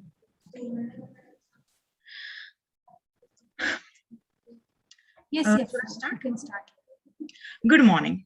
I am participant F4 and will be presenting my views on the topic of sports and youth. To the youth everywhere in the world, sports has always been a way to have fun and enjoy with their friends. Several studies show that once sports are introduced, pupil attendance increases, especially of those at risk of being excluded from school. Now, there are several benefits of sports. The prime one being physical exercise, of course. One hears sports and immediately envisions lean and fit or muscular bodies, running, jumping, and doing all kinds of strenuous activities. It is, of course, good for the youth, especially considering the effects of computers, mobiles, and various devices available today. I'm sure everyone here can relate to that. Another major benefit that clicks immediately is teamwork. Yes, there are individual sports and group sports, but the word sports and youth together display a team sport 99% of the time. Football, cricket, basketball, hockey, the list goes on. They promote teamwork. The youth learn to play and plan and practice with each other to present the best team they can. They evaluate every member's strengths and weaknesses and make decisions. It's all teamwork to make the dream work. Now, every team has a leader. It can be in school, office, or even in sports. Leadership skills are honed, where one looks at one's friend as a member needs to keep personal biases aside, make difficult choices, and be the one the team looks up to. Now, a lot is learned in a simple game. Next, we also have social inclusion, that is, equal opportunities in sports regardless of gender, ethnicity, or ability. For example, we see sports increasingly having women's and men's options. And of course, how can we forget the Paralympics? Now, the list is pretty long, including character building, better ethics, a higher moral compass, and a sense of responsibility, etc. It seems that sports is doing so much good to the youth. It's all good. But no, sports is neither fundamentally good nor evil. It is neutral. Its influence is determined by the use of sport in either a positive or negative manner. And therefore, we must be intentional in how we coach and how we parent our children in sports. The distinction between recreational and competitive youth sport and physical activity must be drawn to understand the extent to which sports acts as a magnet or a repellent to school. Recreation is as important as education. There are cases in which adults push young athletes to abandon their studies to focus almost full time on their sports pursuits. This is a very prevalent competitive youth sport. Now, whereas on the other hand, we see parents sending their children to clubs, coaching, and classes for sports, etc. But as soon as one reaches senior education years, all such activities are drawn to a quick and permanent stop. It's now time for the child to focus on only studying. Every sport is useless now. After all, it got tossed aside so easily. We say society accepts sports more now as a career, but does it really? The only sports that we do know are basketball, football, cricket, badminton, hockey. More privileged ones can access archery, horse riding, shooting, and tennis. But many sports are neglected or straight away unknown. For example, let's say fencing, which has been recently reintroduced. Even today's coaches work in a performance-driven society, and many will pay lip service to moral character when all the parents want is performance and more wins and then losses. The coaching is so the child wins, not so the child enjoys and develops the skill. These are competitive parents and coaches that end up making playing sports as a competition. It's not a game anymore, it's a competition. Instead of a fun time, the child is treated as a mini adult, but the body, the mind, the thoughts, and the emotions will remain that of a child itself no matter what. This is something to not be forgotten. So what can we do? The parents, the children, and even the coaches. 1. Play the game for the game and not only for winning. Make it about the game, enjoy it, savor it, give it your best for sure. But that does not imply one harms oneself through excessive training. 2. Set some core values to follow in one sport or team that reflects both performance and moral character. Incorporate them into the training and sessions. Do not waver from them ever. Character of a person is independent from how well or badly someone plays. Professional players, in fact, admit that the more professional one plays, the more callous they become in the game. Next, focus on developing the person, then the athlete, and then the sport-specific player. Try out various sports. No need to stick to just one or two for life. Work together to develop the specific person, and not just the specific sport. It is important to explore and experience everything before you make a single sports as your goal in life. And thus, sports and youth still have a long way ahead in the future, but we all can work together to nurture the youth and create a better future, in my opinion. Thank you. Thank you, F4. Tag F5. Yes, ma'am. Am I visible and audible? Yes. You are visible and audible. Yes. Okay, F5, you can start. Can you name one of the hero named Deshmukh? Wait. Come back. I know you all must be thinking of actor Ritesh Deshmukh, but I am not talking about him. I am talking about one of the national hero who is remembered by his deeds and the position he holds in the Indian society. Dr. Chintaman Dwarkanath Deshmukh, better known as C.D. Deshmukh. Good morning, everyone. My tag number is F5. Today, I'll be talking about Dr. C.D. Deshmukh's contribution in Indian economy. The reason behind selecting this topic was Sir Deshmukh was a dedicated IAS officer whereas my dream is also to become an IS officer. And this fascinated me towards this topic. And reading and digging more about him made me more and more confident towards my goal. Sir Deshmukh was born in January 14, 1896 at Nata in Raigad, Maharashtra, in a landholding family with a tradition of public service. He had an outstanding educational career. And why I'm saying this? Because he received the first Jagannath Sankar Shet Scholarship in Sanskrit. He won the Frank Smart Prize in Botany at the University of Cambridge in 1971. Not only this, he also topped the Indian Civil Service examination, which was held in London in 1980. Do you think all Indians were slaves in British Raj? Absolutely no. Sir Deshmukh was one of them who battled all the odds in the British rule to become the third governor of RBI. So in 1943, RBI got its first Indian governor as Dr. C.D. Deshmukh, a luminary civil servant who went on doing great many things in the early years after independence. Talking about Sir Deshmukh's contribution in Indian economy is just endless. Sir provided a much-desired vision to deal with the financial changes in the young, independent, and educated and underdeveloped country like India. He also witnessed many crucial events, such as transfer of power from British to India and Pakistan. He also witnessed the provision and division of assets and liabilities between these two new countries. Sir played an important role at the Bretton Woods Conference, which was held back in July in 1944. And this conference witnessed two important institutions. First was IMF, that is International Monetary Fund, and second IBRD, that is International Bank for Reconstruction and Development. And these two establishments have a very significant importance in today's recent time. Sir's financial policy was dedicated towards achievement and facilitating of rapid growth, social justice, and economic stability. He was also responsible for the formation and implementation of the first and second five-year plan. In present times, it is known as Niti Aayog. Sir was also responsible for the enactment of regulation of Indian Company Act, Banking Regulation Act, and nationalization of RBI. As I said, Sir made significant efforts in the establishment of IMF and IBRD.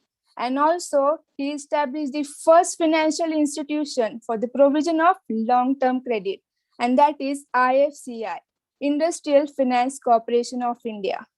Sir's contribution list is just endless. He was also the president of Institute of Economic Growth. He also did adequate machinery for the rural credit and also established institutions which was not related to his field, but it was devoted towards education and research. Looking at Sir's contribution and stature, RBI hosted an annual lecture series under his name. Later, Sir resigned from the Union Cabinet after protesting separation of Mumbai from Maharashtra. Sir received the Padma Vibhushan in 1975 for his immense contribution towards Indian economy, for which Indian economy is still surviving in this COVID situation. At the age of 87, Sir took his last breath in 1982 at Hyderabad. Sir will be always remembered for his great and immense contribution towards Indian economy among the eminent sons of India who has gone down the history lane. Thank you. Thank you, F5. Tag number F7. F7.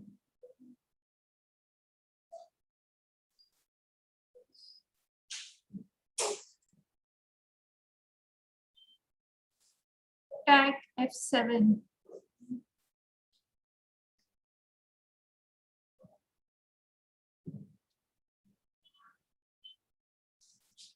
Tag C4.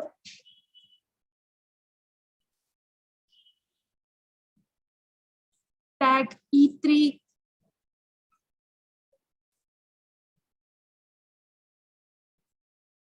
Tag number F7.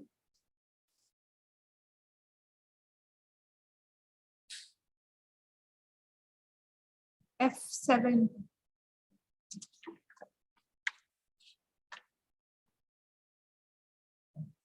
Okay, we are done with all the participants. Thank you all for your participation, students.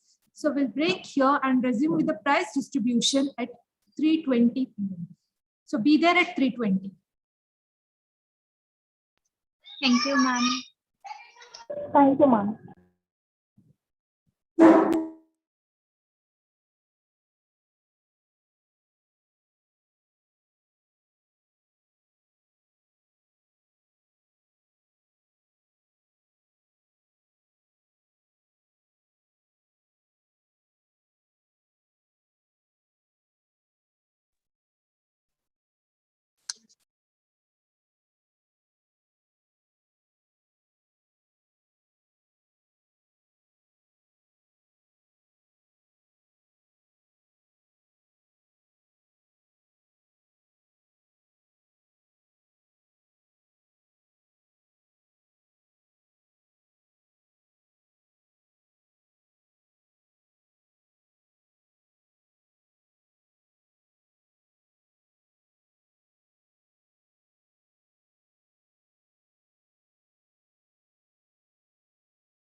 Hello, am I audible?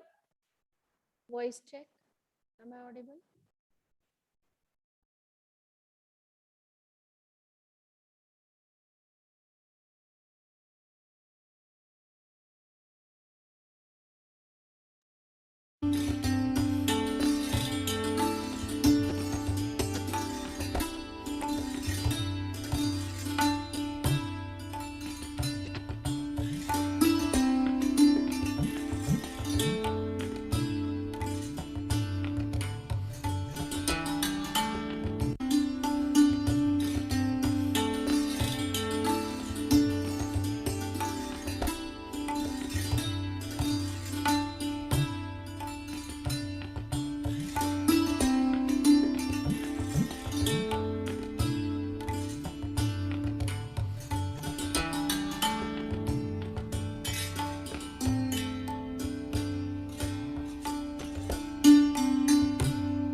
Dear all, we will be starting the prize distribution ceremony sharp at 3:30.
Welcome, Malti Madam. Hello. Good evening, sir. Good evening, sir. Good afternoon. Can we start, Madam? Yes, yes. Please, Sonia, please go ahead. Yes, thank you, sir. So, namaskar, everyone. I welcome you all for the prize distribution ceremony of 11th Dr. Shamarao Kalmadi Memorial State Level Elocution Competition. I begin by reading the review for this competition. The total number of registrations for this competition were 40, and out of which 38 participated. 26 participants spoke in English, whereas 11 participants preferred to speak in Marathi. We had participation from various cities like Aurangabad, Mumbai, Mahad, Nashik, Solapur, Nandgaon, and Pune. 3 participants spoke on contribution of Dr. Chintaman Rao Deshmukh to the Indian economy. 6 participants spoke on sports and youth. 3 participants spoke on post-independence development in science and technology. 17 participants spoke on relationship and coexistence of human being and nature. 11 participants spoke on agriculture, farmer, and Indian economy. I thank you all for such a tremendous response. Thank you once again. I now request our principal, Dr. Ashok Agarwal, to address the audience and the participants. Over to you, sir. Thank you, Sonia. Good afternoon. Honorable Secretary, Mrs. Malti Kalmadi, our chief guest, Mrs. Borwankar, all the participants, dignitaries, and my colleagues. I welcome you all for this valedictory function of prize distribution ceremony of this elocution competition. I'm very happy to see the response and participation of the participants. Though many participants are coming from rural area, remote area, their performance was very excellent. And the topics which were chosen by the organizing committee, I'm sure that the participants definitely have given justice to their respective topics. And Malti Madam, as you suggested, relationship is our theme for this year, Kaveri Group of Institutions. So we are trying to relate all these activities with this theme. And I'm happy there was a good response for this particular theme also. Similarly, relationship of youth and sport, farmers and Indian economy, those we have also covered. And the great visionary who gave a direction to Indian economy, the first Indian governor of RBI, Mr. Chintaman Rao Deshmukh. So on this moment, we also try to remember and salute his contribution for the Indian economy. And I think this is the real tribute to our great founder, Mr. Shamarao Kalmadi, because his thought was contributing for the society, contributing for the poorest people of the society. And according to Kaveri Group Institution, is doing all these things to fulfill his dream. And this elocution competition is a very small part to express our tribute and honor to our great founders. And I am happy that the response, love, affection from various colleges, participants, their teachers, that was very excellent. I congratulate all the participants for their contribution. Kon jingta, Kongala prizes meta, that is different thing. But your contribution was definitely remarkable. I request the participant please convey my regard to their teachers and parents also. And as per our family, Malti Madam, as we suggested, once Kavering is a Kavering for life. One who comes to Kaveri for this or that reason, even a street walker from Kaveri is a Kavering for lifetime. And we are supporting for this Kaverian. So I offer an opportunity to these participants for their life. If you need any support from Kaveri, Kaveri is with you.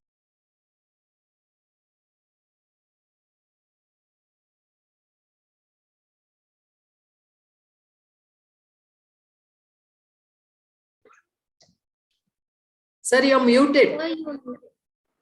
Excuse me, sir. Please turn on the audio. May I repeat, madam?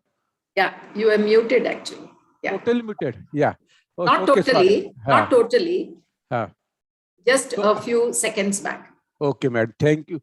So, madam, as relationship is our theme for this year, and we have chosen that topic, relationship with nature, etc., even the relationship of the agriculture and Indian economy.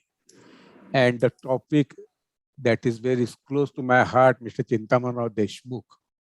And I am talking with the students, as our philosophy says, Kaveri philosophy says, once Kavering is a Kavering for life. So dear students, now you are Kavering for life. Whenever you need any support, any guidance from Kaveri, please feel free to contact. Malti madam, I would like to share you one thing in very short. We are offering Coursera courses to all the students, their parents and their family member free of charge for at least next 3 years. Because this, considering this pandemic, let us develop our relationship with the society, because these students and these parents, they cannot go for offline courses. They cannot afford a heavy fee.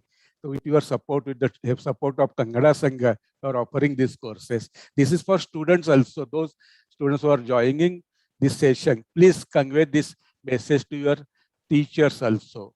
And please, friend, if there are any lacuna or weakness or organizing this event, please ignore it and keep the spirit alive. Because despite pandemic, the organizing committee, they told, "Nahi sir, आपल्याला बंद नाही करायची. We'll continue it, though online made." And there was a good response. I'm thankful to the participants. I appreciate the efforts of the organizing committee. And I am also thankful to the teachers of the participant. Thank you very much. Thank you, Malti madam. Thank you for your support. Over to Sonia.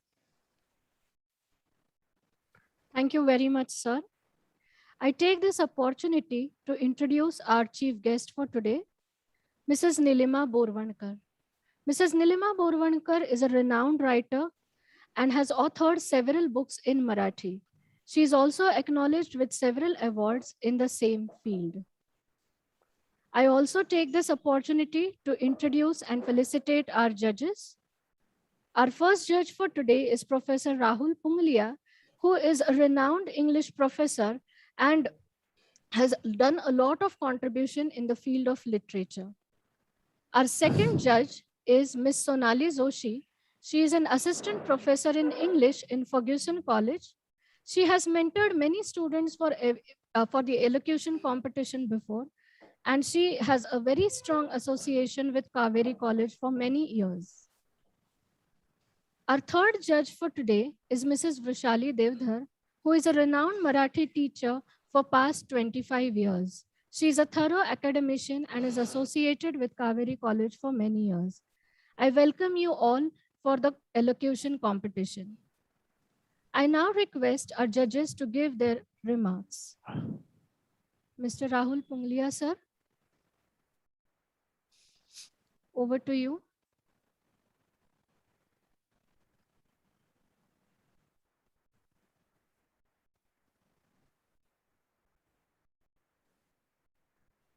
Right. Good evening, all of you. I would first like to thank and congratulate Kaveri College for organizing this contest. Such small things, small gestures, bring normalcy back to an epidemic-driven, panic-stricken atmosphere. And though it was an online contest, it sort of, cleared the air for a little while, and such small efforts collectively would enable us all to see this pandemic through.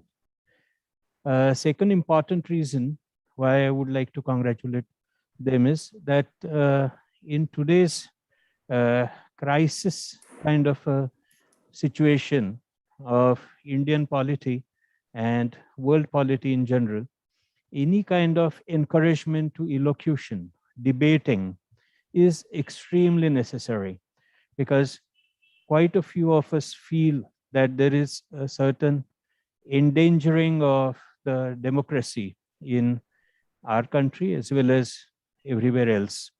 And that's why the skills of talking, convincing, when there are forces which would like to shut you up, would like to see that there is no resistance, no opposition, no dissent. So in such a situation, if elocution competitions are organized, then students are going to, from all over the place, are going to use that opportunity to voice their opinions. And that's what happened in today's competition. Like, for example, most of the students took up two very contentious issues, and one was relationship and coexistence of human beings with nature, and another was agriculture, farmer, and Indian economy. So both of them are issues where there are two sides. There is a side which is with the status quo, which demands progress, and there is a side which says that progress is all right, but progress at what cost? So not at the cost of sustainability, not at the cost of environment, not at the cost of beauty, not at the cost of peace. So many students, and almost all of them, all 17 of them, were critical of the present pace, present direction of the path of development, industrial, technological, scientifically oriented development. And all of them insisted on the human aspects of it, the cultural aspects of it. And that was a very, very heartening kind of thing to hear. The second issue, which almost 1/3 of the students took up, was that of farmers and Indian economy. And this was also a kind of a strife-ridden area, because for last almost a year or so, farmers are, standing at the gates of the capital of India, demanding for the fairness, for justice, and for basic chance to survive. So this kind of a situation got so well reflected in today's elocution competition that even the young kids, and all of them were so fresh looking and young and innocent, but they were disturbed with the plight of the farmers. And I found it very, very heartening. Now to come to the actual quality of the speeches, the competition, and the whole kind of idea of debate. As I said, debates and elocutions further democracy, but they can also be used to dampen democracy. Somebody can be just elected based on his or her oratorial skills rather than the strength of ideas or the virtues of the character. And that's very, very, very kind of scary. So debating or elocution is a two-edged sword, and one should handle it with great responsibility, because you can be a great debater and great orator and at the same time an absolutely confirmed liar. And this is not what is acceptable in a responsible democracy. So when you are debating and when you are kind of arguing your case, the idea should not be to win at any cost, but idea should be commitment to truth, commitment to reality, commitment to empathy, and commitment to fair communication. So this is what I would like. I mean, with this kind of an attitude, if you approach, I'm addressing all the participants now, if you approach elocution and debate, then you would become not only a good orator, but also an orator who would not just win elections, but orator like Democritus and orator like Cicero. I mean, the great orators of the past, Pandit Nehru and Atal Bihari Vajpayee ji, all these great orators, they not only kind of, won the hearts of people, but they also lasted in the history. And that kind of orator you should try to become. And so that's why, your commitment should be to the truth, and whatever you speak should come from your heart and not just from head. And those who did that, according to a very humble kind of judgment, me and my fellow judges, so those who did that, where we sensed certain honesty, authenticity, they got the reward. That doesn't mean that others were kind of, not attempting, but somehow perhaps their authentic emotions did not reach us with that force that, of the ones that we chose to be the winners. Again, I would congratulate you all to have participated in this democratic festival of elocution competition, and be honest to yourself, be honest to your thoughts. We are interested in listening to your thoughts rather than, opinions that you derive from Wikipedia or the plethora of sources that are available with internet revolution. So we are interested in what you think, because you are the future of our country. You are the future of a society. So be true to yourself, and the rest will take care of itself. Your talking will be effective if it comes from your heart. Thank you all. Thank you very much, sir. I now request the participants to give their feedback. Any one of you? Yes, participants, would you like to give your feedback about the competition? Please unmute. Yeah. Santosh Shinde बोलतोय ma'am. Yes. तुम्ही video चालू करू शकतात, camera चालू करू शकतात. Actually रेंजचा थोडा प्रॉब्लेम आहे. मगाशी पण हरकत नाही. खरं तर ज्यावेळेस मी या स्पर्धेचं पत्रक पहिल्यांदा सोशल मीडियावरती पाहिलं आणि सोशल मीडियावरती ह्या स्पर्धेचं पत्रक पाहिल्यानंतर माझ्या लक्षामध्ये आलं की या वर्षीची जी ही राज्यस्तरीय वक्तृत्व स्पर्धा होणार होती, ती 11वी होणार होती, आणि याच्यामध्ये जे विषय दिलेले होते ते विषय खूप आत्मीयतेने निवडलेले होते. प्रत्येक विषयाचा मध्ये म्हणजे प्रत्येक स्पर्धकाला वाटावं की मी या विषयावर नाही, या दुसऱ्या विषयावर बोलावं, दुसऱ्या नाही तिसऱ्या बोलावं, किंवा किंबहुना सगळ्या विषयावर बोलावं, अशा पद्धतीचे विषय होतं. सगळ्यात जास्त आत्मीयतेचा विषय जो होता तो सध्याचे सिच्युएशन बघतोय. गेल्या जवळपास 8-9 महिन्यापासून आपल्या भारत देशातला शेतकरी आज देशाच्या राजधानीमध्ये अगदी वेगवेगळ्या राज्यातून, वेगवेगळ्या प्रांतातून, खेड्यापाड्यातून जाऊन त्या देशाच्या राजधानीमध्ये आंदोलन करतोय. कित्येक दिवस तो उपाशी राहिला, कित्येक सरकारच्या आणि शेतकऱ्यांच्या चर्चा झाल्या, फेऱ्या झाल्या चर्चेच्या, परंतु त्याच्यावरती काही ठोस उपाययोजना झाली नाही. हे जे विधेयक शेतकऱ्यावरती लादलं गेलंय, म्हणजे ते ऍक्च्युली आग्रह आहे सरकारचा की तुम्ही ते फॉलो करा, परंतु आमच्या या शेतकऱ्यांना, त्या सरकारला एवढंच सांगायचं की तुम्ही आमच्यावरती आग्रह करू नका, त्याच्यामध्ये ज्या काही त्रुटी आहेत, स्वामीनाथन आयोगासारखा आयोग असेल तो लागू करा, किंवा ह्या सगळ्या गोष्टी आज ह्या विषयातून मांडण्यासारख्या होत्या. वेळ खूप कमी होता. 5 मिनिटांमध्ये विषय मांडताना खूप काटकसरीने वेळेत मांडावं लागतं, परंतु ते एक स्किल असतं. कारण जर एक परिपक्व वक्ता जो असतो त्यावेळेस त्या विषयाच्या सारांशानं नेमकं काय बोलायचं आणि त्या किती वेळात काय बोलायचं हे खूप छान पद्धतीनं आज सगळेच वक्ते बोलले.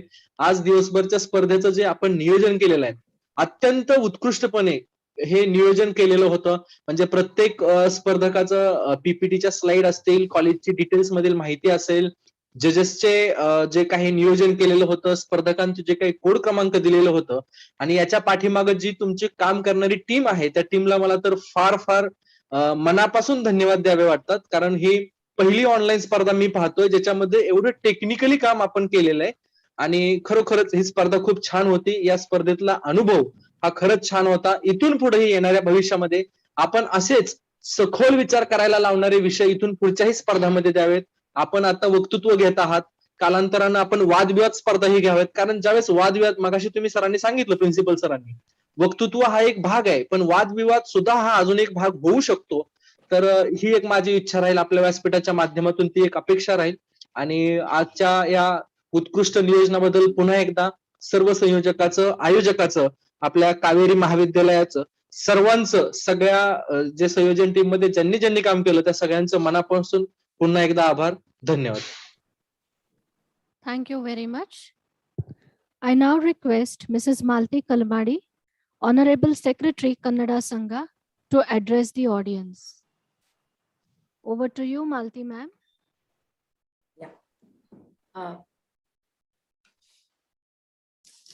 Good evening, respected Principal Dr. Ashok Agarwal, respected Vice Principal Dr. Mukta Karmarkar, respected Chief Guest of the evening, and all the judges, organizing committee, and participants.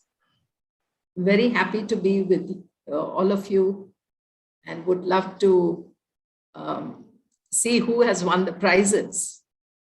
But for all the participants, I would like to share with you that I think you should enjoy the journey of participation in the competition. And your destination is your success, not only in this competition, but in your future careers. Because as you all know, communication is very, very important and is considered to be one of the most important.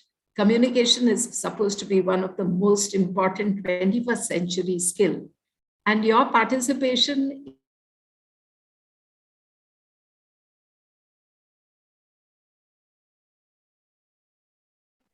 Malti ma'am, yeah, what is it? No, you were not audible for a few seconds. Okay. Yeah. Am I audible now? Yes, yes. So I said that communication is very, very important and it is a 21st century skill. And this competition has definitely created a space for each one of the participants to be able to share their knowledge and to express their feelings. So it is very important. And what I would like to share with you something about Dr. Kalmadi Shamarao, on whose name this competition is being held. He was a fantastic communicator because he communicated from his heart.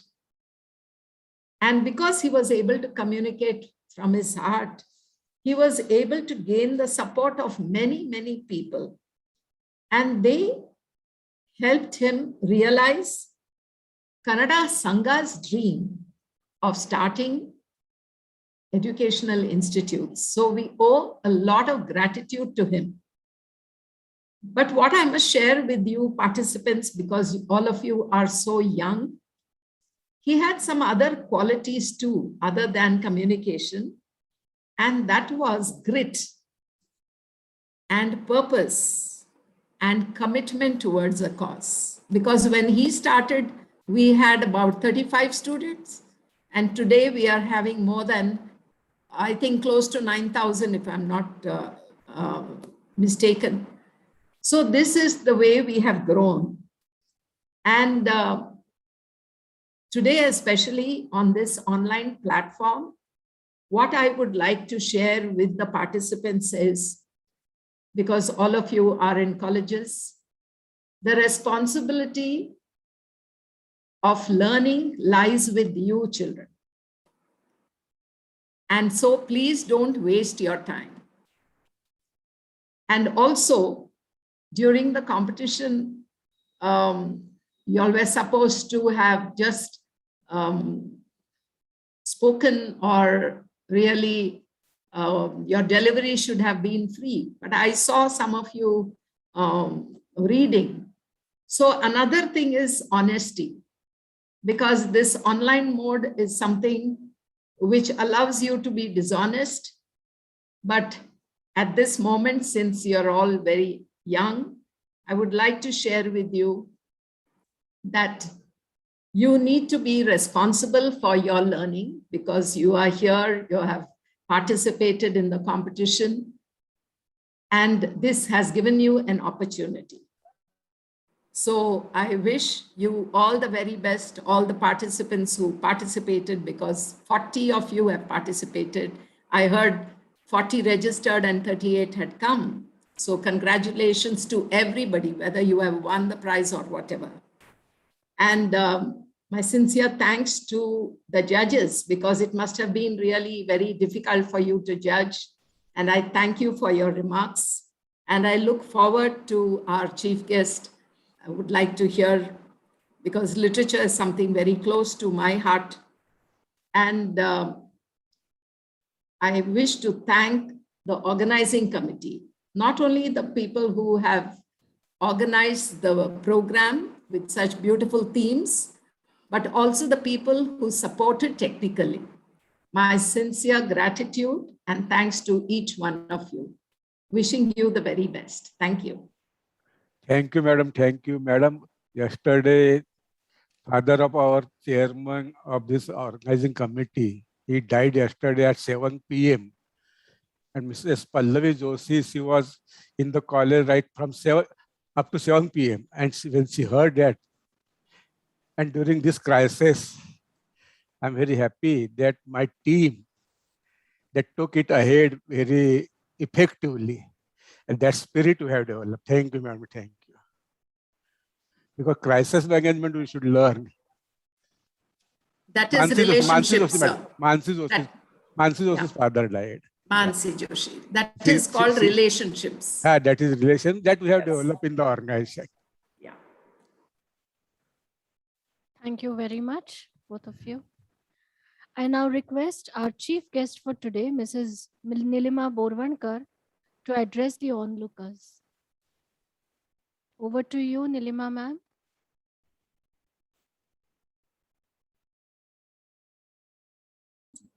Malti madam, organising team, आजचे परीक्षक, सगळे सहभागी, सगळ्यांना मनापासून नमस्कार. छान वाटतंय की ह्या पॅन्डेमिकच्या काळामध्ये कॉलेजेस बंद असताना का होईना, पण ऑनलाईनच्या माध्यमातून ह्या स्पर्धा झाल्या आणि त्याला तब्बल 40 मुलांनी सहभाग नोंदवला. शब्द असतात, त्यांना एक विशिष्ट भाव असतो, भावना असतात. त्या शब्दांमधला भाव किंवा त्या भावना श्रोत्यांपर्यंत व्यवस्थितपणे पोहोचवतो तो वक्ता. आणि ही पोचवण्याची जी कला आहे ती वक्तृत्व कला. तुम्ही सगळेजण या वक्तृत्व कलेची पालखी आपल्या खांद्यावर पेलायला निघालेले आहात. तुम्हाला सुरुवातीलाच खूप खूप शुभेच्छा देते. आज आपल्या माननीय पंतप्रधान नरेंद्रजी मोदी यांचा जन्मदिवस आहे. त्यांचा पक्ष कुठलाही असेल, त्यांची विचारधारा कुठलीही असेल, त्यांनी जी धोरणं राबवली आहेत त्यांच्याबद्दल मतभेद असतील, पण तरीही त्यांचे विरोधक सुद्धा एक गोष्ट मान्य करतात ती म्हणजे त्यांची वक्तृत्व शैली. ते ज्या पद्धतीने श्रोत्यांना खेळवून ठेवतात ते असतं वक्तृत्व. आपण आत्ताच माननीय परीक्षकांनी सांगितलं की जवाहरलाल नेहरू किंवा अटल बिहारी वाजपेयी यांचं वक्तृत्व आज कित्येक दशकं उलटली तरी सुद्धा आपल्या लक्षात आहे आणि त्यांची शैली आपल्याला खूप भावते, कारण की त्यांना जे बोलायचं असतं ते थेट आपल्यापर्यंत पोहोचतं. आता स्पर्धा म्हणजे शिक्षक आले, विद्यार्थी आले, तर मला स्वाभाविकपणेच माझे स्पर्धांचे दिवस आठवले. आणि मी साधारण 9वीत असेल किंवा 8वीत असेल, आमच्या वेळेला मला माहित नाही आता होतात की नाही, रानडे वक्तृत्व स्पर्धा व्हायच्या, राज्यस्तरीय व्हायच्या आणि त्या खूप मानाच्या असायच्या. म्हणजे त्याच्यामध्ये भाग घेण्यासाठी, सहभाग घेण्यासाठीच शाळेकडून आणि महाविद्यालय दोन्ही पातळीवरती असायच्या. मी शाळेतून सहभागी झाले होते आणि खूप निवड प्रक्रिया असायची त्याच्यासाठी. तर मी सहभागी झाले. त्याला एक आयत्या वेळेचा विषय असायचा आणि एक तयार केलेला विषय सादर करायचा असायचा. तर जो आयत्या वेळेचा विषय असायचा त्याच्यावरती 10 मिनिटं बोलायचं आणि आपल्या आधीचा स्पर्धक बोलतो तेव्हा चिठ्ठी उचलून आपण आपली तयारी करायची, असं त्याचं स्वरूप होतं. तर मी 8वी किंवा 9वीतली म्हणजे साधारण 14 वर्षाची वगैरे असेल. तर 14 वर्षाच्या त्या मुलीला विषय आला प्रकृती, विकृती आणि संस्कृती. आता तेव्हा ह्या विषयावरचं एकच वाक्य मला माहित होतं, ते म्हणजे आपल्याला भूक लागली की आपण जेवतो किंवा खातो, ती असते आपली प्रकृती. जेव्हा आपण एखाद्या भुकेल्याला आपला घास देतो तेव्हा ती असते संस्कृती, आणि एखाद्याचा भास आपण बळकावून घेतो ती असते विकृती. याच्या पलीकडे मला जाताच येईना. मी एकदम ब्लँक झाले, मला ब्लॉक आला, मला भीती वाटली. आणि आता मी काय बोलणार, तर मी विचार केला पण मला काहीही सुचलं नाही. आणि अगदी खरं सांगते, माझं ते भाषण पूर्णपणे फसलं आणि मी खूप रडवेली झाले. मला राग आला की हा काय एवढ्याशा, काय किती अवघड विषय दिलेला आहे हा. त्याच्यानंतर एक काही वेळानंतर एक स्पर्धक होती. आता गंमत अशी होती की आम्ही पुण्यातल्या शाळांमधल्या काही मुली एकमेकींना ओळखत असायचो आणि सगळ्या जणी, त्यातल्या तिघी तर मला आठवतात, जी आज रुबी हॉल क्लिनिक मध्ये ICU ची चीफ आहे, प्राची साठे. ती तेव्हा होती प्राची क्षीरसागर. ती, मी आणि अजून एक मैत्रीण. आम्ही नेहमी वेगवेगळ्या शाळांमधनं फायनलला यायचो आणि पहिला, दुसरा, तिसरा नंबर घेऊन जायचो. आमच्यात एक छान स्पर्धा होती. तर माझ्या नंतर एक जण आमच्याच पैकी तिसरी आली. तिला विषय होता मला पोट नसतं तर. अशी एवढीशी, खूप काही छान पर्सनॅलिटी नसलेली, अगदी बारीकशी अशी ती पोडियमवर उभी राहिली आणि पहिलंच वाक्य बोलली, मला पोट नसतं तर मी काय धरून हसले असते. आणि सगळं पब्लिक जोरात हसलं. आणि तेव्हा त्या पहिल्या वाक्याला जो टेम्पो निर्माण झाला तो पूर्ण 10 मिनिटं तिने चढत चढत नेला आणि अर्थातच बक्षीस तिला मिळालं. प्रचंड चिडलेली मी बाहेर आले. त्या क्षणी मी ते सगळं एन्जॉय केलं होतं तिचं भाषण, पण बाहेर आले तेव्हा सॉलिड चिडलेली. आणि आमच्या ज्या शिक्षिका होत्या पाध्यबाई, तर त्यांना मी अगदी चिडून चिडून म्हटलं, बाई ह्याला काय अर्थ आहे का? मला मात्र प्रकृती विकृती संस्कृती असला अवघड विषय आणि हा काय पुसता पोट नसतं तर. त्या म्हणाल्या, हे बघ, पहिली गोष्ट लक्षात ठेव, एक एक दिवस असतो एकेकाचा. खेळाडूचा पण एक दिवस असतो, तसा स्पर्धेचा पण दिवस असतो. त्या दिवशी जो उत्तम तयारी करतो तो जिंकतो. आज तुझी तयारी कमी पडली आणि आजचा दिवस तिचा होता, मान्य कर. जर तू मान्य केलं नाहीस तर तुला असंच वाटत राहील की माझं नशीबच वाईट म्हणून मला वाईट बोलता आलं नाही. पण जर तू मान्य केलंस की माझं चुकलं किंवा माझी तयारी कमी पडली तर तू पुढच्या वेळेला जास्त तयारी करशील. आजचं तिचं भाषण उत्तमच झालं, उत्कृष्ट झालं आणि चांगल्याचं कौतुक करायलाच पाहिजे. जाऊन पहिल्यांदा तिचं अभिनंदन कर. मी तिचं अभिनंदन केलं. पाध्यबाईंना आजही, त्याला या गोष्टीला 45 वर्ष होऊन गेली असतील, आजही प्रत्येक शिक्षक दिनाला आणि प्रत्येक गुरुपौर्णिमेला मला त्या पाध्यबाईंची आठवण येते. कारण तेव्हापासनं कायम चांगल्याला चांगलं म्हणायला मी कधीच हात आखडता घेतला नाही. आणि ही शिकवण मला माझ्या त्या स्पर्धेने दिली. मी कशी बोलते, मी आज बोलते का, मी कथाकथन करते का, हे सगळं महत्वाचं नाहीये. महत्वाचं काय आहे तर एक चांगला माणूस बनणं आहे.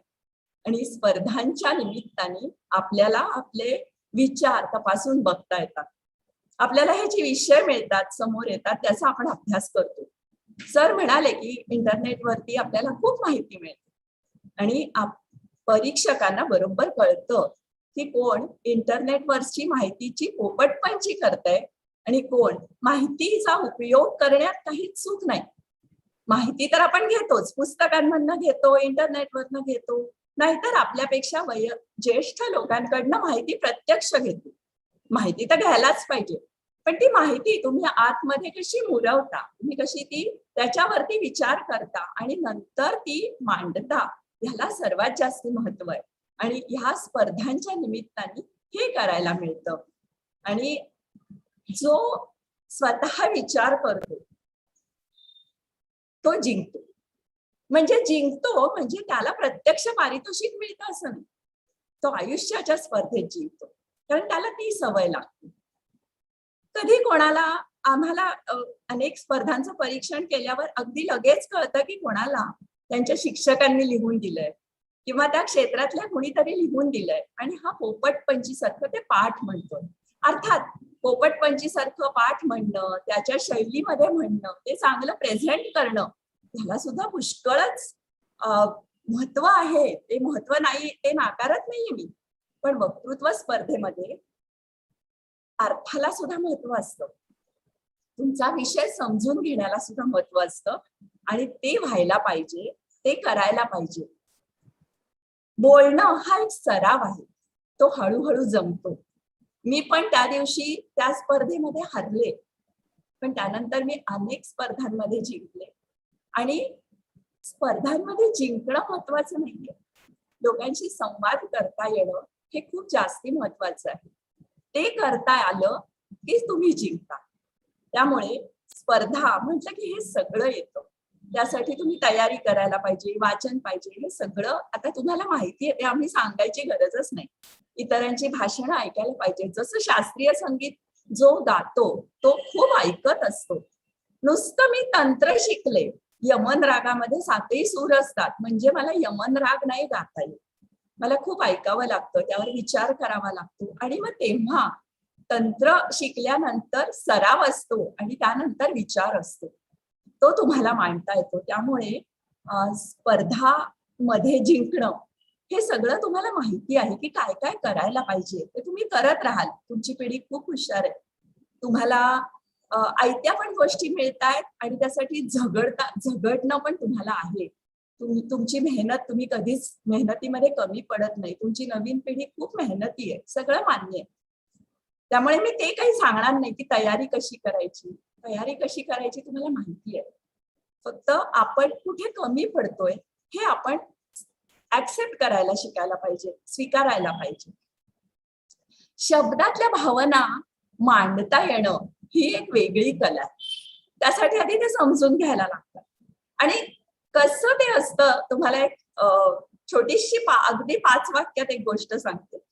वपू काळे नावाचे एक प्रसिद्ध लेखक, तुम्हाला बहुतेकांना माहितीच असतील, ते नाहीयेत आता, पण ते खूप प्रसिद्ध आहे. तर त्यांनी एक गोष्ट लिहिली आहे. तर त्यांच्याकडे एक कथा लिहिली आहे. म्हणजे तर त्यांच्याकडे एका सोसायटीचा एक पदाधिकारी त्यांचा कार्यक्रम ठरवायला आला आणि म्हणाला, आमच्याकडे कार्यक्रमाला याल का कथाकथनाला? तर वपू गेले. तो खूप कार्यक्रम छान झाला, यांच्याशी चांगली ओळख झाली. त्या गृहस्थांचं नाव भदे. तर त्यांची छान ओळख वगैरे झाली. त्यानंतर ते म्हणाले, ह्या भागात आलात की येत जा बरं का आमच्याकडे.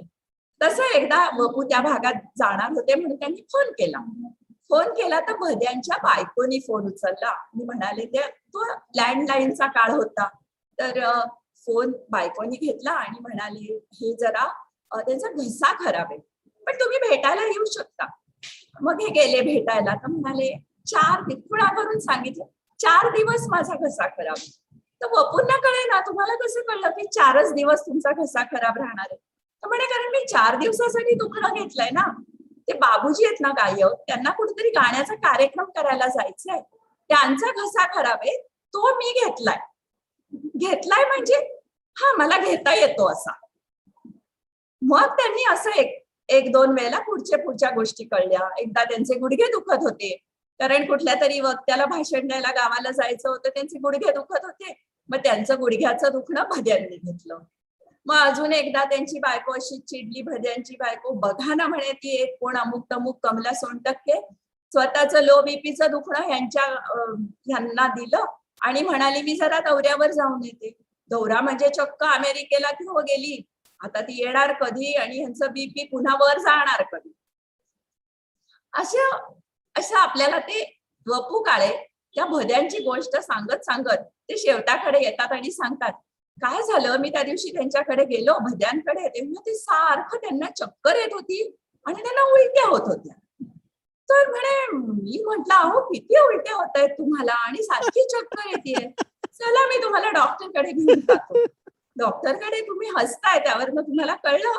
पण तसंच झालं की डॉक्टरकडे गेले. डॉक्टर म्हणाले, मी जरा कन्फ्यूज झालोय, मी जरा हे रिपोर्ट दुसऱ्या डॉक्टरांकडे पाठवतो.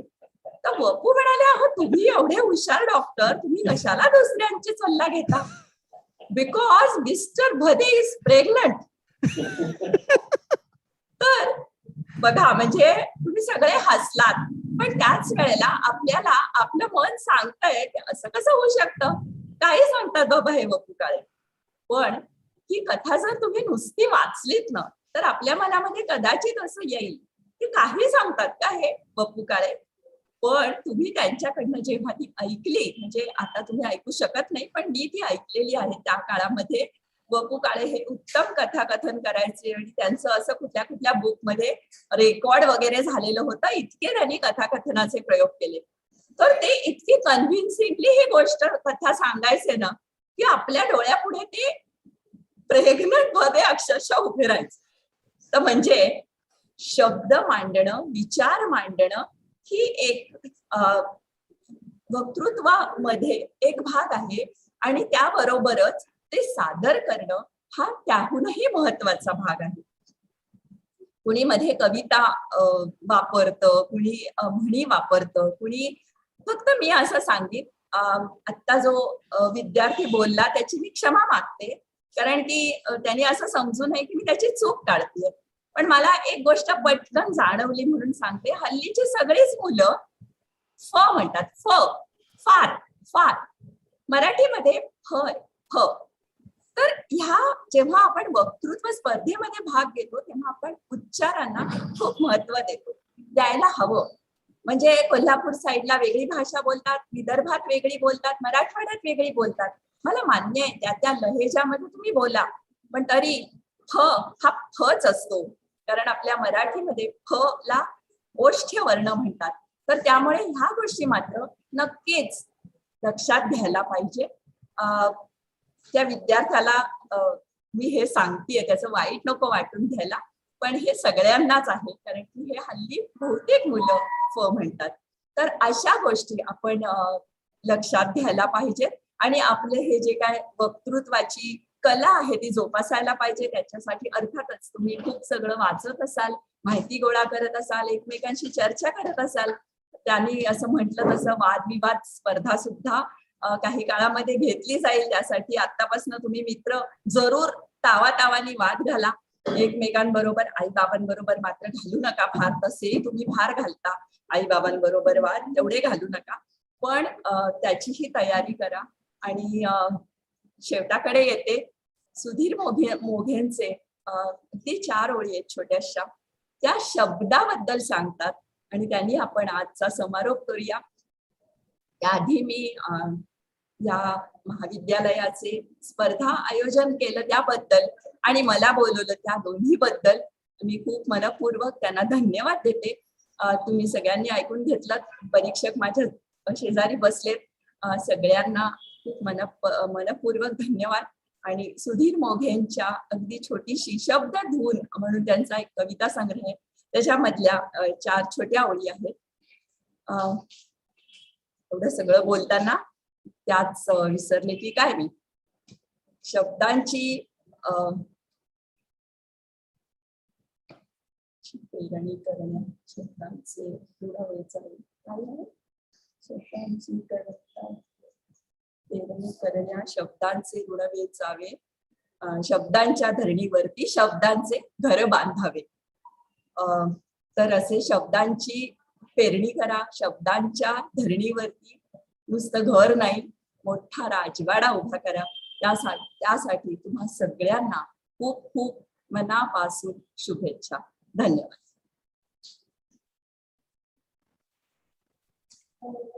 Thank you very much, Mrs. Nilima Borvankar. Now I proceed with the formal vote of thanks. I first of all thank our chief guest, Mrs. Nilima Borvankar, who in spite of her demanding schedule made it possible to find time for us and grace this occasion today. It is an honor to have you, ma'am. I'm grateful to our examiners for sparing their valuable time and examining the contestants meticulously and providing the participants with their valuable inputs. My heartfelt thanks to our management members, without whose support organizing this competition would not have been possible. Thanks to our principal, Dr. Ashok Agarwal, under whose guidance we come up with such popular topics. I also thank our vice principal, Dr. Mukta Karmarkar, for her constant support. I thank all the participants who came out in large numbers from all over Maharashtra and made this competition a grand success. I cannot forget to mention the contribution provided by the core elocution and debate committee members, Mrs. Shilpa Khadilkar, Mrs. Chaitra Uchil, Mrs. Rashmi Varjikar, Mrs. Sonia Kumbojkar, and last but not the least, our Mansi Joshi madam, who have worked very hard for this competition. I would like to thank all the teaching and non-teaching staff for their hard-hearted efforts. The excellent management of this event is a result of teamwork of all the staff members of our college. My sincere regrets if I have missed anyone. And now we proceed to the most exciting moment of this competition, that is the prize distribution. So the time has come to acknowledge the talent of our students. Any guesses, students? Okay. So the second runners up for today's competition is tag number D6, that is Ankita Yadav. She bags cash of rupees 2,000, a virtual memento, and an e-certificate. Congratulations, Ankita. The first runners up of today's competition is tag number B1, Vivek Varbhuvan. He bags a cash prize of rupees 3,000, virtual memento, and an e-certificate. And the pioneer or the winner of today's competition is tag number C6, Anushka Athoni. She bags a cash prize of rupees 5,000, a memento, e-certificate along with a rolling trophy. The winners can contact Ms. Shilpa Khadilkar for the cash prize and the rolling trophy. All the participants will receive an e-certificate on their emails. I wholeheartedly congratulate all the position holders and the participants. I request all the winners of today's competition to switch on their cameras. Winners, please switch on your cameras.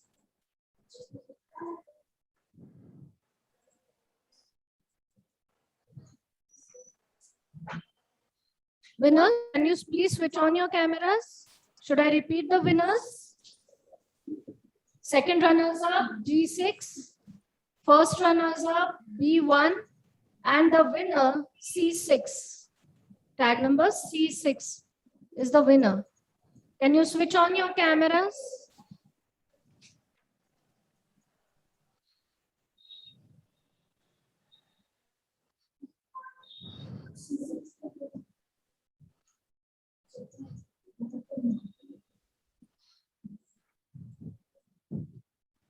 I request the prize winners to switch on your cameras.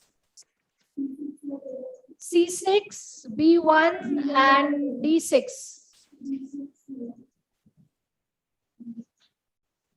Yes, C6. Anushka Athoni, are you there? Yes, ma'am. Yes, please switch on your camera. Ma'am, my camera's on. Yeah. So please give us your feedback on the competition. It was an amazing experience. I have actually never participated on the behalf of my college, so this was extremely exciting. And when I started going to college, I told myself that I would love to participate in conversations and debates and competitions, but I couldn't because of the pandemic, and Kaveri College has really helped with organizing this. It was really good to be here. And I honestly didn't think I'd win because there were so many good speakers and I was so nervous. I was just like, oh no, my speech is not as good as it. But I am ecstatic, and thank you so much everybody for whoever's organized this, all of you. Thank you so much for making this happen. Thank you very much, Anushka. Is the first runner-up and the second runner-up there? B1, tag number B1, and tag number B6. Yes. Congratulations. Great. Thank you, ma'am. Yes. And tag number D6, Ankita. Yes, ma'am. Yes, Ankita, can we see you? Sonia तिघांना एका स्क्रीनवर घेता येईल का आपल्याला? एक minute sir. Please बघा जर शक्य तिघांना मालती मॅडम आणि आपले चीफ गेस्ट पार्सिंग जर घेता येत असेल, इफ इट इज पॉसिबल. हो सर, एक minute. Please please. Okay.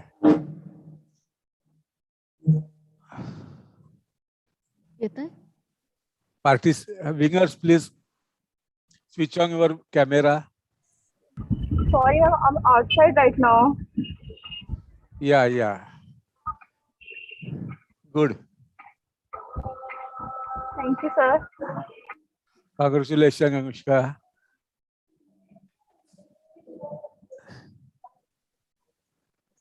Do you want to share something, Anushka? Again? No, sir. I was just thanking you, sir. Just I heard you. Yeah. Keep it up. Keep it up. Thank you so much, sir. D6, can you switch on your camera? Tag number D6. Ankita? Yes, ma'am. Can you switch on your camera, please? Actually, I'm outside right now. No problem. Oh, no problem. Other runner?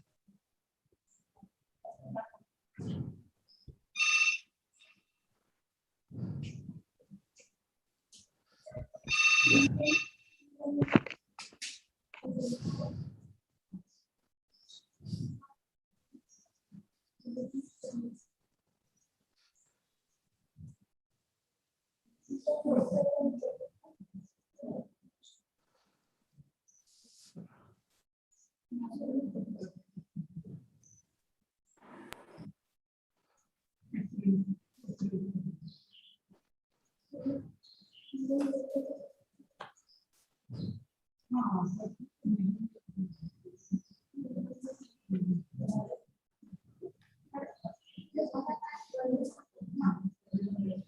Sir, do we know from which colleges they have come? Yeah, madam. Please, Sonia, can you? Yes, sir. Tag number D6, that is Ankita Yadav. She's from Sinhagad College. Then tag number B1, Vivek. He's from Vivekananda Education Society's College of Arts, Science and Commerce. And our winner for today, that is Anushka Athawani. She's from Neswadia College. Nice, thank you. Yeah. Okay, so now I request everyone to rise for Vande Mataram. You can either switch off your cameras or adjust your screens accordingly. Thank you very much.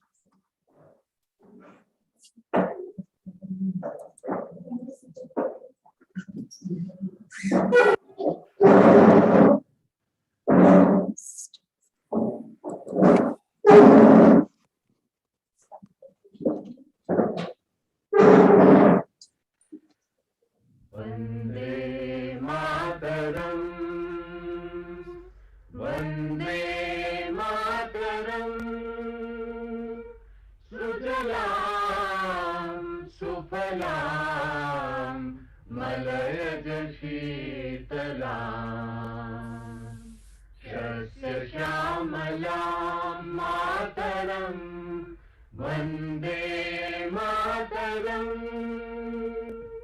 Shubhrajyosna pulakitayamini, Pullakusumita drumadala shobhini, Suhasini, Sumadhura bhashini, Sukhadam varadam mataram, Vande Mataram.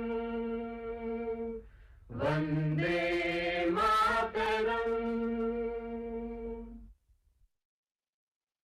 Bharat माता की जय. भारत माता की जय. भारत माता की जय. Thank you very much, everyone. We come to the end of today's competition. Thank you, everyone, for your cooperation. Have a good day. Thank you, ma'am. Thank you, ma'am. Thank you, ma'am. Thank you.